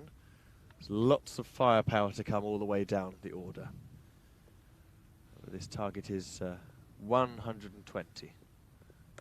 There's a big shot to mid-wicket, drop catch. It was difficult, and it's going to get away for 4. Now that was a real toughie in club cricket. That was VK Narayana. He's a good all-round player, but you can see here it was struck well. It was a very tough chance diving to his right. May even have just bounced short of him. Adel has got his second boundary away now. Adel Khan 11 now. 15 the score. He's had some width there. Is that too high? Is that too high? No, he's got away with it. That's good. That was the ball he was trying to bowl. First ball, Ranjit Singh. Nice slow bouncer outside off stump. And, Adel Khan in animated conversation with his namesake Sikandar. Yes, Mr. Grumpy will be a bit less grumpy now. He's started to get into his stride. Could really do a big knock from him here. Again, short, and it's worked again, I think. Adel Khan looking at the square leg umpire briefly, but I think he knew that Singh had again got the ball in that perfect chest-high zone. Now, the tactical question here for Ranjit Singh is, does he try it again? He's got the third man down on the boundary, but I would have thought Khan is the kind of batsman who'll get it right 3 times out of 3. And he's decided to punch it off the back foot, a chance of a catch, but it's just gone over the head. Just gone over the head of the fielder Gurjinder Singh. Adil Khan saw that the infielders were up in the ring, and he felt if he just got enough on it under the ball, he'd be able to pummel it for 2. Look how he just stayed back in his crease. It was so close to him, it was barely there for the pull. He's managed to drop it into the gap for 2. As the sun comes out and the midges come out as well. He's backed away there, hasn't he, to make room? Oh, that's executed perfectly. What a masterful shot. He knew that the ball was going to be short, didn't he? He leant backwards, even with the trigger movement to leg. Ranjit Singh just felt himself drawn to bowling short. Ideally, he would have adjusted and bowled really full outside off. You see how he steps away there? The bowler made the mistake of following him with the short ball, which was exactly what Adil Khan wanted him to do. 2 overs gone. 2/3 of the way through the power play, and MSC 21 without loss. It's good positive batting from Mr. Grumpy, and it needs to be, because whilst you can have the attitude of set the chase up, take your time, the danger is that then you don't exploit your best 3 overs of scoring opportunities, which is that power play with only the 2 fielders allowed out. And eventually, Adil Khan, Mr. Grumpy, gets into his groove. He's got 17 off 10, and Sikandar Khan has only faced the 2 balls so far. He has 1. Just a reminder of the stakes here. The defending ECS champions MSC Frankfurt, after losing their first 2 games and winning last time out against Oberursel, have to win this to have any chance of staying in the competition. He's going to complete his spell is Raja Kumarasan. Sikandar just trying to come forward positively, but he can't get the ball back past Raja. There's so many hand signals going on there. Kumarasan is not trying to bring in a fielder from his deep position at long off. He's keeping him there for the drive, so he needs to pitch it up, which he's done, but it's a little bit over pitched, but a great stop. That is well done by Premjit Singh at mid-wicket. In fact, it's just the 1 run there to Sikandar, who gestures to Adil Khan to say, oh, I tried to get it wide of him, but it was a good stop, and Adil Khan agrees. He won't mind being on strike, though. 17 off 10, as Sikandar has struggled for timing. Adil Khan has not. But, just got a little bit too carried away with a swing and the miss there, and we've seen that Kumarasan has been able to bowl the occasional leg cutter that just seems away.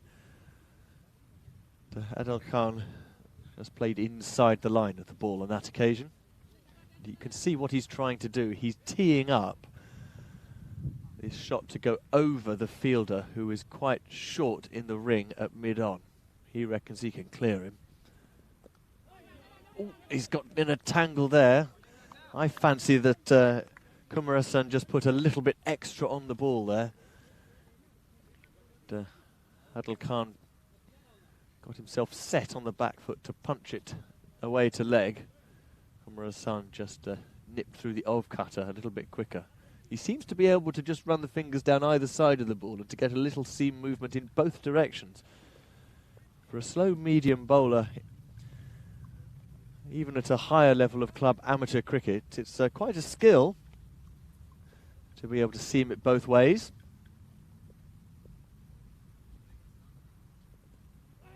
Yeah, that's good batting and good running too. Just having attempted 2 big heaves, Adil Khan just thought, can we have a replay of that? We'll see exactly how Adil Khan decided he was going to handle what had happened. He'd had 2 big shots, and neither had particularly come off, so he thought what he'd do here was just innovate a little bit. He moved across to the offside, waited for the ball, and tried to guide it down for a single behind square. Didn't quite get as much on it as he wanted to, but Sikander was wise to the plan and raced through for the single. Again, that's ballooned up in the air. Gets pad again. Umpire signals leg by. Well, they're trying to learn from Gamani Abiba's excellent running between the wickets. Best team in this competition between the sticks, the men in orange and black. This has been a great over so far. Kumarasan has really endorsed his captain's decision to keep him on for his second over. His 2 overs have gone for just 9. Well, it's a pity we didn't see him in previous games. So, power play gone, and in that over, just 3 runs came, and 2 of them were leg byes. So, it's advantage B-Bear at this stage, though there are wickets in hand for MSC. 24 without loss. Power play ends. Sikander is back on strike. I'm told Kumarasan was carrying a small injury yesterday. I They see. thought on balance it was better to leave him out. But having come back in today, that's a very good contribution, as Mr. Grumpy's got to arrange or rearrange his gear. He's taken an undershirt off, maybe starting to get a bit sweaty running around in the slight sun that's come out. And our friends the midges back around too. Oh, they're no friends of mine, Michael. The change bowler is going to be Lovedeep Kotra.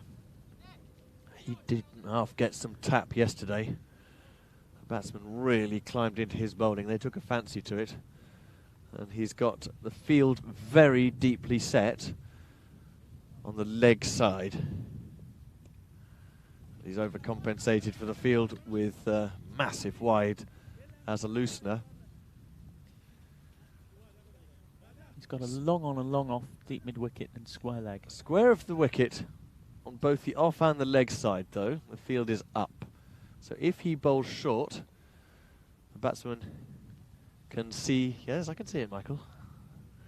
The batsman should be able to get it away behind square. He's just put a Over the deep point infield. out, though, as if he's heard Mr. Harris say Well, that. no, he's not behind square, though, is he? So he still has got 4 through third man. A bit of a leg break there, or a leg cutter. They've raced the 2 very quickly. That's well done. If they can't get the ball away to the boundary, at least they can pedal hard that first run. They don't want to get bogged down at this stage. Kumarasan's last over was a good one.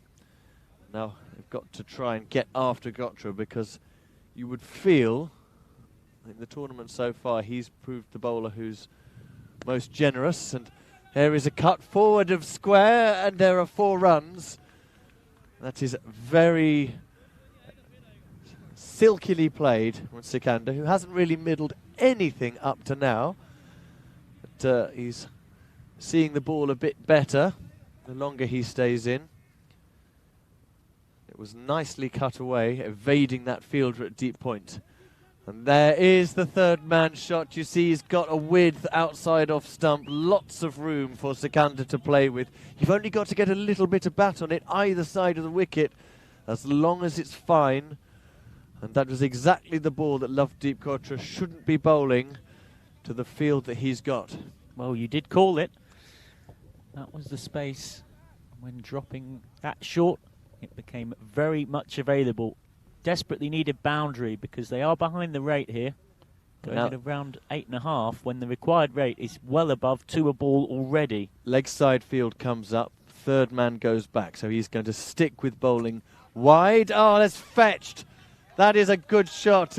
Lovedeep had committed himself to bowling wide of the off stump, and it was good improvisation there from Sikander Khan to eschew what he was being asked to do, not to hit behind square on the offside or hit it through the covers. Look, he's just made himself that bit closer to the ball by coming across the stumps, and he's swished it back straight. So consecutive 4s for Sikander, who has now found his form. 12 off 8 he has. And again he's gone across the line, and again it's going to be 4. Now that was a perfect sweep shot. Just walked across his stumps once more, stayed low, And great bat speed across the line. So Gotra is in a bit of bother here. He is the one they've got to go after, I feel. 3 consecutive 4s. It's almost as though taking his big red crash helmet off is the thing that's made the difference. And there's another one, a full toss this time as Gotra goes around the wicket in vain. That's the wrong thing to do with only 4 fielders on the leg side, and it's 4-4-4-4 to finish the 4th over. And Sikandar has raced to 20. See, that's just misdirected. Sikandar came again in front of his stumps in order to hit it away on the leg side. So its game has now swung back towards Frankfurt with these wickets in hand. 4 overs gone, and it's 43 without loss. Michael McCann. Oh, that's T10 cricket for you, isn't it? One side just looks like they're in front on the ledger. The rate is above 2 a ball, and worries are starting to set in for the MSC Frankfurt players' tent next to us. And after 5 successive 4s, it all heads back the other way. And, well, the required run rate is still just about above 2 a ball, but it's been brought down from its peak, where it was up at 15. And Lovedeep Gotra realising that it doesn't matter whether you bowl right arm over or right arm round, waist-high full tosses will be hit for 4. 23 from that over. Almost half of the runs in this entire innings coming from those last 6 balls. So the 5th bowler, he's another man who the batsmen have occasionally got after, Balasubramanian. And again you see the full force of Adil Khan's stroke making. And he climbs into a massive slog drive over long on. Slog drive. It's a great way of summing it up. You see how he's just hauled the ball from deep outside his off stump. Great effort. And there's not a lot now that Bieber can do. Raja Kumaresan and Ranjit Singh have proven good opening the bowling, but the support bowling is a little way off. Comes down the wicket again, he drives straight for more.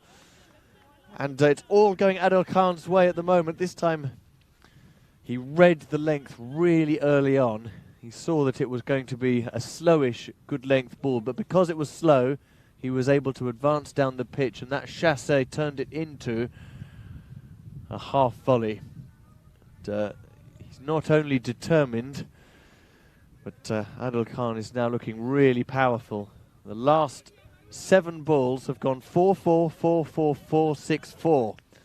Extraordinary turn of speed as the jet boosters have been applied by MSC. And poor old Bieber now starting to wilt under the pressure. Balasubramanian sticking through a wide there. 31 off the last 7 balls. Another one, big, that's the maximum, that could be the biggest of the lot. Dumped into the nettle bed, the longest boundary out there towards deep mid-wicket. And Adil Khan, well, remember what he needs to do here if he's going to give MSC even the faintest chance of qualifying from a middling table position. They've got to get a great net run rate out of this game. Don't give him another one. Oh, bless him, the bowler. There's not much he can do. He tried to get it wide enough out of Adil Khan's reach. The umpire mercilessly punishing him. Another wide here. All of the last 8 legal deliveries have gone to the boundary. And another wide. Oh, he can't buy a slice of luck, can he? Even Adil Khan Even Mr. Grumpy is smiling now. Almost out of sympathy. And Balasubramanian, well, he feels absolutely rotten about it now. Really is advantage Frankfurt. And that's a good ball. He just whipped it through a little quicker. More of an arm ball. They're in such good nick at the moment that they've still managed to run the single, MSC. Adil Khan now has 35 from 17 balls. And there are 53 required from 32, eminently gettable. MSC, but they want to do it a lot quicker than 10 overs if they possibly can. Well, that is well played. Unfortunately, he's found the fielder. He just made room for himself to guide it behind his legs round the corner. Sikandar says, you should have hit it a bit harder. And now, finally, Adil Khan starts smiling and cheering up a bit. Well, yes, suddenly when Mr. Grumpy starts finding the boundary all of the time, he's not so grumpy, is he? Last ball of the over. Dropped short. Oh, he's gone for the cheeky little flick. He has got it to the boundary, but not in the way he intended. Sikandar Khan. He wanted to turn it away to leg, but he just got a massive, thick top edge on it. See? Walked across his stumps. Tried to hit it fine, and really did hit it fine, but on the other side. And these last 2 overs have been emphatic for MSC Frankfurt. 23 off the last one and 26 off this of Balasubramanian. Well, I don't really know what Bieber are going to have to do here, but they may have to go quite quickly back to their opening bowlers in the hope at the very least of slowing it down. That may be the only option they have at this stage. It's not the option they've gone for. They've pulled something else out of the hat here. 73 at the halfway stage, and they're going to turn to their miracle man, who does work wonders with the bat. It's Gurjinder Singh.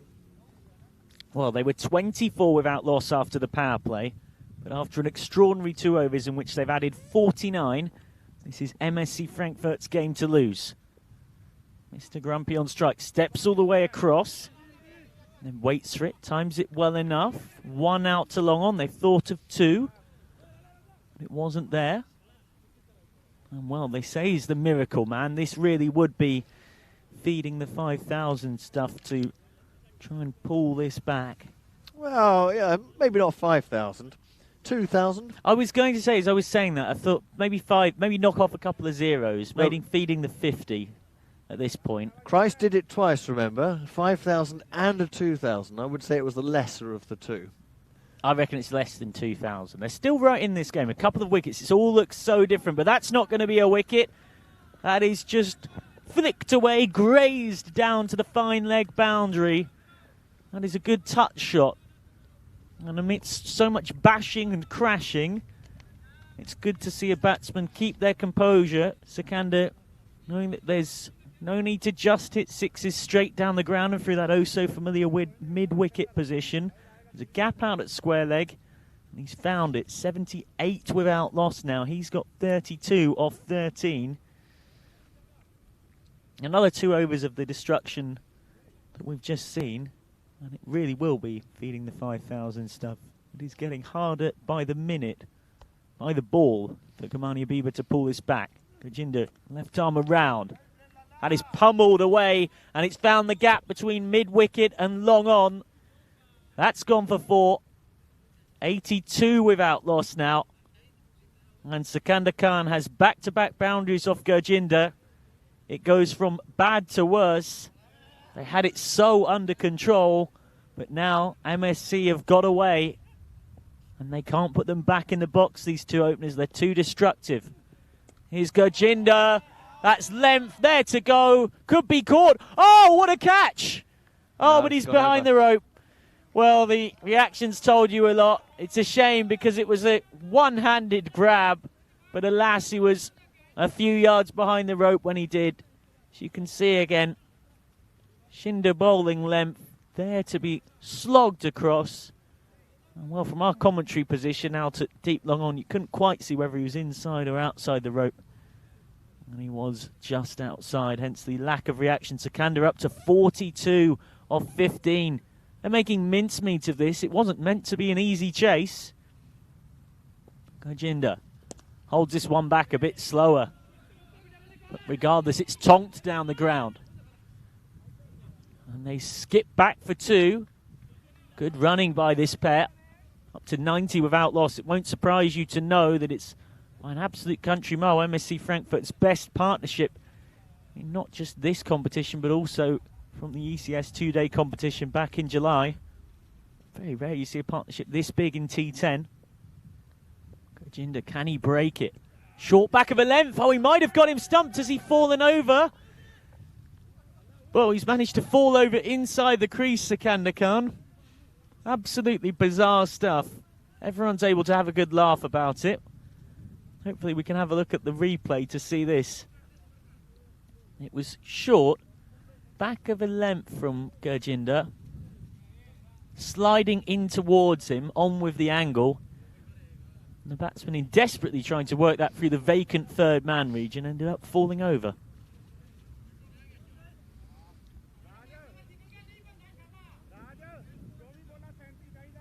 Yes, it may just look like a dot in the book, but sometimes the scorecard really doesn't tell the full story.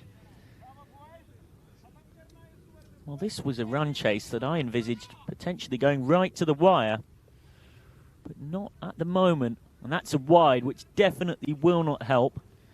Just Bieber going through their options, aren't they now? Raj Bajwa is the latest bowler to have a try. This is too short, though. Can be sent out towards that boundary. It could be a run out, though. It is a run out. Well, what a terrible way to break an excellent opening partnership. And Mr. Grumpy Adil Khan runs off. I've never seen a batsman so enthusiastically sprint off the park. Having made 37 off 19 balls, he's run out at the bowler's end. And it did seem like that was almost the only way this partnership would end up ending, because neither batsman really looked like getting out. Good work from the cover point sweeper. And they have got a wicket. The only question is it too late? Well, if he keeps bowling like that, it will be, Michael. It's another wide. You know, it's you can't be too harsh on Raj Bajwa here. He's bowling because the main strike bowlers have all gone for plenty. That's a better length, a sort of awkward in-between length. Well, enthusiastically fielded by Balasubramanian. Is that out? Direct hit, not given. And instead it ricochets into the outfield. Well, they'll get one more on the overthrow. Well, that was a spectacular piece of work by Aaron Balasubramanian at mid-wicket. He did throw the stumps down, but Sikandar Khan clearly had his back grounded. I think he was in. Yeah, I think he was in. Just. We'll find out now, though. Just keep a look at the popping crease. Bottom edge on it. Look at Balasubramanian. He thought it was out. Right. Yes, he was. He was, in fact, level with the stumps almost, Sikandar Khan. Raj once more. That's a bit too full. There to be drilled through the leg side. And the gap is found between mid-wicket and long on. That's a valuable 4 to the total. Closing in on this target. And a win with time to spare would be oh so good for the defending ECS champions, MSC Frankfurt's hopes in this competition. They've already lost 2, of course. This will bring them a second win. We know that that was just about good enough on net run rate for Darmstadt Cricket Club to get themselves through.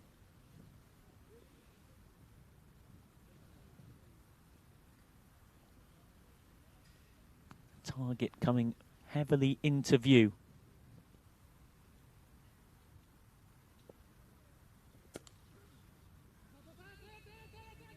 That's crashed down the ground. And they'll only get one, though, well fielded.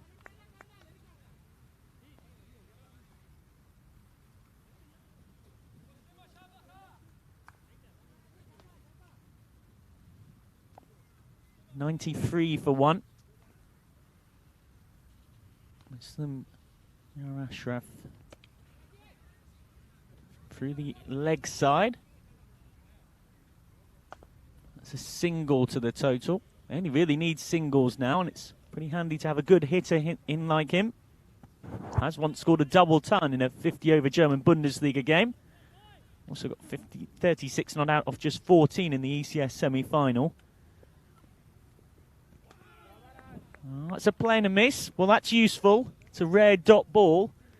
And if they are going to pull a miracle out of the hat, they'll need a bit more than that. We did see SG Heinhausen somehow defend 10 from the last 2 overs against Darmstadt Cricket Club on the evening of day 2. And it's going to take something similarly extraordinary from here. Yeah, we are going now in terms of feeding of multitudes in Christian history. We are now going from 2,000 to 5,000, aren't we? Yeah, we're up at that point with this emphatic opening partnership with 92 before Adil Khan was out. And now the second wicket stand taking it on. Sikandar Khan's 50. 51 off just 21 balls for him. And Sikandar Khan appeals for the wide from the non-striker's end. Muslim Ashraf also not looking happy, but it is not wided. It's going to take something extraordinary, a hat-trick, a loss of wickets, rush of blood to the head, a collapse. Well, that's 2 dots. If a miracle is going to happen, then that will help. Sticking with the metaphor, he's fed a few of his colleagues with that good piece of bowling. Premjit Singh with 18 on his back. He was doing it all with the bat yesterday, 67 not out and 59. Now he's got to do it with the ball. That's right in the slot, though. Straight down the ground. Could be caught on the rope just over the fielder's head. And towards the scorer's tent. Nothing Ranjit could do. It's another towering blow. This time from Muslim Yar. His first 6 of the innings, continuing from the good work that the 2 openers have done. And victory coming ever closer here for the defending champs. Ranjit once more. Well, that's well bowled. Blocked back. Muslim Yar Ashraf. Rare that he's got plenty of time to secure the victory, but he does and he doesn't because of the net run rate situation. It's imperative that if they can score these quickly, they do. But he might have got out here. Taken on the bounce instead by Ranjit. That's just what they didn't want. Lose a wicket or 2. A couple of new batsmen come out who are a bit nervy. It can all look different. But right now, runs are less than balls. There's fewer runs needed, I should say, than balls required. Balls left. That's shorter. Just played off the face. Just glided out. Oh dear. Terrible fielding, though. Throw miles wide of the wicketkeeper. Good committed running. They get back for the second. When you've got very few runs to play with, that is the last thing you need. Premjit's figures being dented by his fielders. Sikandar Khan gets back for 2, and he and Muslim Yar are taking this home. The thing is, for Bieber, is they just need to try and keep them out there as long as possible. They're surely going to lose, but I'm right in saying, Michael, am I, that if they do lose this, they still have a chance Absolutely. of clinging on as long as they can try and make sure their run rate doesn't suffer too much by defeating this game. The converse, of course, applies to Frankfurt. They need to get their run rate up and win it as quick as they can from here. That is correct. Gamani Abiba came into this game with a net run rate of plus 3.2. By contrast, MSC struggling with plus 1.6. But that will very much help them with the net run rate and help them finish this game off. A big old 6 into the players' tent. Pasted past us. Muslim Yar Ashraf with his second in this brief knock. Takes him into double figures. And it means that there's just the 4 runs required now. Might try and finish it here. Does try and finish it here. And does finish it off here. Back-to-back 6s for Muslim Yar Ashraf. And MSC Frankfurt, the ECS defending champions, the winners of the state T20 competition this summer, determined to remind everyone of what a good side they are after 2 losses yesterday against United Stars and Wiesbaden, have done exactly that here. They finish on 122 for 1 and get there with 10 balls to spare, which will definitely help finish off their net run rate, help improve their net run rate. And that is what it could all come down to at the end of today's competition. SV Wiesbaden, of course, with 2 games to play yet. But it's Sikandar Khan, yet again, who is the hero when they need him most. 53 off 22 for him. Remember last time in the ECS, he got 56 in the semi-final off 29, and then 48 in the final off 29 to take MSC Frankfurt to victory. As we look back at the highlights of the run chase, which started relatively conservatively. They only actually scored 24 runs in the power play, which is a bit below par, managing 24 off 3. Adel Khan and Sikandar Khan opening up. And it was Adel who started the faster. A flurry of boundaries for him in the second. Got them going. Ranjit dropping a bit too short. And that was one catching chance that was shelled. That they really could have done with taking. Gurjinder dropping it one-handed. The run tap just started to flow, but the big changing point was overs 4 and 5.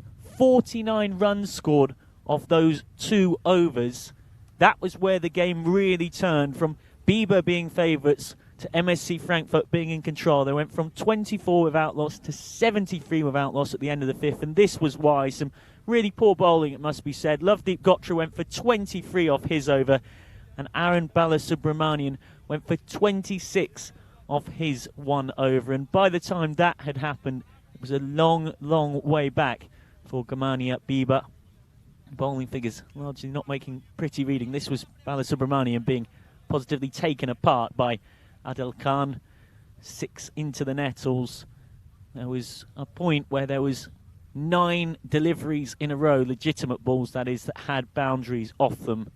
The boundaries were just non-stop in that period. 4-4-4, 4-4-6, 4-6-4. And that went a long way to deciding this game in favour of the men in yellow and black. Slightly comedic moment there as Sikandar fell over. When he was in his crease, so he was okay. Adil continuing on his merry way.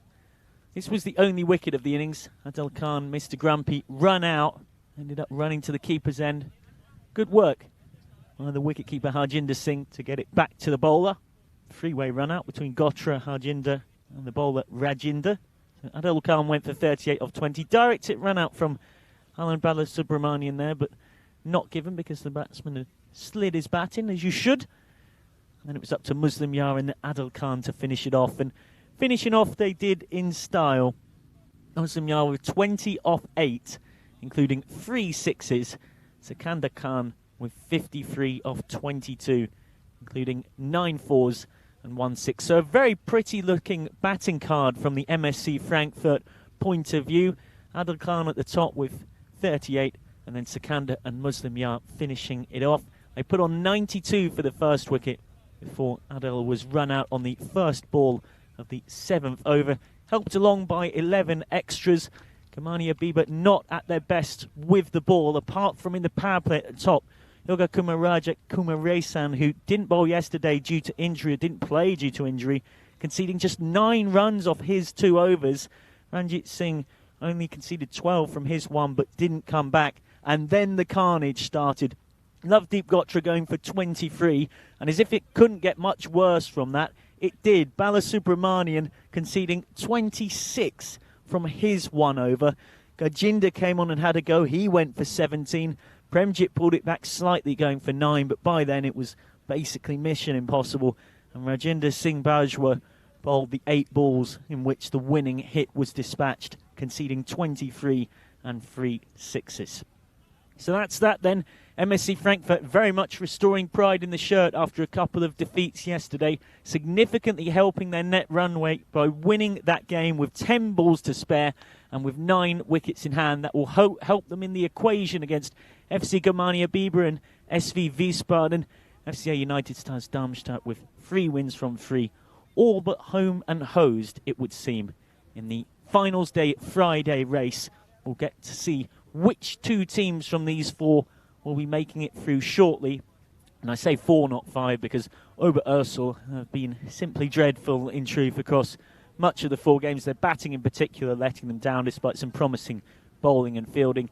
They finished 5th with a horrific net run rate of -6.9. But a good old contest for who will go through as the top 2. FCA United Stars Darmstadt all but there, but Wiesbaden, Germania Biber and MSC Frankfurt all still in the mix. Next up, at the top of the hour, it's FCA United Stars Darmstadt against Wiesbaden. And then we finish off the pool stages with Wiesbaden versus Germania Biber. So Germania Biber now have 2 wins from their 4 games. Pardon me, Germania Biber have 2 wins from their 3 games. MSC Frankfurt finish off with 2 wins from their 4 games. Wiesbaden are in pole position, as are United Stars Darmstadt. Both of them haven't lost a game yet. Wiesbaden have 2 wins from 2, and United Stars Darmstadt have 3 wins from 3. But one of them will not be unbeaten in a couple of hours, because the 2 unbeaten sides meet next. Should be a cracking game. We'll see you at the top of the hour. I'm Michael McCann. I was going to say Michael Harris, somehow combining our names. I'm Michael McCann. Kit Harris is alongside me, and we'll see you very shortly for match number 19 of this European Cricket Series Frankfurt. For now, it's goodbye.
Keep them coming. It's game 19 here on Big Deal Thursday in the European Cricket Series Frankfurt.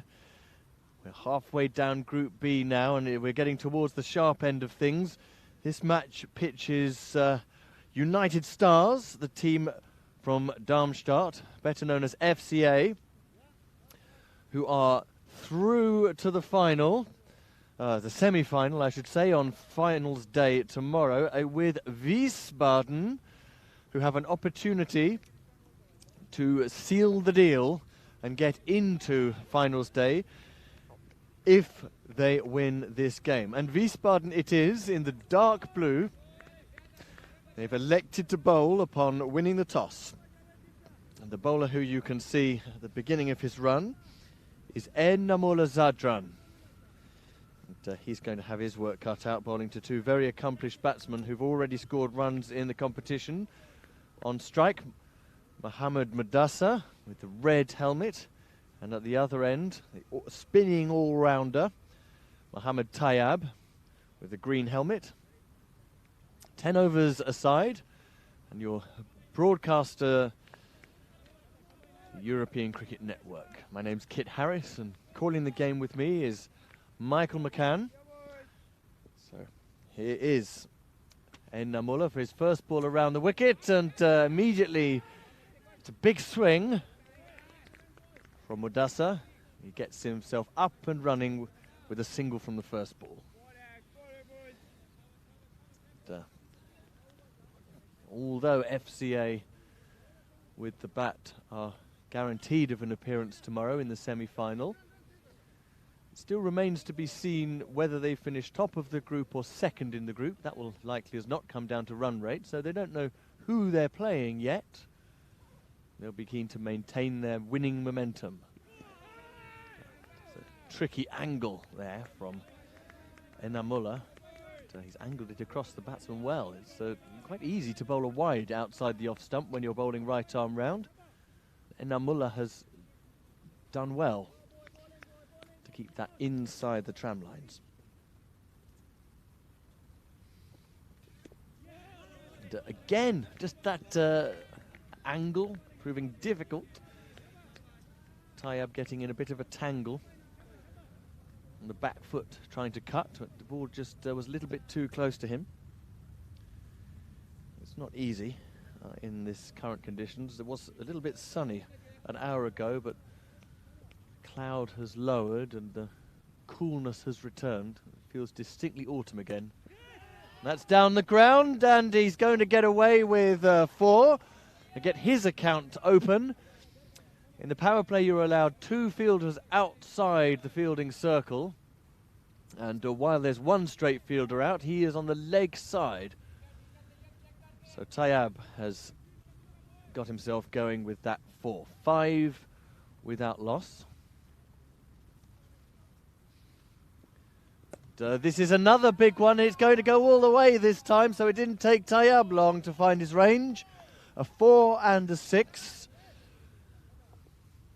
And we are up and racing here.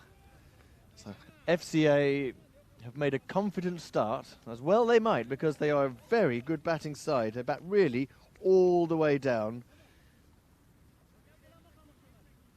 So with 1 ball left in this first over, the pressure is now very firmly on Enamula. And that's really good. Just took the pace off it and cut the ball. It was a leg cutter. Just got it to move off the seam from leg to off, and in spite of Tayyab's big swing, he's beaten the bat. So that concludes the first over. 11 without loss, FCA.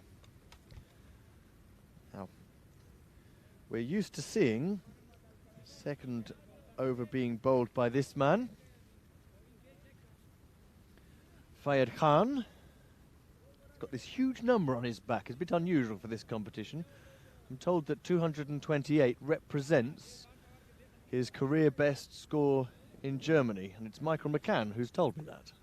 Yes, it was in a 50-over Bundesliga game. He's destructive with the bat, And he's great fear to watch with the ball. Oh, pardon me. To watch with the ball, Faiz Khan Nasiri. Bit of an internal burp there, just as Nasiri was coming in. In he does come, charging in. Strays just down onto the pads in Mudassar. It's this lineup of bowlers, I would posit, might be the best bowling side in the competition, SV Wiesbaden. Yeah, I agree. Up against one of, if not the very best batting lineup. So this should be quite a contest here. Wiesbaden yesterday easily defended 79 for 6 against Oberwurzel, winning that game. And then they bowled MSC Frankfurt, the defending champions, out for 82. That is going to go all the way to the boundary. Just the one bounce, and up the embankment it goes. There was width on offer that time from Faiz Khan. And one of the European Cricket Network cameramen does the fielding. Maybe his very first taste of cricket, for all we know. Yes, and of course, whether you're a newcomer or an absolute lifer, a true cricket tragic, it's fantastic to have your company on ECN Cricket and Fan Code. Here's Khan again. That was a good Yorker length ball, wasn't it? But improvising a shot off his legs, just going to get the ball, well, short of the boundary. But from Mohammad Tayyab, that was a superb shot, given how good the ball was. It really shows his all-round skill. Just jabbed down onto it, but he's managed to race 3. Yes, he was crucial in their playoff win on Sunday against KSV Kummerfeld. 49 runs in 2 games at a strike rate of more than 2 a ball, Mohammad Tayyab. They'll need a bit more of that from him here. He's now put the dangerous Mudassar onto strike, who's been so destructive in the power plays so far. He's just accumulating to start with Mudassar. He's not going full pelt straight away. That was the 3rd ball he's faced. Hello, what's that all about? You're better off at all times just keeping your hands away from the ball when it's in play. But it's all in good humour. And Mudassar's faced 3 balls, just scored a couple of runs so far. Tayyab is the one who's really sprinted out of the blocks. He's back on strike now. 2 balls to go in the 2nd over. And that's going to be 6. Tayyab has done it again. It goes all the way down. That ball's going to take some getting back because it's landed on the top of the netting in the Frankfurt Cricket Club practice lanes. Now someone's going to come out with a bat and try and extricate it. You don't want to lose too many match balls in this situation. And they have got the ball back. It's that situation every club cricket has been in at some point. Normally embarrassed when trying to bowl a Pavel Florin-style grenade that's gone onto the top of the net. I can't imagine you ever bowling a ball that's gone straight to the top of the net, though, Michael. You dart yours in. I must confess, I am a bit of a Pavel Florin tragic grenade bowler myself with ball in hand, so I have been in that position. Last ball of the over. Tayyab went for it again, and that was good brains from Faiz Khan. Just taken the pace off it, and it's snuck through under the bat. It would be great to see a replay of that, because that was a properly deceptive slower ball cutter. And when you're a quick fast bowler, particularly in this format, you can't just charge in and bowl quick and wild. It's the worst recipe for going for runs in a T10 game. This was really calm, controlled fast bowling. We might have a replay of that available, but if not, we move straight on to the 3rd over. As this tight Wiesbaden bowling unit look to keep a lid on things as best they can. As the power play continues, Abdullah Zadran on now, so happy to rotate their options. And Amullah, the specialist right arm around bowler, taken off after his 1 over conceded 11. Mudassar on strike. And again, just pushing the single. Very sensible batting, this. He is one of those players who, when he gets his eye in, can score extremely quickly. But Tayyab is batting in such a manner, 23 off 9 balls, that he's giving Mudassar the opportunity to play himself in, just to take the single and give the strike to Tayyab, all the while getting his eye in. What's Tayyab got this time? Goes for the big one again. There's no one on the boundary out on the offside. And it's plugged into the turf, but just over the line.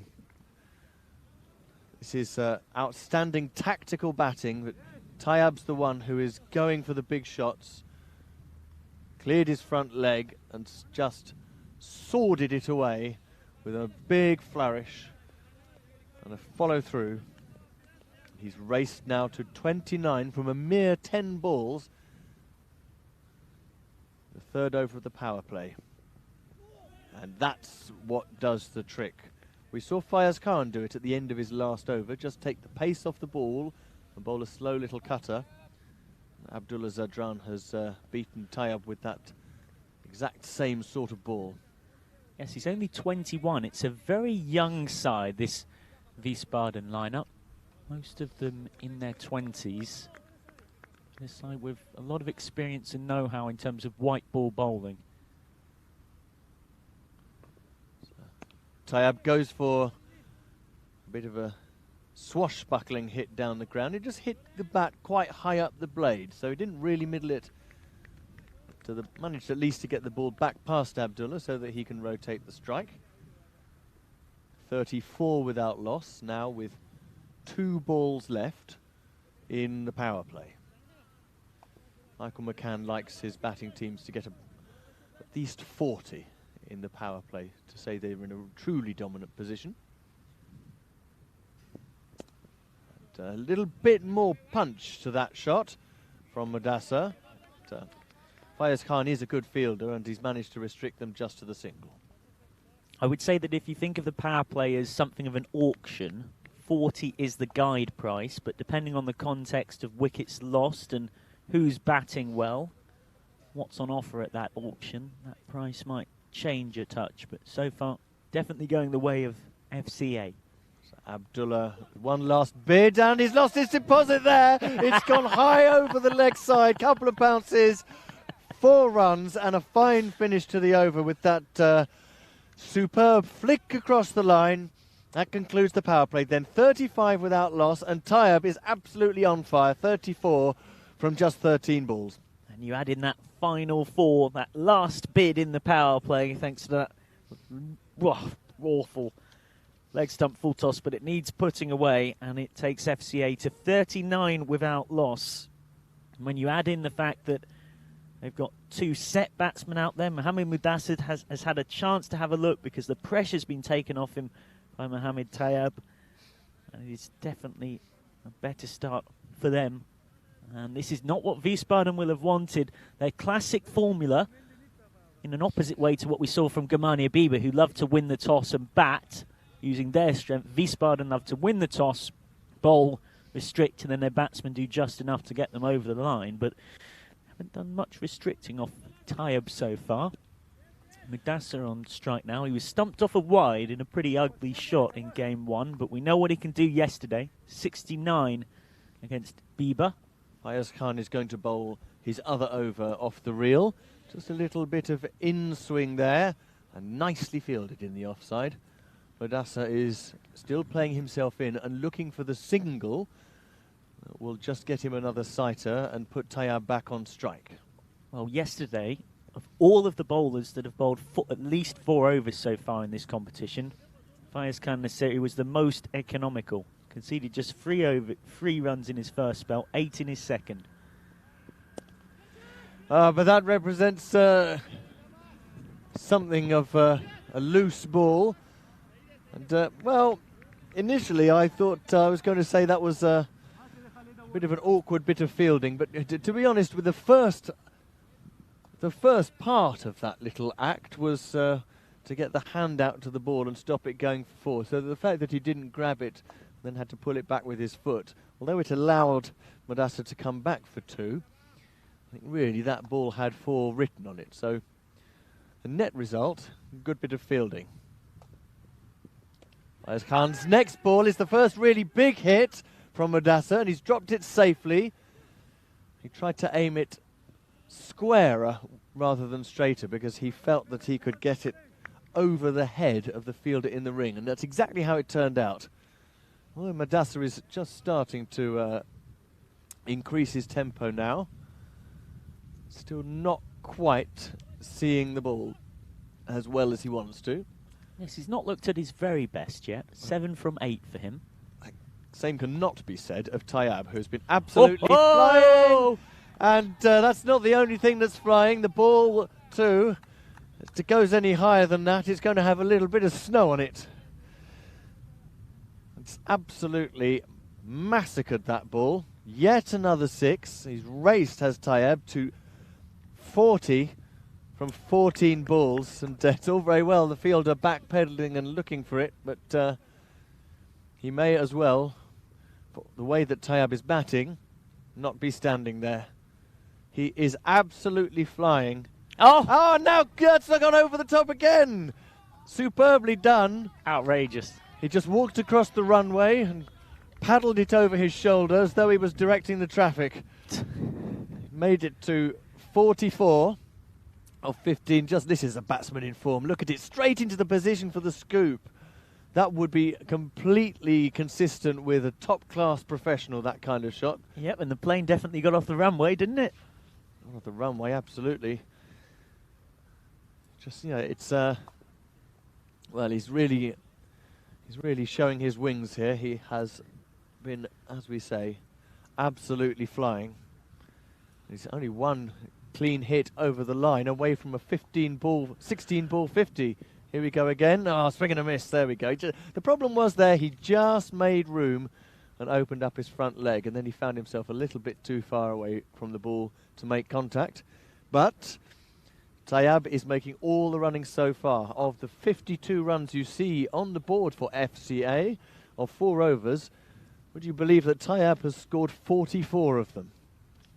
Yes, Madassa quite content to play second fiddle. His quality is undoubted. A man who actually won the ICC World Cricket League Division 1 Player of the Competition for the tournament for Europe. That was in Holland in 2017. His proudest achievement. He's now 40 and stays with the national team. We're almost behind him, but he's content to play second fiddle. Maybe he can step up here. That will certainly help. Muddy away and firing. Finally gets his boundary. First from his 9th ball faced into double figures onto 11 off 9. It is an absolute gift, and a player of his high quality and stature is just not going to miss out on a scoring opportunity like this. Abdullah straying not just onto the pads, but, well, onto the waist-high pads, and it almost hits the car that was going by down there, but thankfully evades it. It's not a man of the match prize, though, is it, Michael? It's not the case that if you hit the car, you win it. I think it's more the case that if you hit the car, you're the one who has to fill out the insurance forms. There's Madassa again, and he's picked it up once more.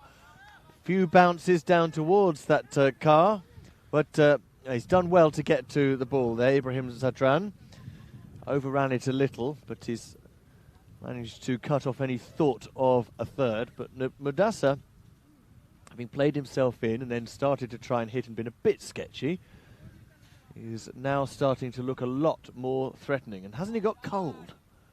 It absolutely has. I think the weather gods are just reminding us that we are now into October. Not usually a cricketing month associated with much of Europe. Madassa just reverting to form there. Conventional shot, but he just hit it too hard to Nasrullah at backward point and couldn't even race through for the single. Well, we know what he can do when he gets in. 69 off 21 with 5 fours and 7 sixes. At one point, 4 sixes in a row in their first match against Germania Biber. I've got a feeling here that Abdullah is going to throw in a slower ball right now. Yeah, there you go. You see, just held it back, rolled the wrists across it, and it nearly came off as Madassa didn't quite time it. Just dropped it between the two fielders at mid-wicket, but it was well placed for all that it lacked timing.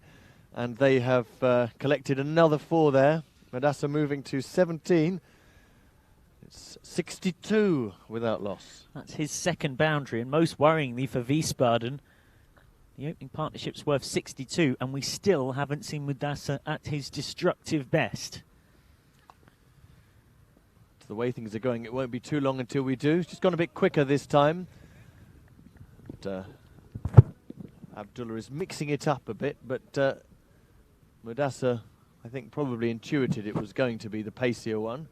Just waiting for the ball. He's not showing any anxiety about his shot selection at the moment. He's a man who knows that he can afford to defend one, clip another for a single, and not harm the run rate. He's getting more of the strike now, too. There's the leg break coming out of the back of the hand, but Mudassar's onto it quickly because it was full enough. It was a half volley, 6 runs. And Mudassar just waited deep in the crease for that. Although it was a good idea to mix it up once again, on that occasion, Abdullah has concluded the over with a ball that was just too full, and it's a straightforward ball, a half volley to a batsman of Mudassar's class. Now we reach the halfway stage, and FCA have dominated 62 for the first wicket, and they're still unseparated. This is a platform, you would think, for maybe 140, Michael. Yes, FCA Darmstadt flying here. So at the halfway point, they're 68 without loss. Mudassar has 23 off 14. The dominant Tayyab has 44 off 16.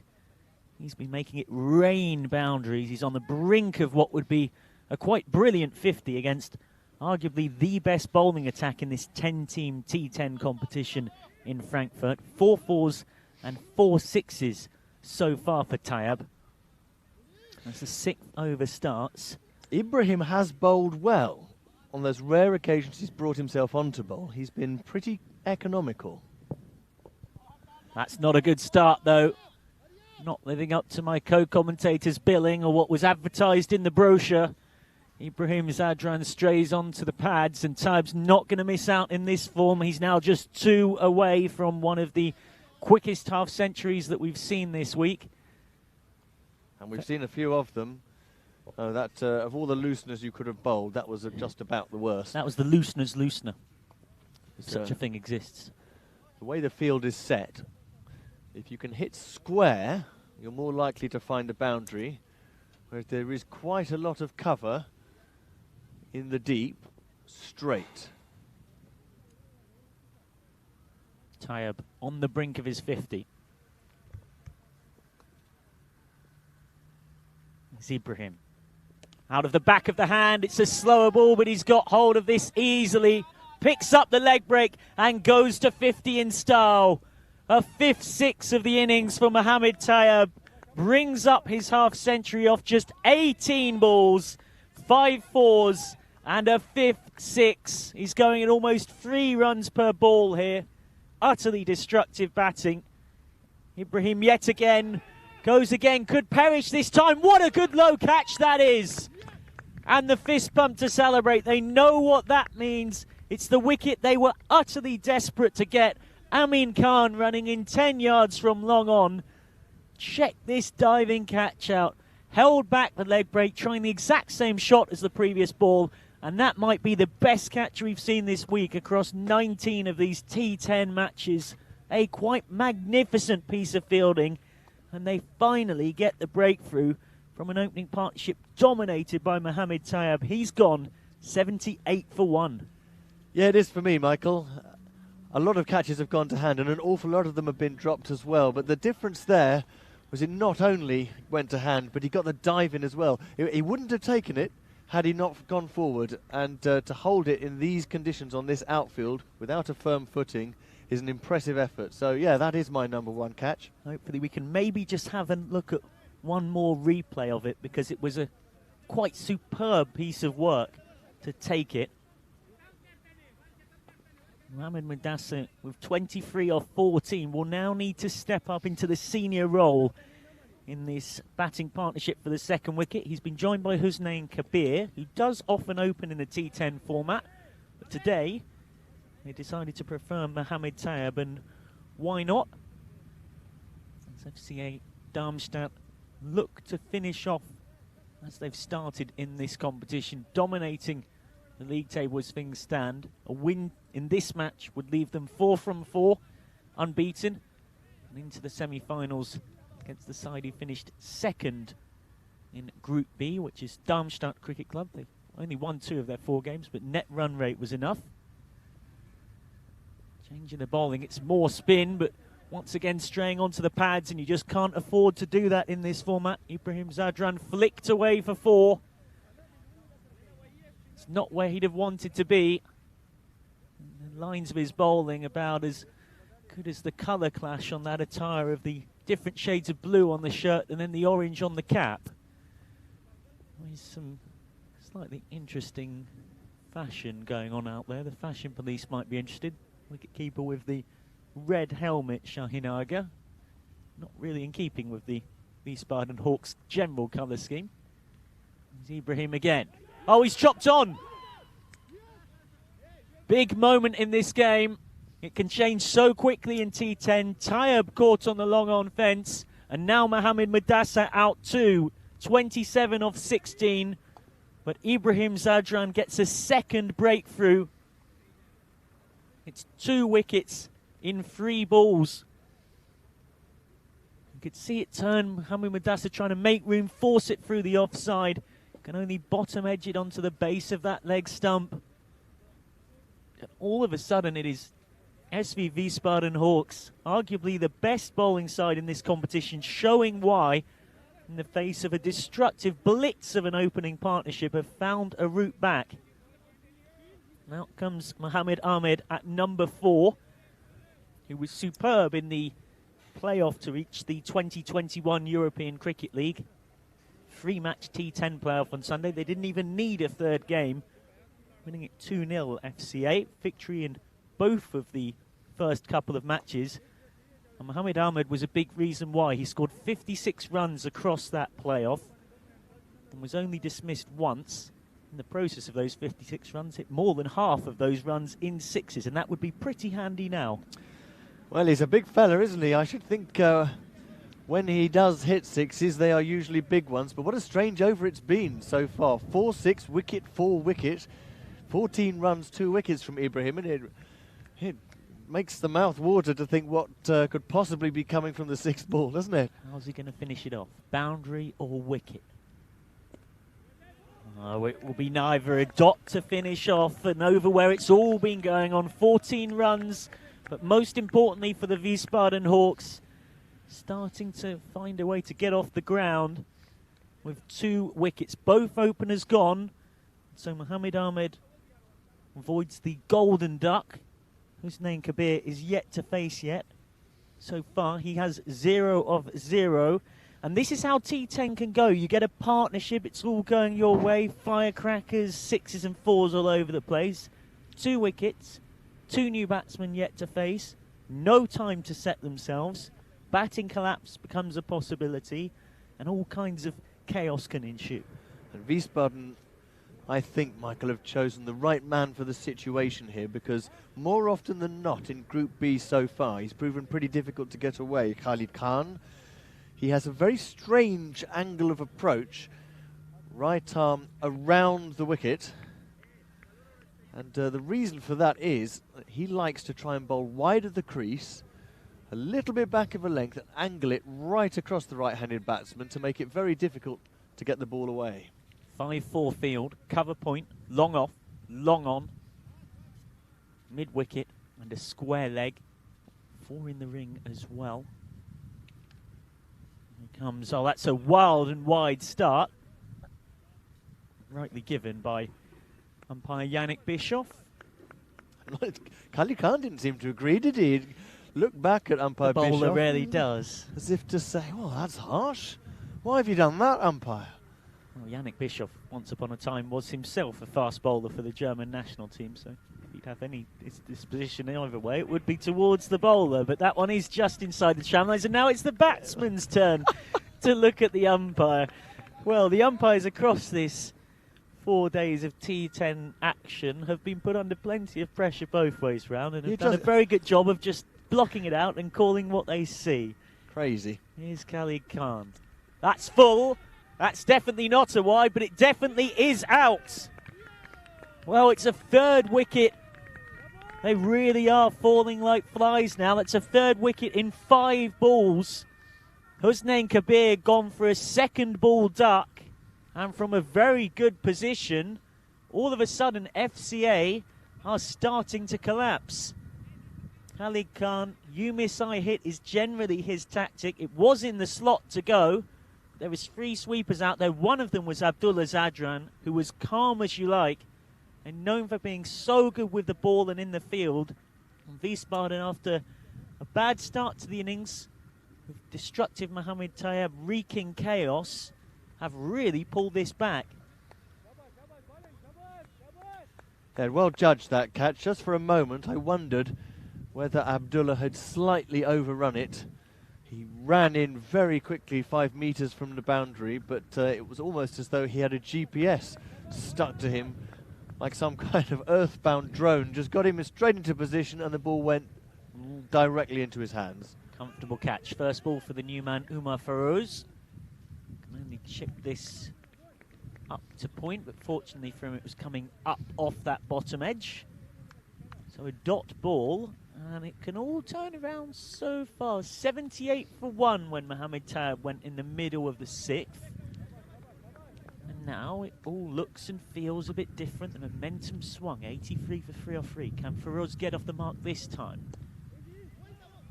Yes, he can. This is bunted out towards long on. Not the most convincing shot. They do get through for the run. Good fielding again from Wiesbaden. It's been a feature of their campaign. They defended 79 in their first match against Oberursa with ease, winning that game by 33 runs. And in their second game, they bowled out MSC Frankfurt, one of the strongest sides in this competition, for just 82. The only side we've seen bowled out in the whole tournament. It's Khalid. It's very wide of the crease, left arm over, shaping it across him. Almost hit the off stump there. They should have got a single there, really. Umar Farouz at the non-striker's end immediately set off, but that's what happens when you're in a batting collapse and losing wickets. Panic sets in. You don't call through positively for those runs as you might have done. I mean, it was his call, but Mohamed Ahmed just put his hand up straight away as if to say, no, don't bother, but they should be bothering. Yes, it's not exactly like they've got a lot of time, as that's a dead ball. Still the same as it was. Cover point, long on, long off. Deep mid-wicket and square leg all out. It's a slower ball, but it's down the leg side and it's gone through the wicket keeper. It's given us a wide by umpire Bischoff, so that's 5 wides. It's not what you want to do when the opposition are in the midst of a batting collapse, is hand them a freebie, and it's very unlike Khalid Khan Zadran to do so.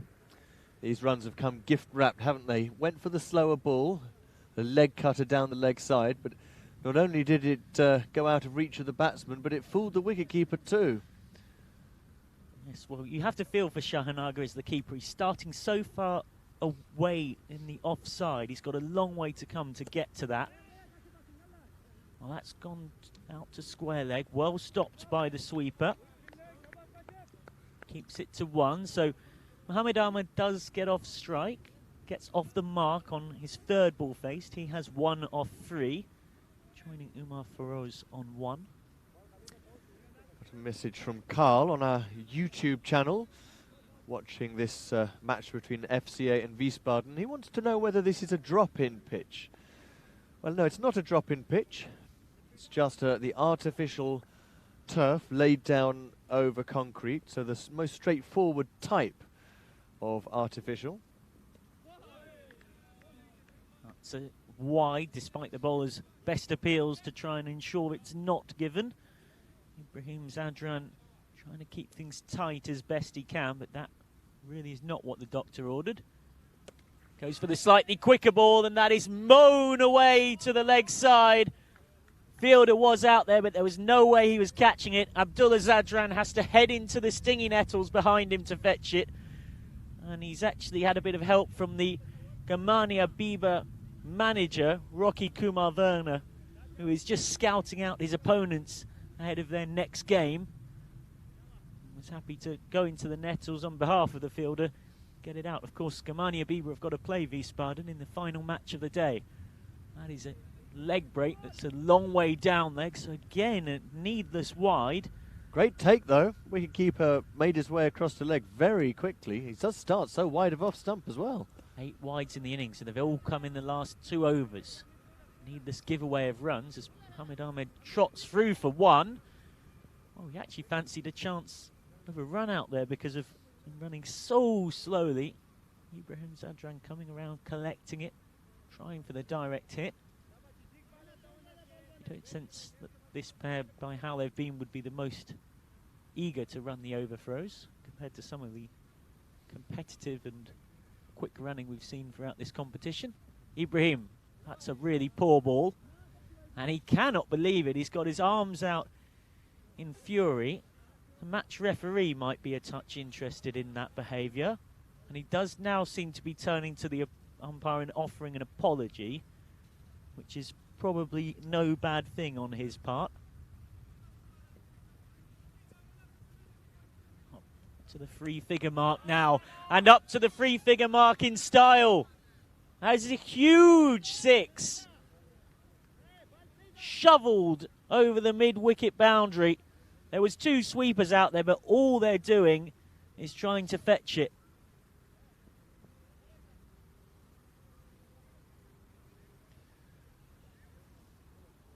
Just got the momentum back now, haven't they? Umar Feroz looked good with the running to begin with, but now he's climbing into the bowling too. Ooh. He's got giddy. Tried to repeat this shot. He can see his name up in lights.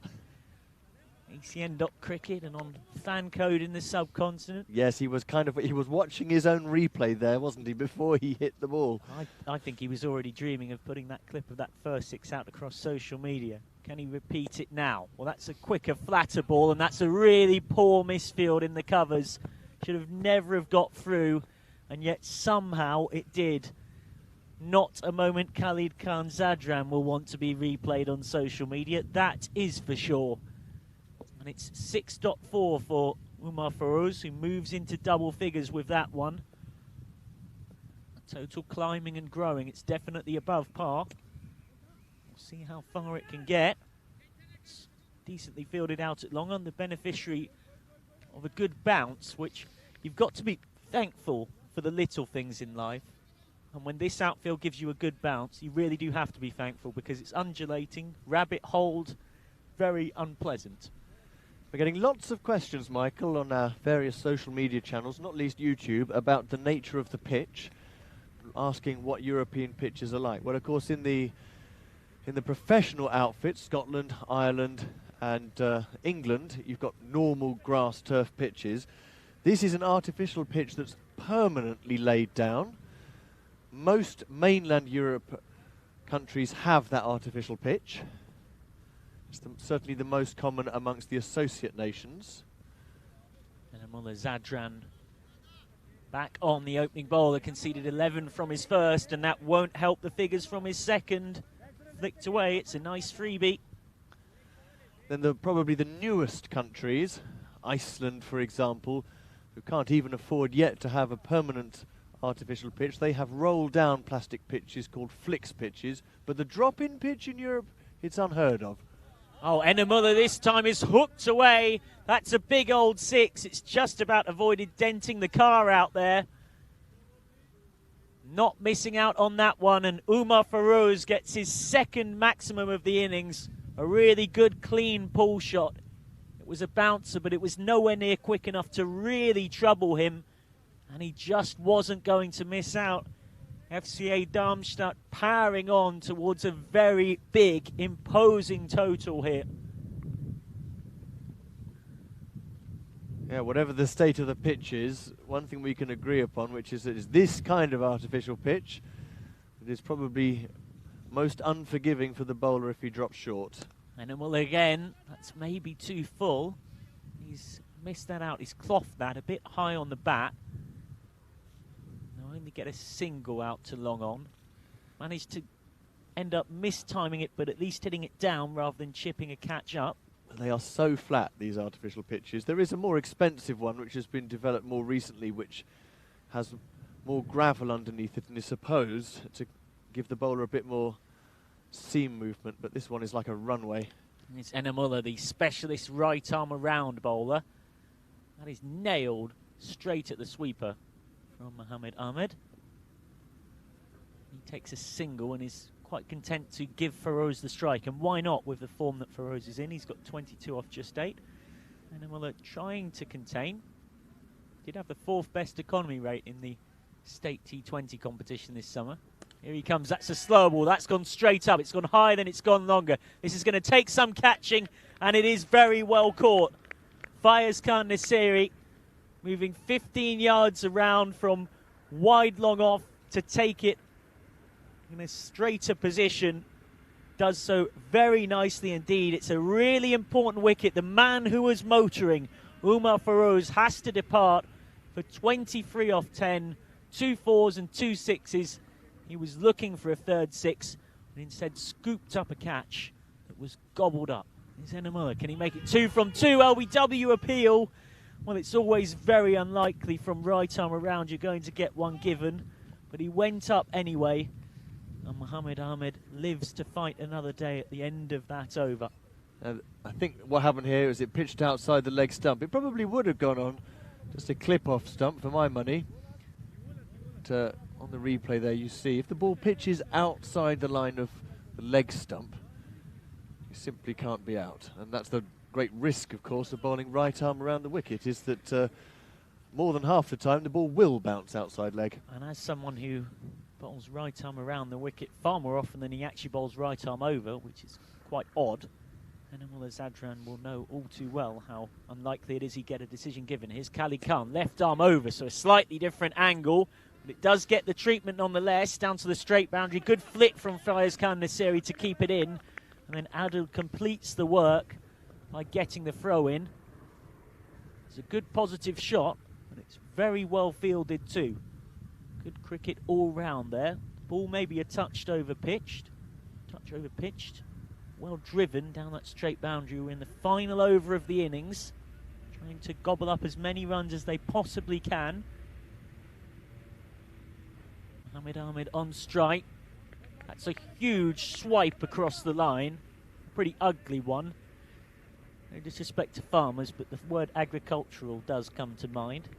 Sort of like an axeman as opposed to a cricketer chopping his wood. Yeah, it's the scythe, isn't it? It's the scythe that they used to reap the corn with. Which is great for reaping corn, but it wasn't so effective here. Khalid Khan. Slower ball, he's picked that up nicely though, sived it straight out to square leg with his axe, who's dropped it right on the rope, out at square leg. Oh, well, he's got a life there, Mohamed Ahmed. They could have tried to run 2. They didn't seem that interested in doing so, so Ahmed moves into double figures with this shot. You can see right on that rope, it was dropped. Get a wicket this ball, having we denied the previous. Slow ball missed. Wow. Well, if that previous ball was axed or swiped by Mohamed Ahmed, not sure quite where you go with that. I think even if you were chopping the corn, you'd say steady on. That's a bit much there. Yes, it's okay. We don't need to be this fierce. Old Farmer Uncle John would come down and say, "You don't do it like that, lad." Here's Khalid Khan. That's a slightly quicker ball. He hasn't got hold of all of this, and they are walking a single. They're not even remote. Oh, he's out! He's out! Well, that is comedy cricket. What on earth was going there? Wow! Tahir Ahmed, with just the second ball that he's faced, he didn't get any of the pull shot. Got it so high on the bat that it went down to long on for a single. They weren't interested in pushing 2. He and Mohamed Ahmed were running through for the single. I think he's hurt himself. He's holding his right hand in a bit of pain. But even then, it still would have made sense to trot through and get the run done. Instead, he just walked, and a brutal direct hit run out came in from long on. Truly magnificent piece of fielding. Take nothing away from Amin Khan. Something slightly... but he was run out by 3 yards. Do you know what I wonder, in a farcical way. It's extraordinary, Michael. I just wonder whether he was retiring hurt because he's gone off grabbing his back. Yes, Khalid Khan. Just 2 balls left now, and one of them has gone. Good luck getting that back. It's gone over the trees that are in front of the stinging nettles and onto the walker's path 30 metres behind the boundary. As they say at Wimbledon, new balls please. But thankfully, we'll only need them in time for the start of the second innings. So we've got a while to fetch that one back, because that is the end of the first innings. Finished off emphatically with that mash for 6 to conclude things. It gets them up to 131 for 5. A very decent score. We know from this week that par is around 110 batting first on this ground. And so FCA Darmstadt, looking to make it 4 wins from 4 in Pool B, will be pretty content with their effort here, helped by that last ball 6 from Mohamed Ahmed, who finishes on 16 off 10 with 2 maximums. So as we look back on this first innings, you can see Abdullah Zadran early on getting a fair bit of tap, mainly off the bat of Mohamed Tayyab, who hit 54 off just 19 balls, 5 fours and 5 sixes. The dangerous Nasseri, who conceded just 11 runs from his 4 overs across 2 games yesterday, this time met the wrath of Tayyab's bat. His quick bowling was to the liking of Tayyab. That was an audacious little scoop over the keeper's head, but ran away for 4. Abdullah then bowled a full toss to a player of the quality of Mohamed Mudassar, and a car driving by nearly got in a bit of trouble from that shot.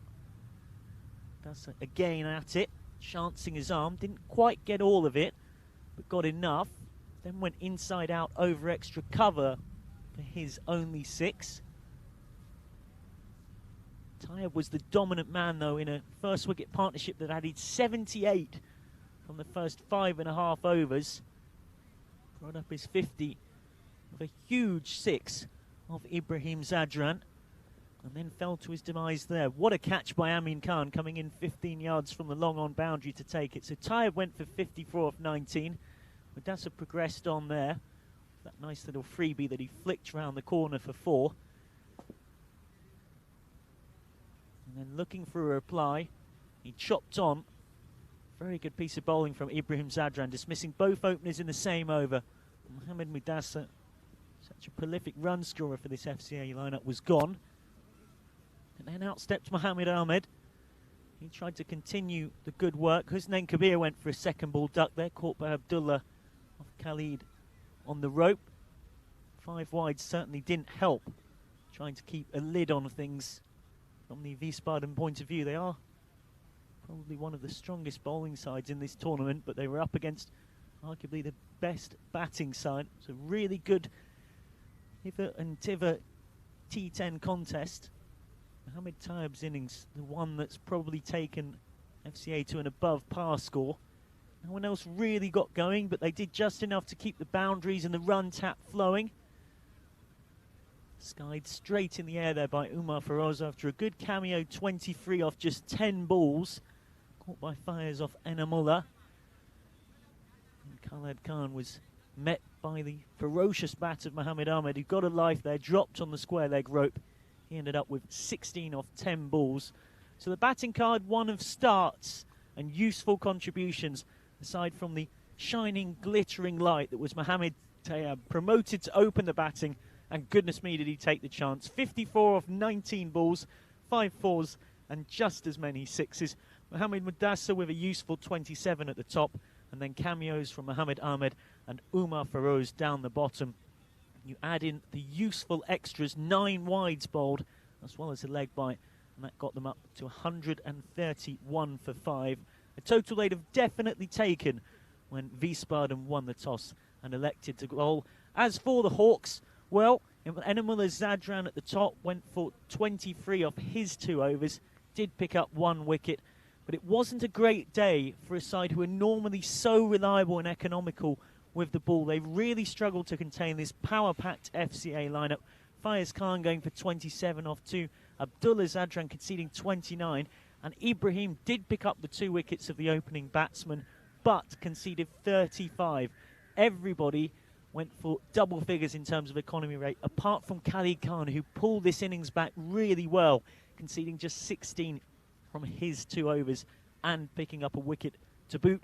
And so what that means is this: with the 2 unbeaten sides left in Pool B, Wiesbaden with 2 wins from 2 so far, Darmstadt with 3 wins from 3, Wiesbaden knowing now that if they can chase 132 to win off their 10 overs, they will guarantee themselves a spot at Finals Day Friday, and they'll reach the semi-finals.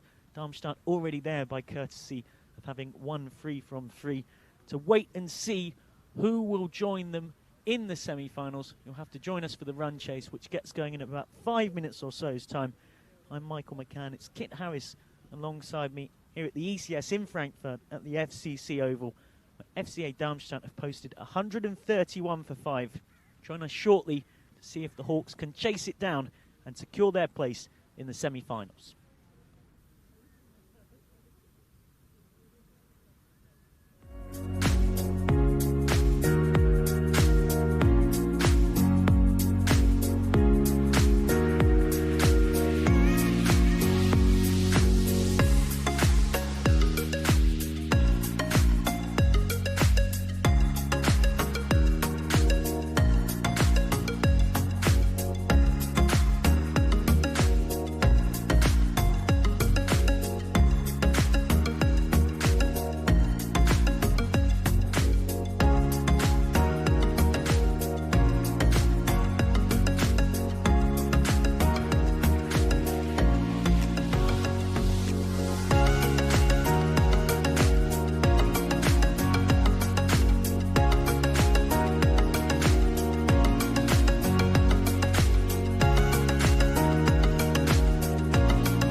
We're getting into the business end of Group B now, and it's the first opportunity for us to seal the deal on our 2 semi-finalists to proceed to finals day tomorrow here at ECS Frankfurt.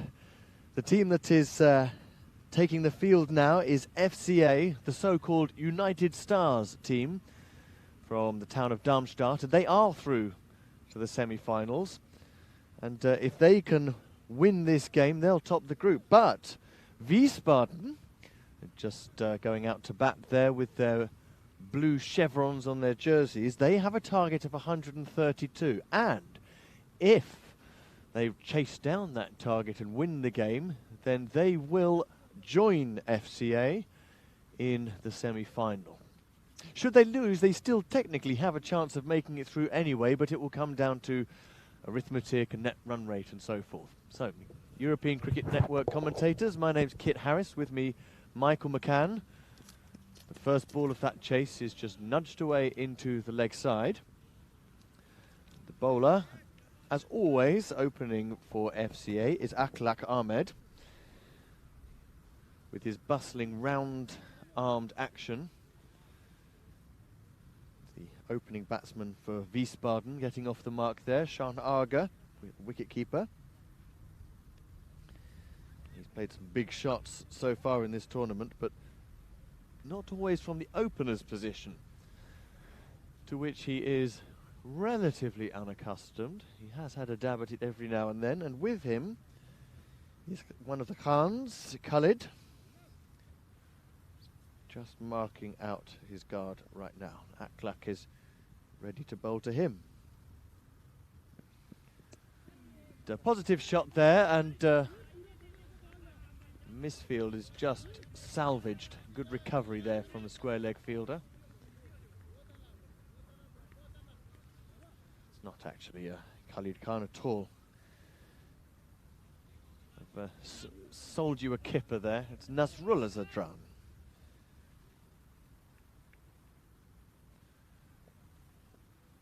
Nasrullah settles, looking for his first run. Wide. Not edged. What have you heard? The meaty slap as that ball went into the hand of Mohammad Ahmed. That slip. He's done well to get away with that not being a wide. That certainly did push the timeline a bit. Still, just the 1 run on the board so far for Wiesbaden. But there'll be more here. Certainly a couple. A fielder should just get to it. Just that little fumble, but he hasn't cost any runs there because the batsmen were always coming back for the 2. And that is Nasrullah off the mark. Those couple. The score goes to 3. And it is getting a bit cold and overcast. It certainly feels like the 1st of October here in Frankfurt. Just trying to work it away into the offside, and they've taken a really good quick single, putting a bit of pressure on the fielder there, Mudassar. Looking a bit rueful and cross with himself for not picking the ball up cleanly, but I've got the feeling that even if he had done that, would have struggled to get the run out because the batsmen were really quick off the mark there.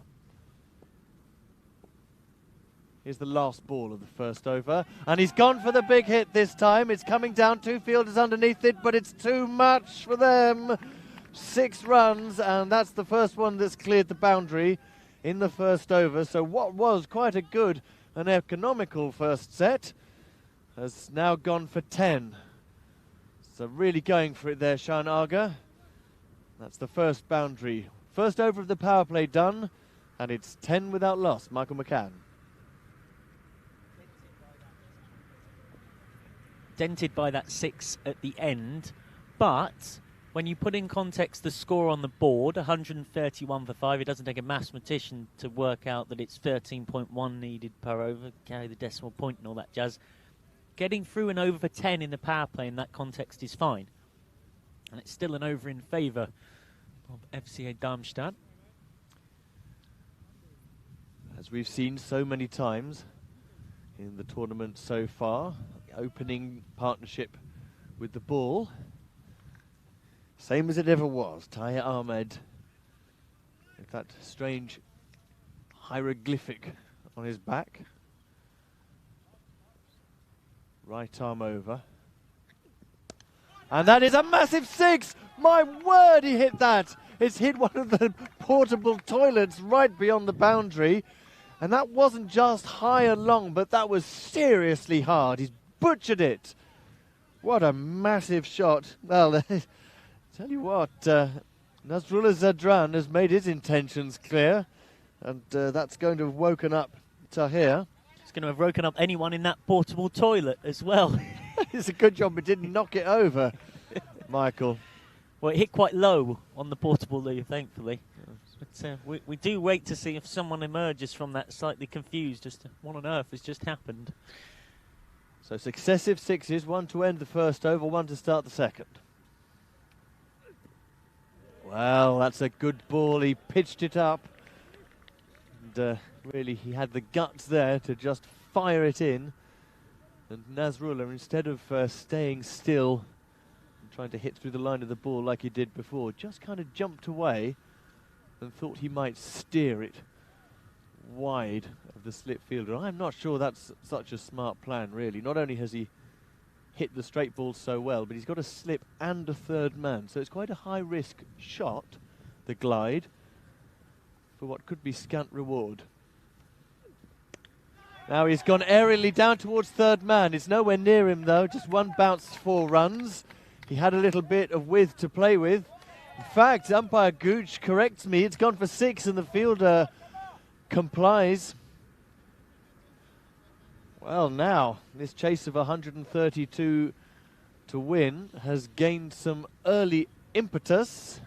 22 without loss. It would be the best chase that we have seen all week across 19 matches at this European Cricket Series in Frankfurt, and indeed the best run chase that we've seen across the 29 matches at ECS Frankfurt, including from the tournament back in July. So next one, and he's made a great work of that. It's going to go for yet another 6 into the spectators area, where they really want it, don't they? Wiesbaden, 132 is a big score to chase. And just taking the first 10 balls, they've made an outstanding start. First 10 balls have gone for 28. And it's Nasrullah Zadran who's made the early runnings. 21 he has, having faced 8 of those first 10 balls. Slower ball this time, but it's got to make the blindest bit of difference. It bounces just short of the line. Umpire's insisting on a 6 there, but you know, it isn't. I hope that doesn't turn out to be too crucial here. If you look, that ball just came in short of the line. A slower ball, and it's okay. It's okay. Well, let's hope that it's not too close in the end. These small mistakes usually don't make a difference. 6 runs were given. Now that's smart cricket. That's smart. Just going for the quick single. Very intelligent. We've seen a few times in this tournament so far that when a batsman hits successive 6s and really starts to get away, he almost loses control of himself, can't rein himself in and tries to hit ever bigger shots. It's not long before he gives his wicket away, and a simple single just down into the offside is just helps him to collect himself. Well, one is sometimes all that you need. We've been seeing par around the power play as 40-odd with an auction-based situation in terms of if you bought any wickets in that or what the score might be. 35 for none of 2. It's a crackling start. They're firing here.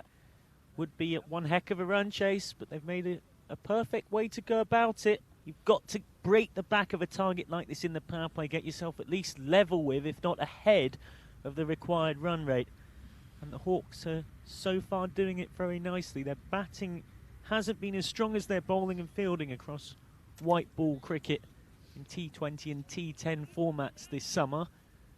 But this would be one heck of a performance from the batsmen to show that they can step up when needed. They need just over 2 a ball now. Here is Aklak. He's going to bowl his second over straight off the reel. Still in the power play. With, oh, dropped and slip. That was the chance. He just got the single to retain the strike as well. Nasrullah Zadran. 28 off 10 balls, and he's thick-edged that. Just look, he goes for the cut, gets the toe end on it, and straight to slip. Who would have a slip in the power play, frankly? Especially when you're looking at 35 without loss after 2 overs. But unfortunately, Javed Khan Sadran has failed to take advantage of the edge. Well, wow, keeper's standing up there. That's a great take. It's a pity that the bowler has been penalised for a wide there, because really the subtitle to that ball was a great piece of cricket from the wicketkeeper. Shahanaga. Well, no, he's batting. The wicketkeeper Husnain Kabir standing up. Well, if anyone can admire the piece of wicket-keeping, it is Shahanaga as a batsman, because he's a fine keeper himself.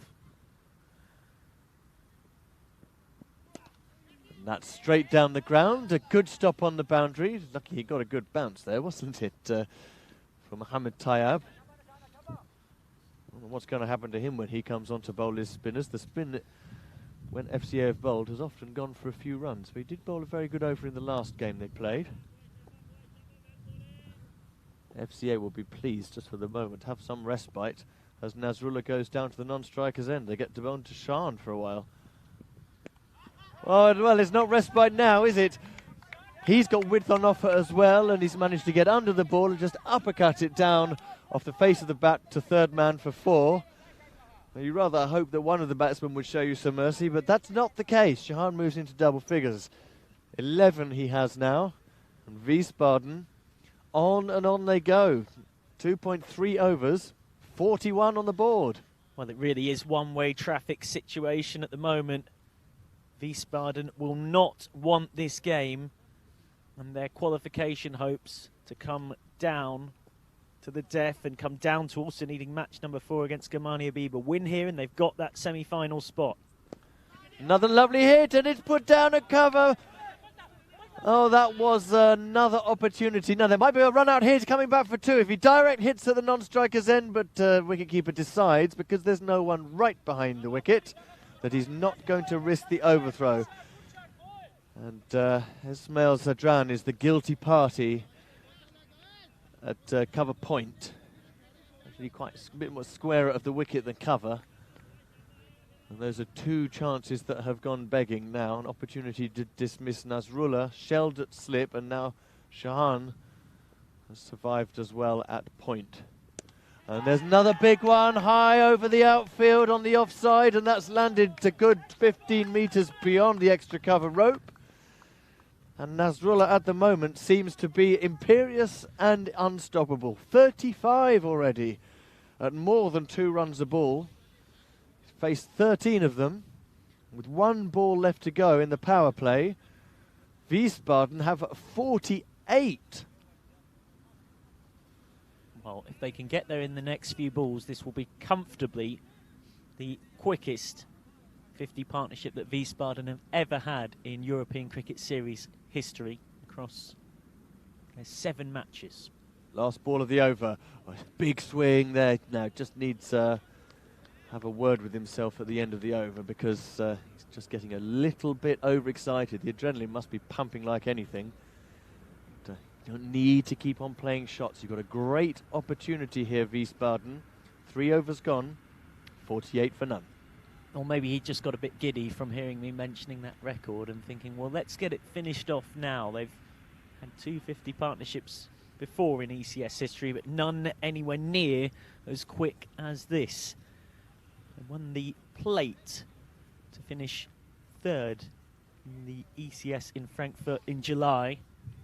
Now looking to go a couple further, win this tournament. They're in the tougher pool, there's no doubt about that. The quality of cricket we've seen in Pool B has seemed significantly higher than Pool A. They're going to have to do it the hard way against a high-flying FCA Darmstadt side, but they are making mincemeat of them so far. And we've talked about the power play indicators. You don't need to be an auctioneer to know that 48 for none off 3 is definitely a good power play. Now the pace is going to come off the ball a little bit more here, and this may be a good move because Ghulam Saif is pretty accomplished when it comes to just nibbling the ball around in the air and off the seam. What he lacks in speed, he more than makes up for in canny intelligence. He's bowling to Shahan to start the 4th over. See, he's just a bit slower there, and although it's going to be a wide, you can see it's a little bit difficult it's going to be to get away if he does get it on the spot. Morsman on YouTube says Darmstadt were 39 for none off 3 overs, so they're only 9 runs ahead at this point. Floated it up on off stump, and there's going to be 4 more here. Was difficult to hit on account of the speed or lack of it, but I'm afraid it was a long half volley, so as soon as the batsman Shane Argo stepped out to it, you can see, look, it just went straight into the hitting zone. A nice half volley and a full flow of the bat, and he just creamed it through the offside. 50 up. The opening partnership comes to 52 after just 19 balls. And although the bulk of those runs have been scored by the non-striker, Nazrullah Zadran, 35 of them, Shan Aga is now starting to go through the gears with his red helmet on. 16 he has. And that's smart cricket, just waiting for it, running the first one quickly. There could be 2, but a batsman feeling that that would be an unnecessary risk at the moment, and the way they've gone, I agree with them. So 54 now off the first 20 balls. And they're cheering every run in the Wiesbaden dugout. They know what this means. Yeah, Win this and they'll be into the semis with 1 game to spare. No need for a tight, frantic, bum-squeaking net run rate finale against FC Gamani Abiba. They don't want any of that. You might have to define bum squeaking for some of my non-English fans. There's a big meaty hit there. There are 2 fielders out there at deep mid-wicket, and that's a wonderful stop. Really nicely done by Amin Khan. No, I apologise, by Umar Feroz out there on the line. He's restricted them just to a couple. So bum squeaking comes from, as we see, this lovely bit of fielding to not just save the boundary with the good dive in the throw, but restrict them further. It comes from Sir Alex Ferguson, the famous football manager of Manchester United, amongst other clubs. He defined it as squeaky bum time, the time in a table or a season where things get really tight and tense, which in a cricketing sense is definitely when you get into a complicated net run rate based scenario. Ghulam's next ball, that's a nice one, isn't it? Just drifted it up on a length, nice and tight to the stumps. And, well, Nasrullah tried to make room to cut, but he found it was all too close. The dot ball feels like precious metal in the current situation. Shorter this time, only a fraction shorter. And a solid cut finds the fielder on the boundary. Just the one to Nasrullah to rotate the strike again. And we must stress that whilst it seems like Wiesbaden are in total control of this game, just 1 tight over, a wicket or 2, and it all looks so different. They still need 2 runs a ball. Even from now, it's a big ask, this. Shahan on strike. Appeal for the stumping, and the umpire is unmoved. Not only does the square leg umpire remain as still as stone, but the standing umpire decides he feels like a bit of exercise and extends his arm for the wide. So it's a double defeat for the fielding side there. No stumping, and the penalty extra in the form of the wide. Good sharp wicket keeping from Husnain Kabir. We have seen Mudassir, the FCA opener, stumped off a wide earlier today against Oberursel. That's an edge there, and it's going to be 4 more bonus runs down to the drainage culvert. The only thing that's going to stop it there is the manhole cover. And that's another over down. 4 of them gone now. And the score is 62 without loss. An impressive rate of scoring, isn't it? So 16 runs and over. And critically, although the equation looks pretty tough, 70 to win from 36 balls. The runs scored, well, that rate far exceeds what's required. But Michael McCann is perfectly correct in saying it only requires 1 over to go the other way, and suddenly all the momentum is lost. That's the frenetic beauty, really, isn't it, of T10 cricket? Yeah, absolutely, and they've also used their power play, so their best scoring opportunity is gone. But it's definitely they who are in control. As Mudassa's on bowling his offies, the first ball is whipped out to long on. They think of 2, turn it down. Can be really tight with his off spin. He had the 6th best economy rate of anyone across 20 teams in the German Hessen State T20 competition this summer. Went for just 5.5 with his offies, Muddy. Yeah, but he didn't half get spanked doing it yesterday. He Michael. did, that is true. He got an absolute carting. He had a bad day. We all can. T10 is a brutal game. Not sure about that, but Shahan's next one has gone high in the air. Now that should be caught by short third man. It's gone. There's the breakthrough that Michael McCann said could be critical. And, well, it's an interesting mode of delivery there from Mudassa. Very strange, jerky sort of action. It took the pace right off the ball. And that gorgeous little cameo from Shan Aga has come to an end. Ibrahim Zadran, the captain, has taken the catch at short third man. And it's 63 for 1. Well, I say that's a jerky sort of action, but I wouldn't normally say this, but I wonder if you could have the replay again there, because it's not the way he usually bowls. I would like to have a really, really close-up look at the bowler's arm on that one. Just look at the arm. I wonder if that replay might have passed through the system. Mohamed Ahmed with the catch. Replay, but it looked a little bit chucky. Didn't you not see that? Well, I'll leave it for you to suggest that, but I'd be lying if I said the thought didn't cross my mind. Ibrahim Zadran is the new batsman. That was what we were trying to convey earlier on. And there it is. That's a good response, isn't it, to the wicket? Makes room for himself by walking across the stumps and just shovels it over his shoulder for 4 runs. Oh, it's a good shovel, though. There's a builder would be proud of that. Yeah, it was just seen that replay again on a separate monitor. You see, there it is. This action is interesting, isn't it? Yes. Just having a word with the batsman there, saying, now you watch yourself. Saying, Nazrullah Zadran, you may be sparking away with the running, but you get back in your crease. Oh, they actually appealed.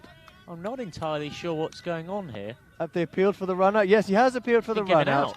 Now, Nazrullah Zadran was backing up too far. He was backing up too far, and he's decided that... he's been run out at the bowler's end. Run him out at the bowler's end. Now, many things can be said in cricket about sportsmanship, and the Mancad tends to divide opinion more than anything else. The laws of cricket are perfectly straightforward. If you're not in your crease, you can be run out at the bowler's end. Yes, it's called. It's considered that the batsman is taking an advantage by backing up. But there are those who suggest that sometimes, when you look at the laws of cricket in their strictest possible interpretation, you are perhaps just denying yourself a little bit of discretion. And what I will say, and I'll only say this once, but just to even it out here, sometimes the discretion in a friendly game of cricket is worthwhile, especially if you're a bowler who throws the ball as this bowler does. And if he's expecting to have some discretion from the umpire and the opposition not getting in all over him because he bowls with a bent arm, you would think he might possibly extend that generosity to the other side. That one's not a throw because he's pushed it through a lot quicker and it's gone straight up in the air. And everyone's so upset, you see, now. Now everyone's so upset. It's getting, oh dear, no, it's getting awkward now. He's starting to try. There's going to be awkwardness. It's completely unnecessary, and the umpires are now going to have to intervene. I'm afraid. Well, it was Mudassa who started this by running up to him after he got him out and pointing him to the pavilion.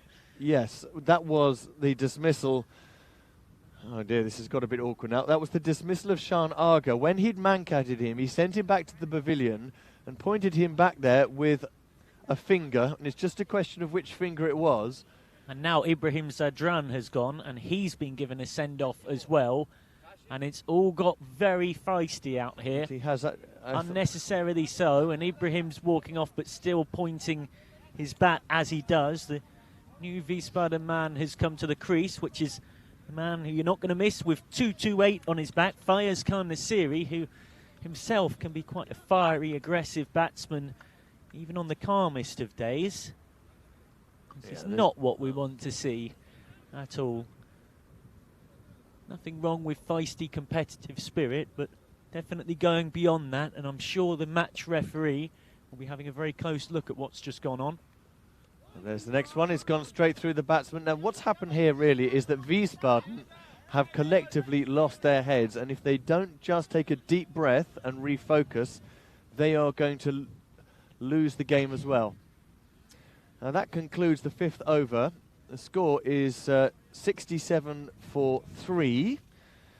So there are still 65 more runs to win from 30 balls. Now, the man-cad, you know, we're going to stick by the laws of cricket. And even if you say the laws of cricket have an ethics, well, the laws of cricket cover the spirit of the game. The spirit of the game does not mention the man-cad. So the man-cad is perfectly legitimate. That run-out is fine, but with the exception of that dismissal, in the way that he handled the whole over, especially as captain, I'm afraid that that is disgraceful behaviour from Mohamed Mudassar. So 67 for 2. In comes Ghulam Saif on to bowl. This is spooned up towards extra cover, and Mudassar takes the catch.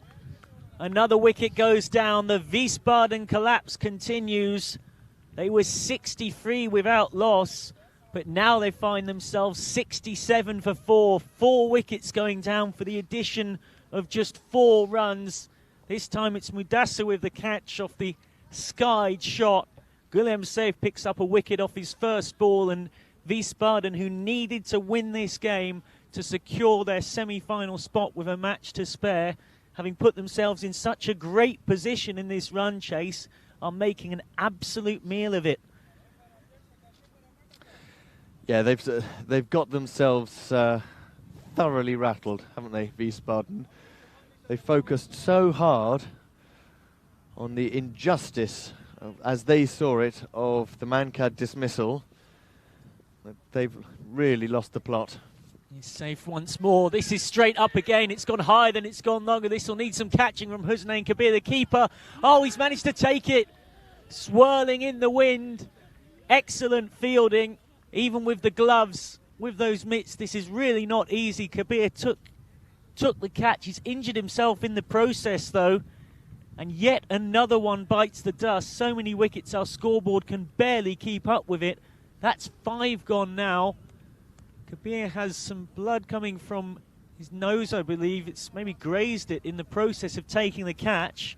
When he landed, he fell on his face, and the grill of the helmet has just bonked him in the nose, and so he's got a little nosebleed going on at the moment. Well, that's nasty, but you've first of all got to admire the wicket-keeping. Look at that, and there it's when the helmet's impacted the gloves and the ground. The focus, first and foremost, from him was taking the catch. And the dangerous Fayez Khan Nasiri with 228 on his back, referring to it being his highest ever score, that coming in 50 over cricket, has to depart. And this is T10 cricket for you folks. You're 63 without loss, cruising in the dominant position in a run chase. Suddenly we had the drama of that wicket. Nazrullah Zadran going run out by Mohamed Mudassar at the bowler's end. The send-off and feistiness that has ensued since, as well as the batting collapse. 4 runs added for the loss of 5 wickets. And at 67 for 5, it's now Wiesbaden with all the work to do as Husnain Kabir takes his time to recompose himself.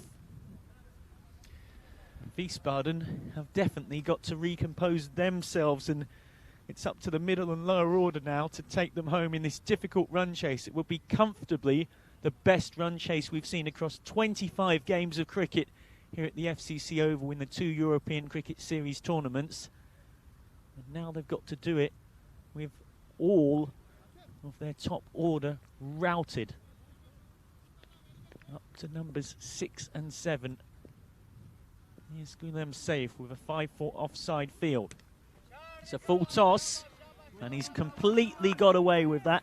Well fielded by Kashif Tarar at extra cover. He's hurt himself in the process of fielding it, but he's done his job, and the fielding from FCA has been excellent.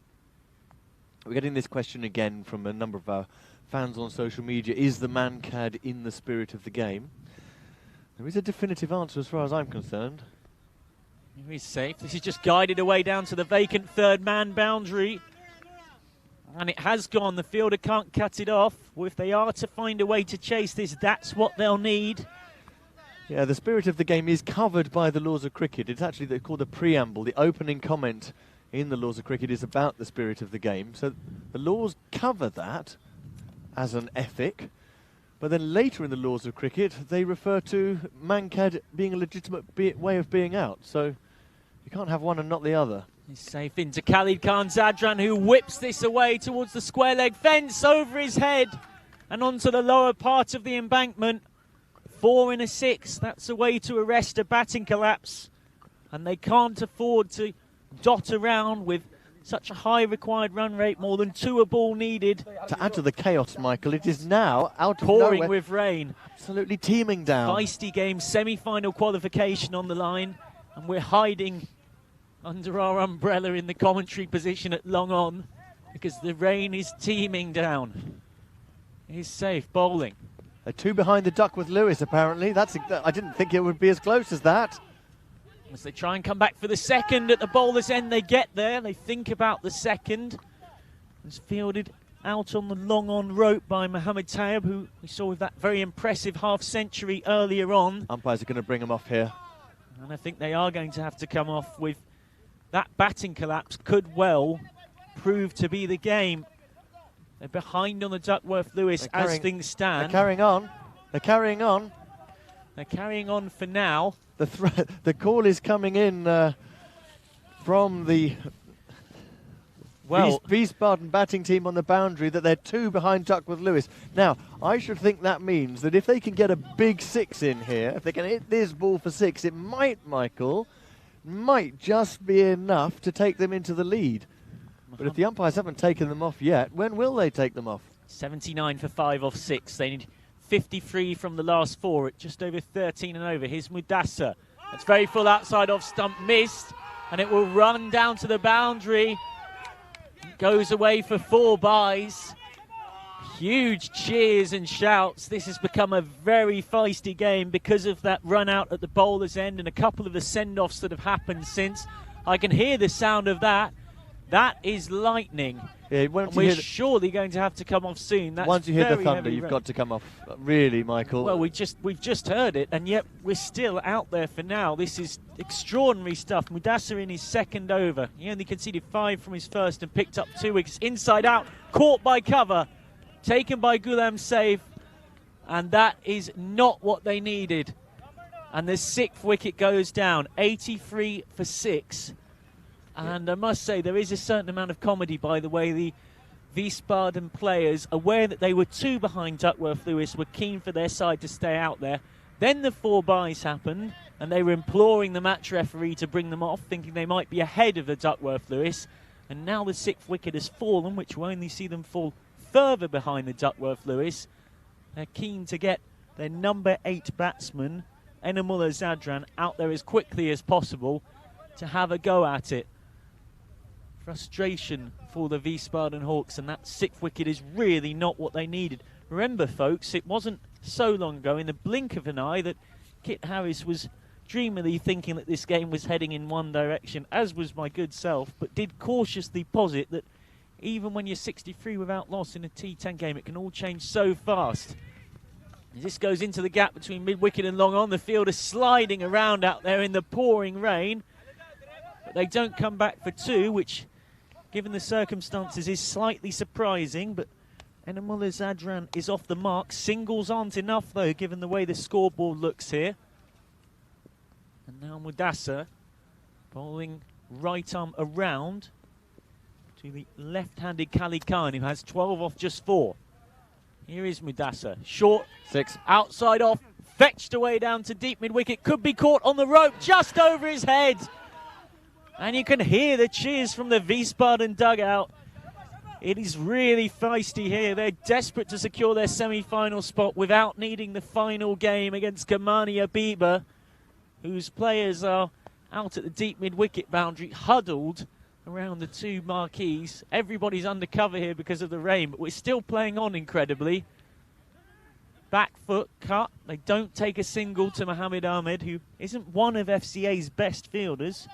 It's a touch surprising that they didn't decide to chance their arm given the scoreboard situation. Mudasa. Now. Well, I make it to be over. And the umpires do in the end as well. 96. Oh no, we've got one ball left it seems. Bit of a mix up with the scoring. 90 for 6. Last ball of the 7th. Could this be caught at mid-wicket? It's missed. They're going to come back for 2 because they've got to, given the scoreboard situation.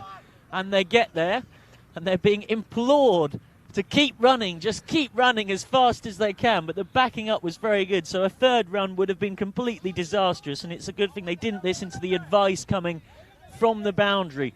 40 to win off the last 3 overs. We've got a game on here, folks, and the Wiesbaden lower order are determined to take it deep. Khalid Khan has 18 off 6 balls, and Mohammed Mudasa completes an excellent spell.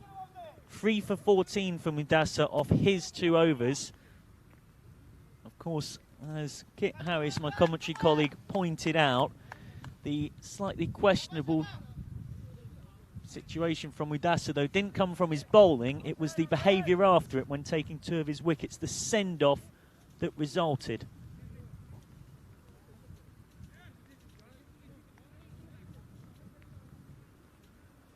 So, 92 for 6.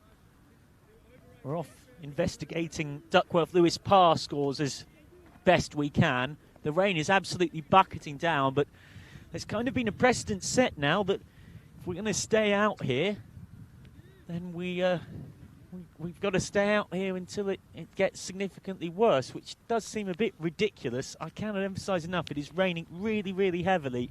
Doesn't necessarily translate through on your screen. There's Kashif Tarar on, but that is mashed down the ground. Absolutely pummeled. That's a lovely shot for 4, and if they are going to chase this, the lower order, then this is what they need. Right, here's the news, Michael. If they don't lose another wicket by the end of this, the 8th over, so if Wiesbaden are still 6 down at the end of this over, and then we come off, the Duckworth Lewis is 102. So they're within reach. They certainly are more than within reach. They're in the favourable position. 96 for 6. They need 6 runs from 5 balls. It's Kashif Tarar with 5 sweepers out. It's not just rain, but it's now windy on top as well. It's absolute carnage here. They're thinking of coming back for 2. It's actually brilliantly fielded out on the long off rope to get it in and stop the 2nd. And after that run out at the bowler's end, this is a very feisty, competitive game, if not being taken a little bit too far by both sides. Saw that nasty confrontation in the 5th over after the send-off from Mudasa when taking his 2nd wicket. Tahir Ahmed with the fielding. Kashif Tarar coming right arm around and through the umpire now.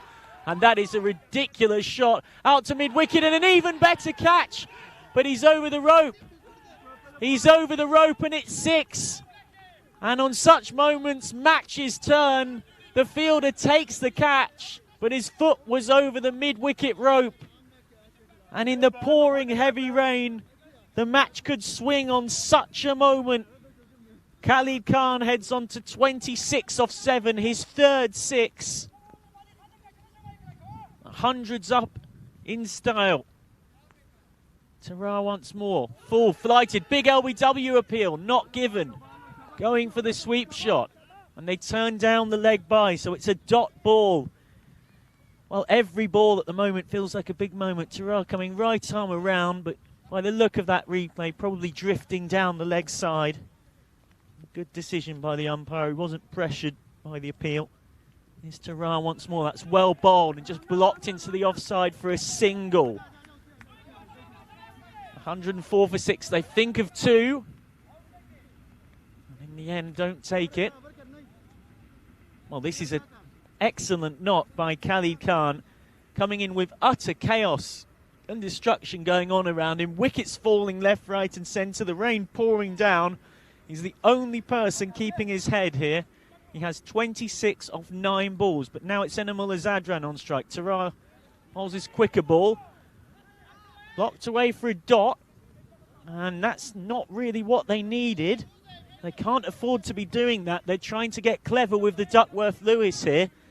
And they're better off just trying the run chase. They're ahead of where they need to be at the end of the over. 104 for 6. The Duckworth-Lewis par was 102. And now the batsmen are trying to persuade the umpires to come off. And they are coming off. Well, Wiesbaden have found a way to get 2 runs ahead on the Duckworth-Lewis. I must say, from a sportsmanship point of view, I didn't necessarily like what I saw in the final ball being blocked before they went over to accost the umpires and begged them to come in, having just been willing to bat in the pouring rain for 3 overs. But if things don't change, it will be enough for Wiesbaden to take the victory on Duckworth-Lewis by 2 runs. Khalid Khan would be the hero for them, make no doubt about it. 27 of 10 runs for him, 10 balls for him, pardon me. Enamul Azadran with 6 from 4 at the other end.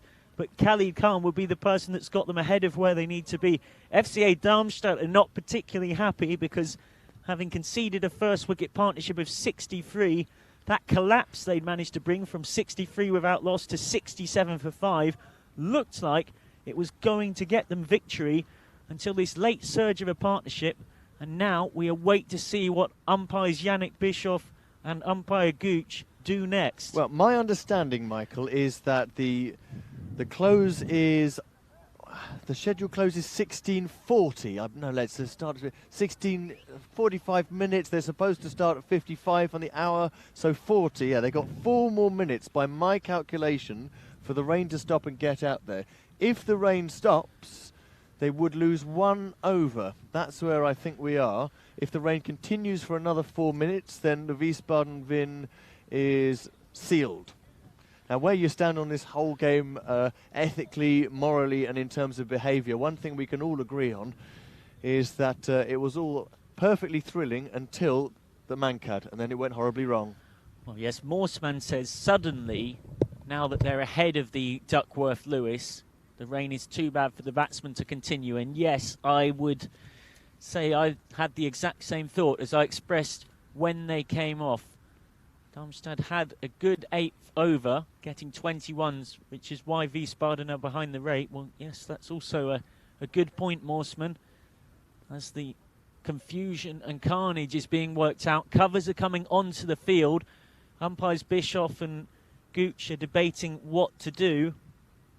It was a bizarre scenario. Wiesbaden realised they were behind on the Duckworth-Lewis and then batted on for 3 overs. As soon as they got ahead of it, they decided to persuade the umpires to come off, and it worked. There is a 15-minute window now for this game to get back on and be completed. What I find odd is that the precedent seemed to have been set that both teams were going to go and play in heavy rain no matter what, but then SV Wiesbaden, after some excellent hitting by Khalid Khan with 27 on 10 to get them ahead of where they needed to be, then went to the umpires to try and pressure them to come off, and that's what happened. As we can see here, the ugly scenes from earlier on. This is what happened when the send-off came in. Gulem Saif coming into bowl. It was spooned up in the air to cover. Mudasser taking the catch. That came just after his over where he'd taken the 2 wickets. And there'd been the ensuing confrontation. Husnain Kabir with that take, which was a really good take. He actually injured himself in the process, dismissing Faiz Khan Nasiri for a 2-ball duck. Mudasser came on to bowl. This was clobbered out to the mid-wicket boundary and just over the head of the fielder. Khalid Khan with 27 off 10, including 3 sixes.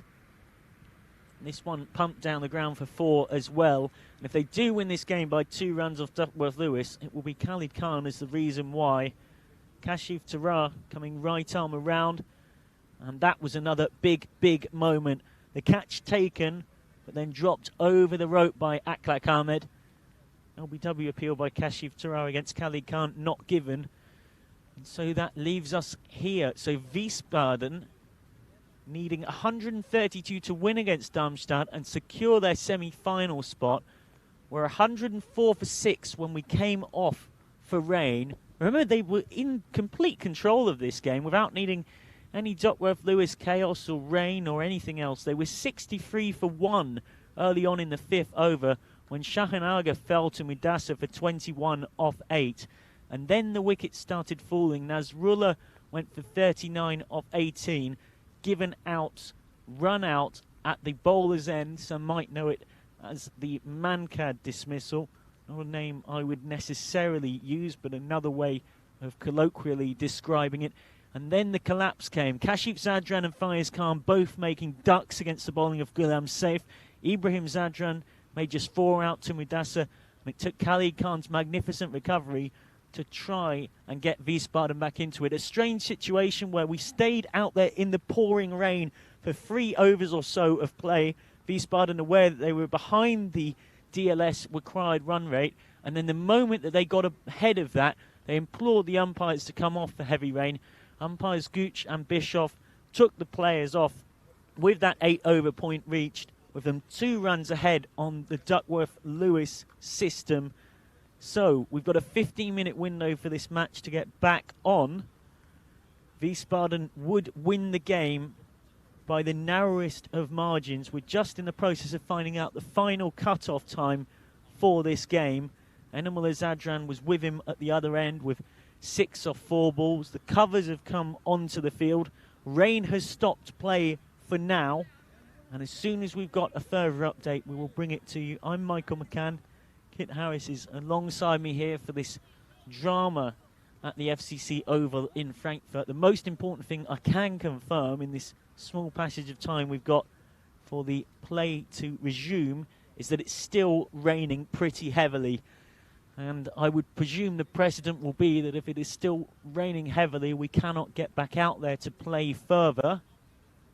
But who knows? As soon as we've got updates from the match referee and the umpires, we'll give them to you. So stay with us very shortly, because as soon as we've got something else to add, we'll be back on air in the next few minutes or so. For now, it's Michael McCann for the European Cricket Network here at the ECS in Frankfurt, signing off with this game tantalisingly poised after a chaotic half an hour of play. SV Wiesbaden 104 for 6 in the pursuit of 132 to win. They're ahead by 2 runs. We make it on Duckworth-Lewis. So if this game finishes here, they will take the victory. And we've got more to add. We'll let you know.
Well, welcome back to Frankfurt here, where things are, in one sense, rather on hold.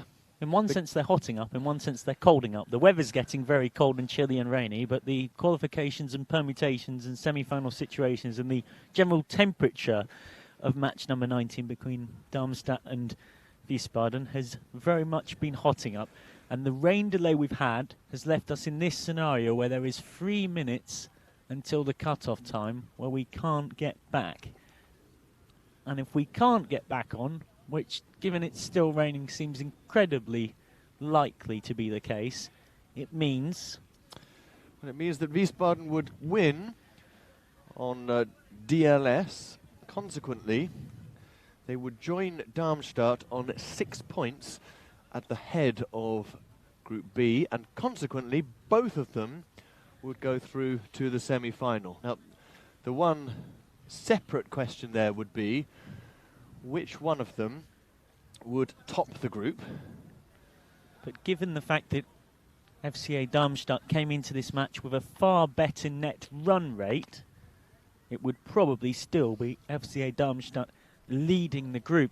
Worth mentioning as well that there is supposed to be one more fixture tonight, starting at 5 o'clock. SV Wiesbaden, who've just been involved in that crazy game against FCA Darmstadt, up against FC Germania Biber, who are here and ready to play, but currently still, understandably, in their amazing orange and black uniforms that we've been enjoying and admiring all week, not in the players' tent. They're huddled away in the spectators' tent at Long On, hiding from the rain. Currently, the two teams still involved in this match in the players' tents. Of course, Wiesbaden won't be moving anywhere because they're on in the next match anyway. But FCA Darmstadt waiting to see if they can get back on and keep their unbeaten record to go 4 wins from 4. Or this match will be confirmed as a narrow SV Wiesbaden win on DLS, which seems the inevitable outcome because the wind is only getting worse, as is the rain. So it's only actually getting even more unsafe, and the outfield very slippy and not particularly pleasant for anyone to field on, so players' safety has got to be a concern too. So given the cut-off time has been reached now, I would expect we're about to have it confirmed by the match referee that SV Wiesbaden will win this match by 2 runs on the DLS system. And just as that's confirmed, you can tell that it is by the huge cheer that's gone up from the Wiesbaden tent. They've got the victory. They're now 3 wins from 3 and confirmed in the semi-finals. They will be going to finals day Friday tomorrow. They win, in fact, by 1 run on the Duckworth-Lewis system. And you can hear the fist pumps and the celebrations, the sheer delight behind me. It's been a fiercely contested match. And there's, well, plenty of hot temperature going on in the players' tent right now. And umpires and match referee just having to calm the situation a touch, because after the run out and at the bowler's end and then a couple of send-offs that we saw in the Wiesbaden batting collapse, it's been pretty ill-tempered ever since those moments. Wiesbaden utterly delighted. And the FCA Darmstadt players not particularly happy, of course, to have lost the game by 1 run on the DLS system. And so it means that FCA Darmstadt lose their unbeaten record. They won't have 4 wins from 4. It's their first loss of the competition. Wiesbaden go to 3 wins from 3. MSC Frankfurt won both their games today, but the 2 losses earlier in the day did the damage for them. Germania B have 1 win from 3. They've brought a lot to the tournament in terms of entertainment value with their orange and black jerseys and their excellent batting and running between the wickets. But unfortunately for them, it looks like they will be denied a chance in their final game to play, because of this increasing heavy rain, and it is only getting worse here, so I don't really see how match number 20 of this ECS in Frankfurt is going to be possible to go ahead now. SV Wiesbaden against Germania Bieber was meant to be the fixture that we had, but I would not be surprised if very shortly that match is confirmed as being off. Rain very much stopping play right now. Now, what that would mean, if the Wiesbaden versus Germania Bieber match is called off, is that Wiesbaden would surprisingly go on to win the group. As we look at the rain radar forecast, it doesn't look great, to be perfectly honest. We're all turning into weatherman and weatherwomen here, trying to predict what the weather might do. It's one of cricketers' favourite occupations, and, well, when you are playing cricket in October, it's always a risk that the weather is going to have its say. And assuming that this final match is cancelled, the points would be shared. So FC Germania Bieber would finish with 1 win, 2 losses and 1 postponement. They'd have 3 points and come 4th in the table. The MRCC Oberursel, of course, lost all 4 of their games, so finished bottom of the group. MSC Frankfurt would be 3rd with 4 points, 2 wins and 2 losses. So the defending champions and the state T20 champions this summer are out. They haven't managed to finish in the top 2. Wiesbaden would finish with 7 points, 3 wins and 1 match abandoned. So they would finish above of FCA Darmstadt, who would also have 3 wins, but would have 1 loss, that 1-run DLS loss, as opposed to an abandonment, which would mean that in the semi-finals tomorrow, we would start at 9 AM with SG Heinhausen, the winners from Group A, up against FCA Darmstadt, who finished 2nd in Group B, courtesy of losing this match by 1 run on DLS. And then the second semi-final would be SV Wiesbaden, the winners of Group B, up against the side who finished 2nd in Group A, Darmstadt Cricket Club, who finished ahead of Pfungstadt on net run rate despite losing a couple of games. That is if this washout is confirmed. We are waiting to see if that is definitely the case. But with the heavy rain that you can see on our camera, it is surely the case that this is a fixture that will never happen. Well, it's exactly 5 o'clock PM here, Central European time. And here in European Cricket Series Frankfurt, you're joining us for what should be match number 20, the last of the group games in Group B here on the European Cricket Network. My name's Kit Harris, taking over from Michael McCann.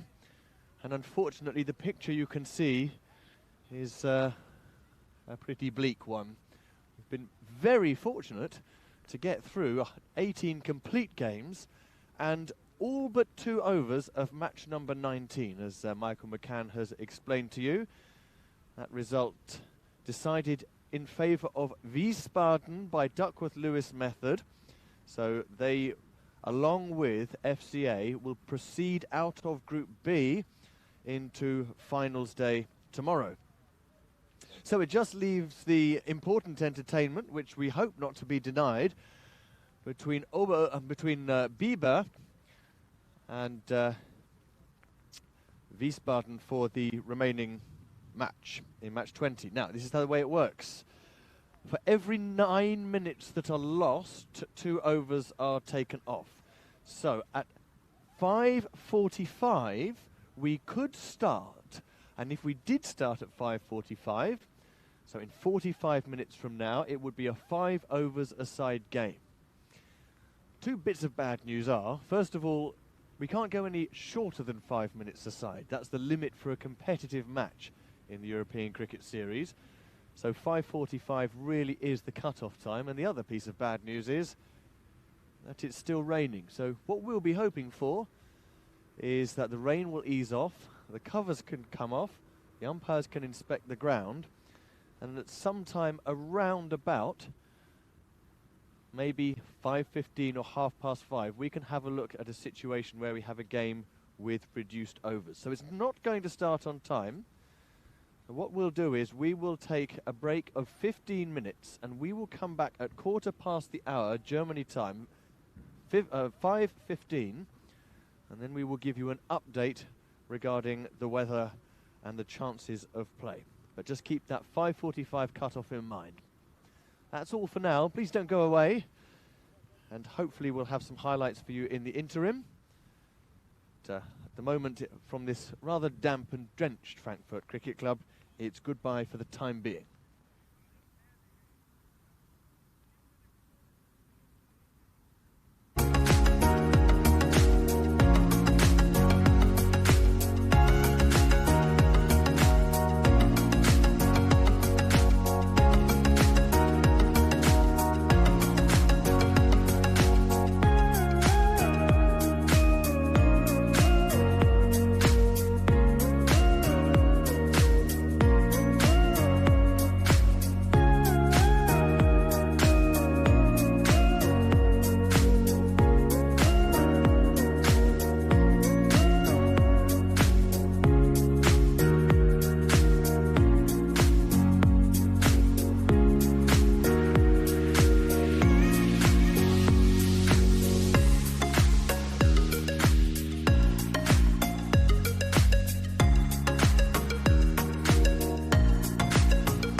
Welcome back to the European Cricket Series here in Frankfurt. You're just watching some highlights from the exciting ECS in Portugal last week, but we can provide an update on the current state of play here. So you'll remember that SV Wiesbaden, in a fiercely fought match against FCA Darmstadt, won it by 1 run in the pouring rain on the Duckworth-Lewis system, thanks to 27 not out from just 10 balls by Khalid Khan during a batting collapse. An oh-so-valuable knock that has secured their semi-final qualification spot, because with 2 overs left and then requiring another 28 runs to win, the players were called in by the umpires and never made it back out in time for the scheduled close to that match, number 19. So it does mean that we know our 2 semi-finalists from Group B, and we know what the semi-finals will look like tomorrow. First up, it will be SG Heinhausen, the men who won 4 from 4 in Group A, up against SV Wiesbaden from Group B. Up against FCA Darmstadt from Group B, who will finish as runners-up. And then it would be Wiesbaden versus Darmstadt. That is on the basis that SV Wiesbaden either get a washout in this next match against Germania Biber, or they beat them. We are still hopeful that we could get a game on. The minimum length of match in the European Cricket Series is a 5-over match, I should say. And, well, the prospects of that are diminishing as the rain continues, but a bit of wind has come and blown a lot of the rain away from our ground. The problem is now the ground is so soaked, it's difficult to see whether we can still come back on and play in these kind of conditions. It feels difficult with the gloom, worsening light, and then this very slippy outfield to imagine that we will. The AstroTurf playing surface has been covered. If this is a washout, then as mentioned, the semi-finals would be SG Heinhausen against FCA Darmstadt, and then Darmstadt Cricket Club versus SV Wiesbaden. We will bring you more news as and when we know it. We're losing overs as we speak. The umpires are going to have a look out on the field. By 5:45 p.m, we will have run out of time, and even with a reduced 5-over match, it just will not be possible, unfortunately. Umpires Bischoff and Gooch are just going to have a look out on the playing surface now, and as soon as we can provide any substantial further update, we'll let you know. It would leave FC Germania Biber, who've contributed so much to this tournament, particularly with their power-packed batting lineup, without an opportunity to play their 4th and final televised match, which would be a real shame for them in particular. They'd finish with 3 points, 1 for the abandonment, 1 for their win earlier on against Oberursel, and then 2 defeats. Oberursel, of course, bottom of the table, whipping boys. MSC Frankfurt in 3rd, the defending champions, a disappointment, managing just 2 wins from 4. And FCA Darmstadt with 3 wins from 4, that only defeat coming in that controversial 1-1 Duckworth-Lewis win just now. SV Wiesbaden in control of the group with 3 wins from 3, and likely to be confirmed as group winners soon if this match is to be abandoned. The umpire's inspecting now. We'll be back with you in 10 minutes or so when we've got some definitive further news about the prospects of play in this match 20 of the European Cricket Series. But whatever happens, don't forget it's finals day Friday tomorrow. Semi-final 1 at 9 a.m. German time. Semi-final 2 at 11 a.m. And it continues onwards, so on and so forth. It's a slight change to our usual setup finals day, because normally we have a game every 2 hours, but we've got the first semi-final at 9, the second at 11, and then the next semi-final is, well, the third place playoff, I should say, isn't until 2 p.m. German time, and then the final is at 4:30. But when we've got more updates as the umpires continue to look at the rain-sodden covers, we'll let you know. But for now, match 20 in the European Cricket Series between Wiesbaden and Germania Biber seems unlikely to go ahead. So when we've got more news, we'll bring you it. Bye for now.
back to a rain-soaked FCC Oval here in Frankfurt, where, as you can probably gather, match number 20 of the European Cricket Series here in Frankfurt is not going to go ahead. The game between FC Germania Viva and SV Wiesbaden lost to the weather. Sadly, of course, we saw a dramatic conclusion to match number 19, which Wiesbaden won by 1 run on the DLS system, and they needed 28 runs to win off the last 2 overs, called in by the umpires due to continual heavy rain. And so what that means is this: SV Wiesbaden will win Group B with 7 points from their 4 games. They finish ahead of FCA Darmstadt, courtesy of beating them, because Wiesbaden's 4th game was rained out. While FCA Darmstadt's 4th match was, of course, that DLS defeat. So Darmstadt finished 2nd. So the semi-finals tomorrow will see SG Heinhausen at 9 AM German time. The winners of Group A face FCA United Stars Darmstadt. Runners-up of Group B. Then at 11 AM we've got the winners of Group B, SV Wiesbaden, up against Darmstadt Cricket Club, who finished 2nd in Group A above Bungstadt on net run rate after both teams won 2 matches and lost 2 matches. First semi-final coming at 9 AM to you, and then later on we get to the business end of the business end of the tournament. At 2 PM it's the 3rd place crowd between the 2 losing semi-finalists, and at 4:30 PM German time tomorrow we have the 24th and final match we'll be most looking forward to across this ECS in Frankfurt. It will be the final. MSC Frankfurt, the winners in July, but we know that they will not be here this time. A few bits of admin to give you before we go that are actually quite important in the context of things. The first is, of course, those semi-finals as written. But the second is that across this entire tournament, we've seen some brilliant cricket on ECN.cricket and Plan Code. Keep an eye out for Vinny Sandy's Dream 11 preview video to let you know who you should get in your fantasy team. We're down to finals day Friday in the last 4. That video will be up on the ECN YouTube page in the next 2 or 3 hours. And if you are playing Dream Code in your fantasy 11, that's where you need to go for your picks. For now, lovely Michael McCann from a rain-soaked FCC Oval, which hopefully overnight will clear a little bit more. It'll be a little bit less windswept and rainy and a bit more sunny, and slightly defy the fact that we are now into October.